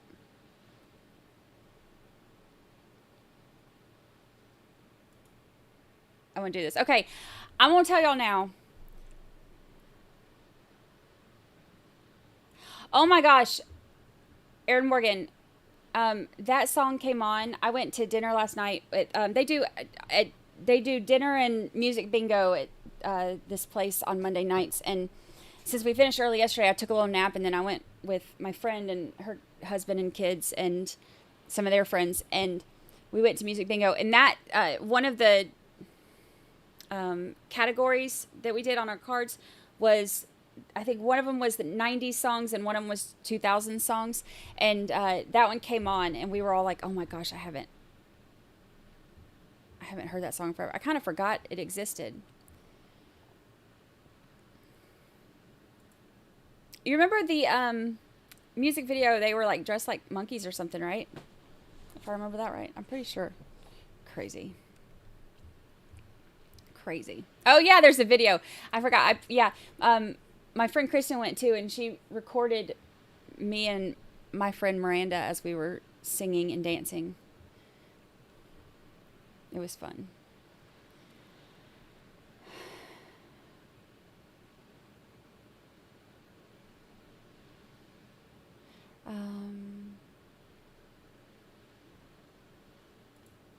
We're going to find this widget. Widget. All right, here we go. We're going to find it. Manifest it. It's going to work.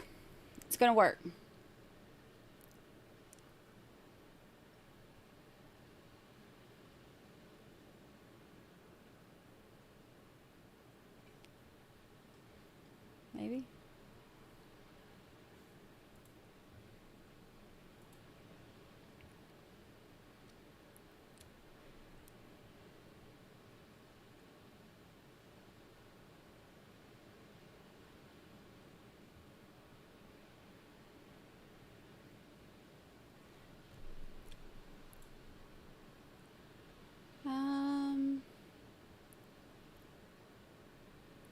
Okay.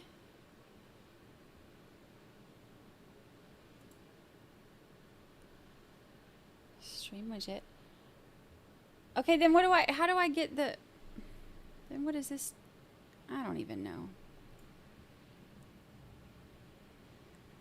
Use this link as a source in OBS or Streamlabs. Okay, so what does that mean? I need like somebody to do this stuff. I need to teach my kid. And by teach my kid, I mean tell my kid to learn it so that he can just do it. All right, we're going to do this. We got this.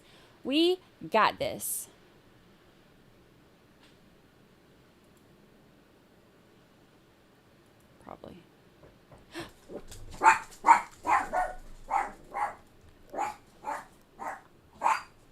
I'll be right back.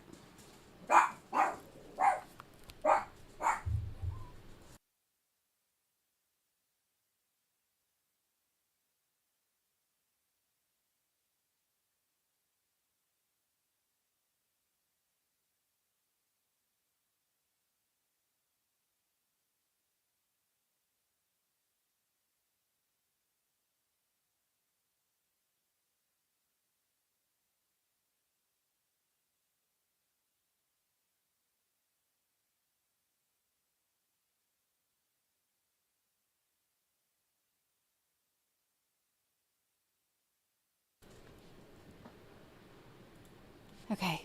Somebody's at the door. You can hear Lucy go crazy when somebody comes to the door.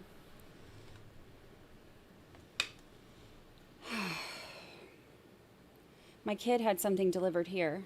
I don't know why he doesn't have it delivered to his condo.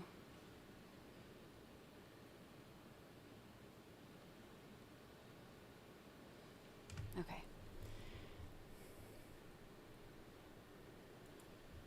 All right. Oh, I wish. Oh, yeah, verdict browse. Dang it, I was trying to get the clock going. All right, hold on. Let me see if because I think I've almost got this clock. And then we'll do... We're going to figure it out. We're going to figure it out. We've got this. Right? Maybe?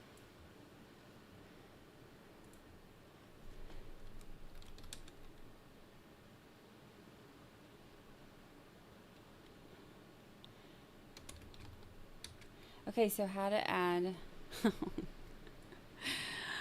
Ah! You know... Whatever. You get what you get and you don't pitch a fit. I don't know how to do the verdict clock. I tried. So...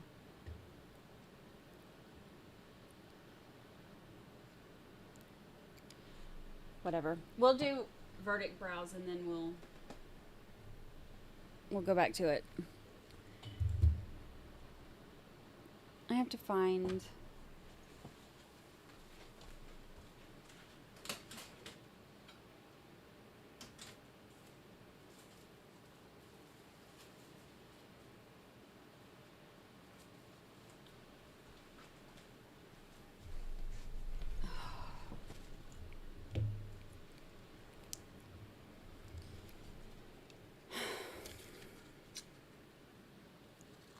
I haven't put these on in a long time, y'all.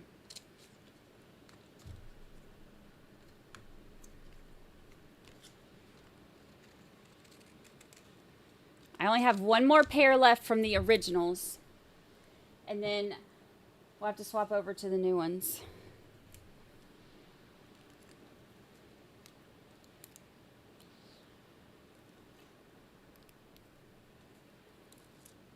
Oh my gosh. Let's see if I can get them even. Look, as soon as I get them on, they're going to come back and be like, okay, we're dismissed for the day. That's okay. It's okay.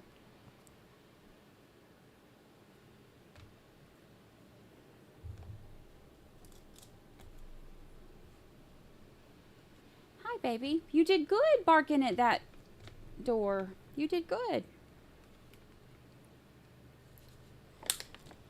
All right.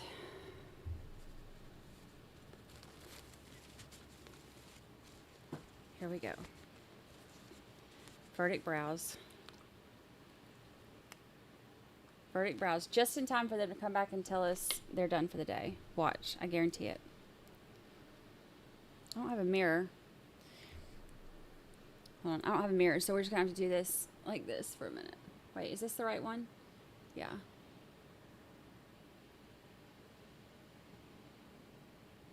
Wow, this is hard to do this backwards. Okay. We got it. Does that look like where an eyebrow's supposed to go? If I didn't have blonde ones? That's high, isn't it?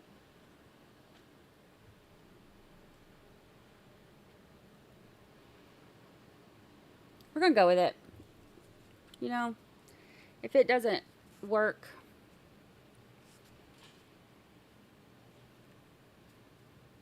Are they going to last till Friday? Probably not. So they better have a quick verdict.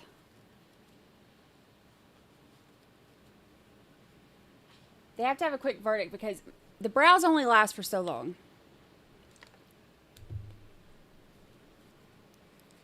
So if it's a hung jury and it takes for a long time,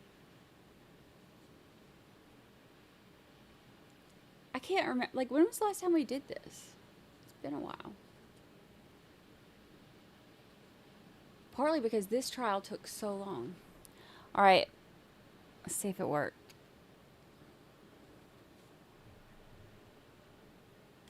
Wait. Oh my gosh. This is harder than I remember.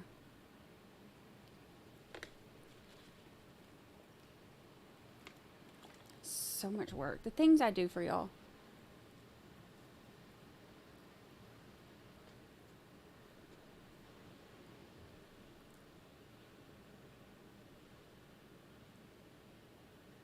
It's not coming off. Ugh.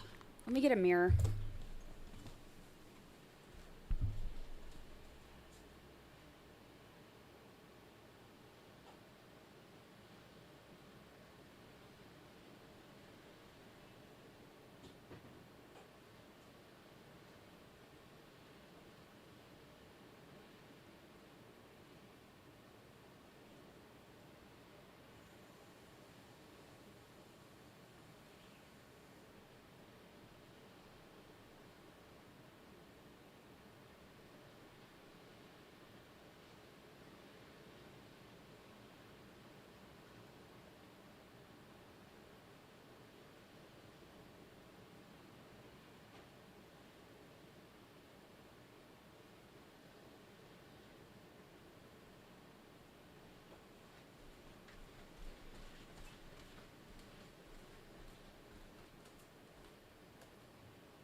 All right. I had to get a mirror. You don't know how hard it is to put these on looking at yourself backwards on a YouTube feed.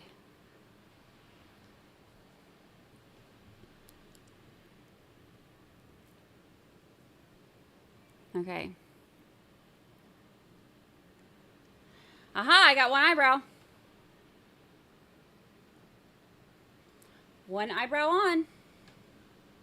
One to go. You know, every time I see clips from when I have verdict brows on, I'm always like, oh my gosh, look at my eyebrows. They're very intense. All right. Here's the next one. I know, I tried to use a little napkin, but it wasn't working. I just got a washcloth while it was up.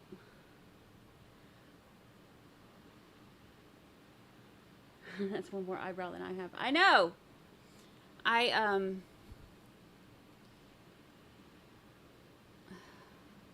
only have eyebrows on verdict days. I don't always get them even. But that's okay.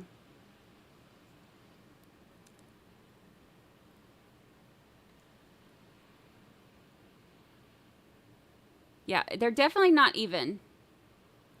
But they're on. Verdict brows have arrived.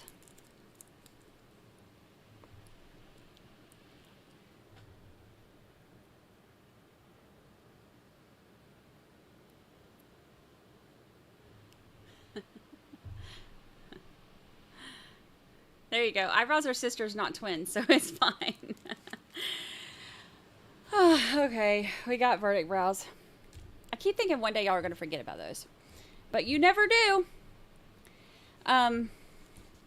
We have to do them. Nobody forgets anything here. I will tell you the story again about the brows. For those of you who have not been with us before. I had a email come to me saying from a woman who said that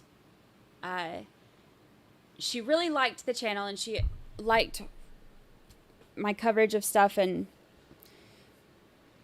all of that. But she said that she really could not focus on it because my eyebrows were not dark enough. Like my eyebrows were too blonde and too thin. So apparently that was distracting for her. And she told me that while she appreciated my coverage, she could no longer watch the channel because of my eyebrows. Which is stupid, honestly. That's the stupidest reason I've ever heard not to watch somebody, but okay. And also stupid to tell me, like, what is I supposed to do with that? Like, but, one thing that came out of it, I was telling that story and about how ridiculous it was. And so then a few days later in my P.O. box, I was sent these eyebrows. So, when we had our, it was Travis, wasn't it? Was Travis the first one that we did this with? Travis Rudolph? I think so. We went into Verdict Watch, and you know, when you're in Verdict Watch, you have to like occupy time. When there's something going on the screen, then y'all are paying attention to that, and I can, you know, kind of multitask a little bit easier. But when I am in Verdict Watch, I'm having to sit here and find things to talk about and entertain you. So I was like, okay, well, we'll put on the verdict. Well, they weren't verdict brows at that time. I was like, we'll put on the brows. So I did it live on camera during Verdict Watch. And then it kind of became a tradition after that. They were like, we got the verdict we were wanting. So then it became a tradition. Like, well, if the verdict worked, it must have been the brows. So we then ended up, it became a tradition. So we've gone through pretty much the entire package that was sent to me. And now I'm about to move on to the second package that was sent to me because God forbid we run out of verdict eyebrows. So, that's the story of the verdict eyebrows. Look, look, this one kind of swerved up a little bit for some reason. So I look kind of like I'm confused.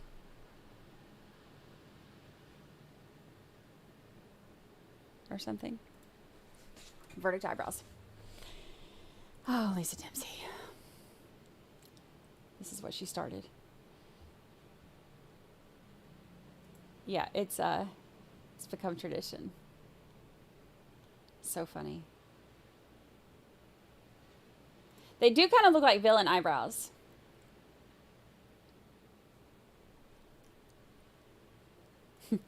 You should wear brows. I've never had them before. Like my brows are pretty like blondish. So I've never really had them before. And so when I see myself with them, it always kind of freaks me out a little bit. Last time we did them was for the bar fight trial. Wow, has it been that long? Gosh, that's crazy. Are your eyebrows trained to juggle or something? Yes. They're fancy. Don Turner, thank you for the super chat. Thank you, thank you, thank you.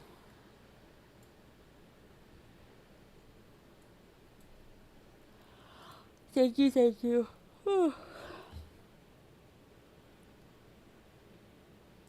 I lost a lot of them too when I went through chemo and stuff. I did cisplatin chemo, so I didn't lose all of my like hair and eyebrows and stuff. I only lost like some of it, thinned out a lot, and part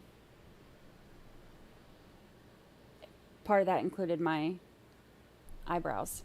So they were already like thin and blonde anyway, and then I lost some of them. So, But fear not. You can pay attention now because now I have eyebrows. How stupid is that? So stupid.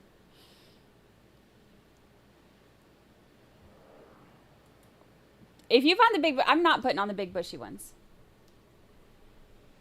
Nope. Not doing it. Not doing it. Already did. He put on the big bushy ones. Rebecca Johnson, thank you for the super chat. Thank you, thank you. Thank you, thank you. I appreciate it. Yeah, I made Ari. Yeah, we did a joint stream for Verdict Watch, and he had the big, like his were like crazy, like big and bushy. It was really funny. I can't imagine not being able to watch somebody because they had light eyebrows. But to tell someone that is absolutely rude, inappropriate, disrespectful. What's wrong with people? It was the most random thing. I'm like, what do you want me to do with that? What do you want me to do with that? Ridiculous. Ah, people. Grouch eyebrows. Yeah, his look like grouch eyebrows. I'd love you to interview Attorney McGinnis. He is awesome. I would love to interview him. I'll reach out once this is over.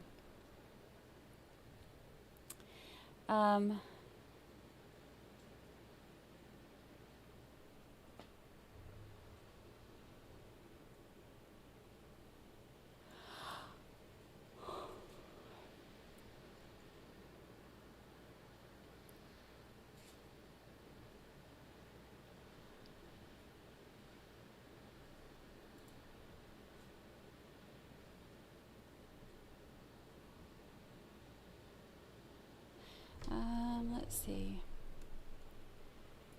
Imagine the person that said that lurking and watching the channel. Yeah, she's been back in here a few times. All right, I'm going to do the poll.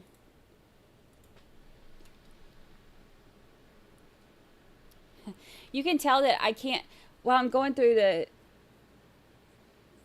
medical stuff, having to do my stuff, I haven't been taking my ADD medication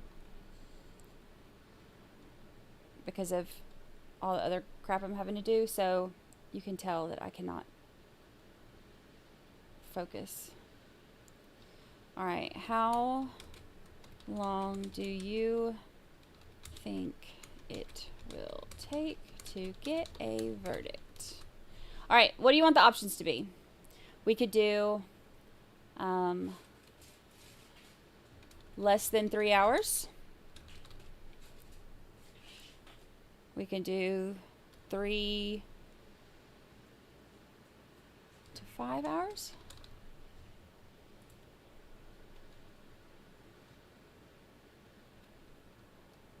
Five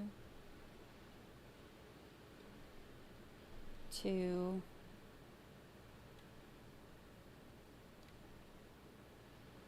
7 hours. More than 7 hours. 3 days. You think it would take 3 days? Y'all think it'll take that long?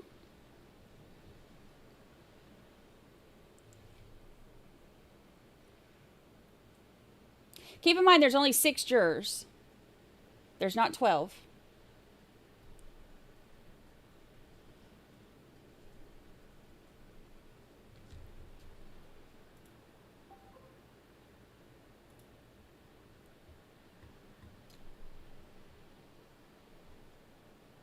$84 years should be an option, right?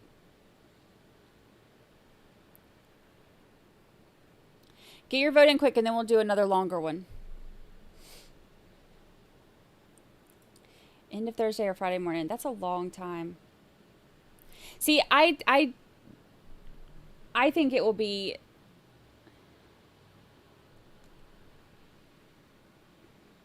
I'm thinking possibly like tomorrow afternoon. So I'm thinking more along like how long are they actually in court? They start at 10 and they leave. They won't do the hour breaks and all that.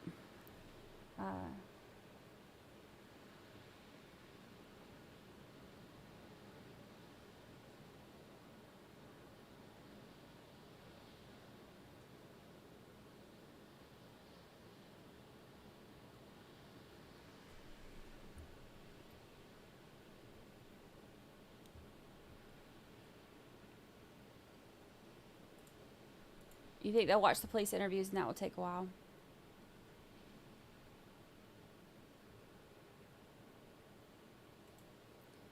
Tomorrow afternoon. Missy Russell, thank you. And the rest of the gang to help be open-minded. Thank you.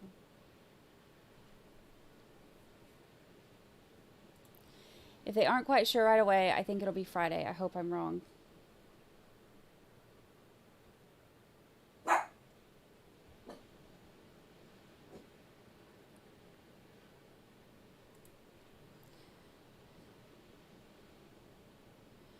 I think not having opening statements, the jury will need to go back and review the evidence to place with the closing statements since they didn't know what they were looking at before. My brows definitely ain't gonna make it till Thursday or Friday.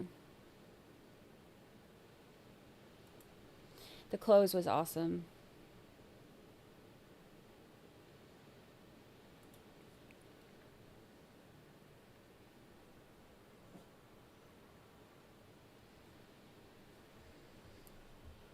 It might be long. Okay, I'm going to end this poll.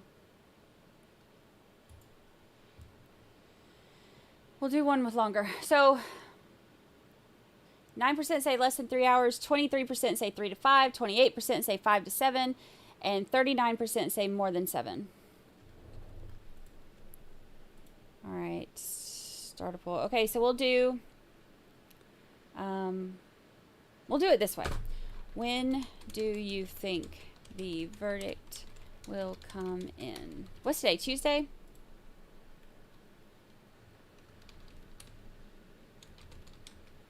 So, ladies and gentlemen, we conclude for today. You should have all of the exhibits in the deliberation room. The court understands you also want an easel that will be, well, we'll try to fix that sometime before you come in tomorrow. So when you come in tomorrow, we start at 10 o'clock. The court wants to make sure that everyone is here after you come into the courtroom and the lawyers stipulate that all of you are present, then you can just begin your deliberations. So again, do not be surprised if the media tries to talk to you now. Your names and your addresses have not been made available to the media, but their efforts to try to find out who you are will not go unabated. So please, don't talk to the media, please. Don't discuss the case with anyone. Please follow no media reports about the case, and we hope to see you tomorrow. Have a good evening.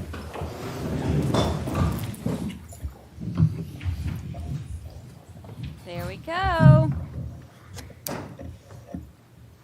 All right, so what we'll do... We will stand adjourned until tomorrow morning at 10 o'clock. All right. All right, so 35. Okay, so this is what we're going to do. This is our plan. We got a plan. 35:29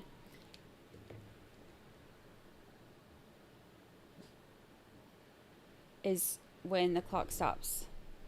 So I'll try to work when we finish. I'm going to rest for a little bit because my back's hurting. But I'll work on it tonight and try to figure out how to get that stupid clock to work. And then that way we'll have it tomorrow. I've still got to go to treatment tomorrow. I doubt they're going to come with a verdict by the time I get back. But, you know, if they do, then we'll just watch it when I get back. But I am...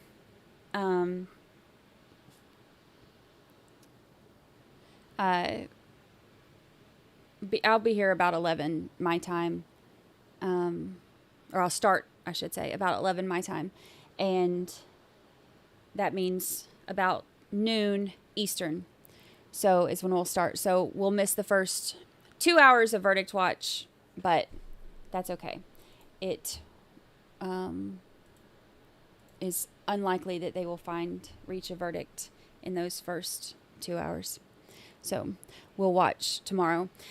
While we are in Verdict Watch tomorrow, we have, what time is the Koberger hearing? I need to look that up. I need to see what time it is, because we can watch that. And then we also have the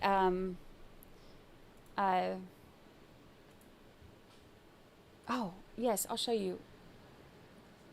I'll show that. Thank you for the super chat. I will show.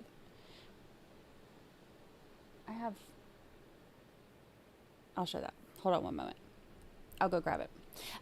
The Chad Daybell and the Lori Vallow hearings, we still have those that we can watch too. I have those saved, and we can watch those. So we'll have some stuff to kind of keep us occupied during Verdict Watch, but I am going to try to get the, I'm going to try to figure out that dang verdict clock.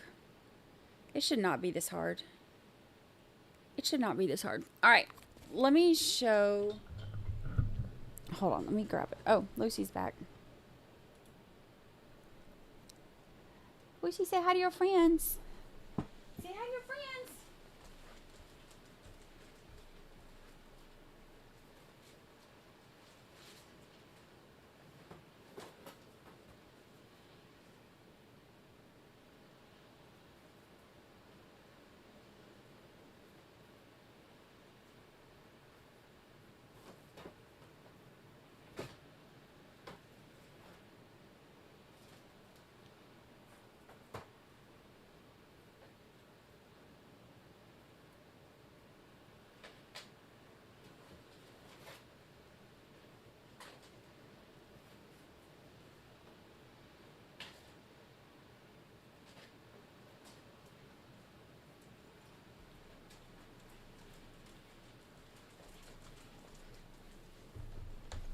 Goodness.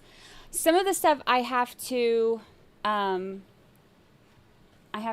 because some of it I've already been wearing and playing with. Look how cute this is. It's a light up. See it? It lights up. It's a little door stopper.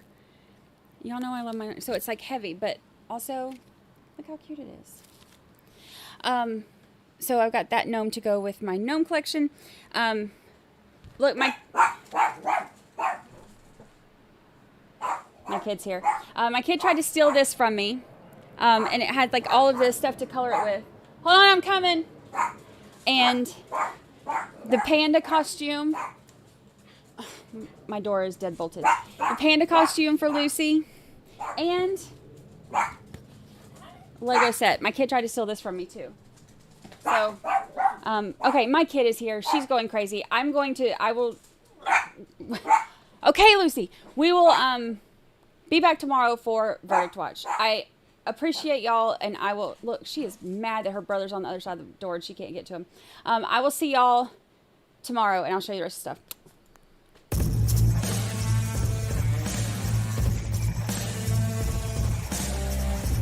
I gotta go. I can't stick around here forever. It was wonderful. Everybody behaved. Everybody's always so nice to me. Just love your channel.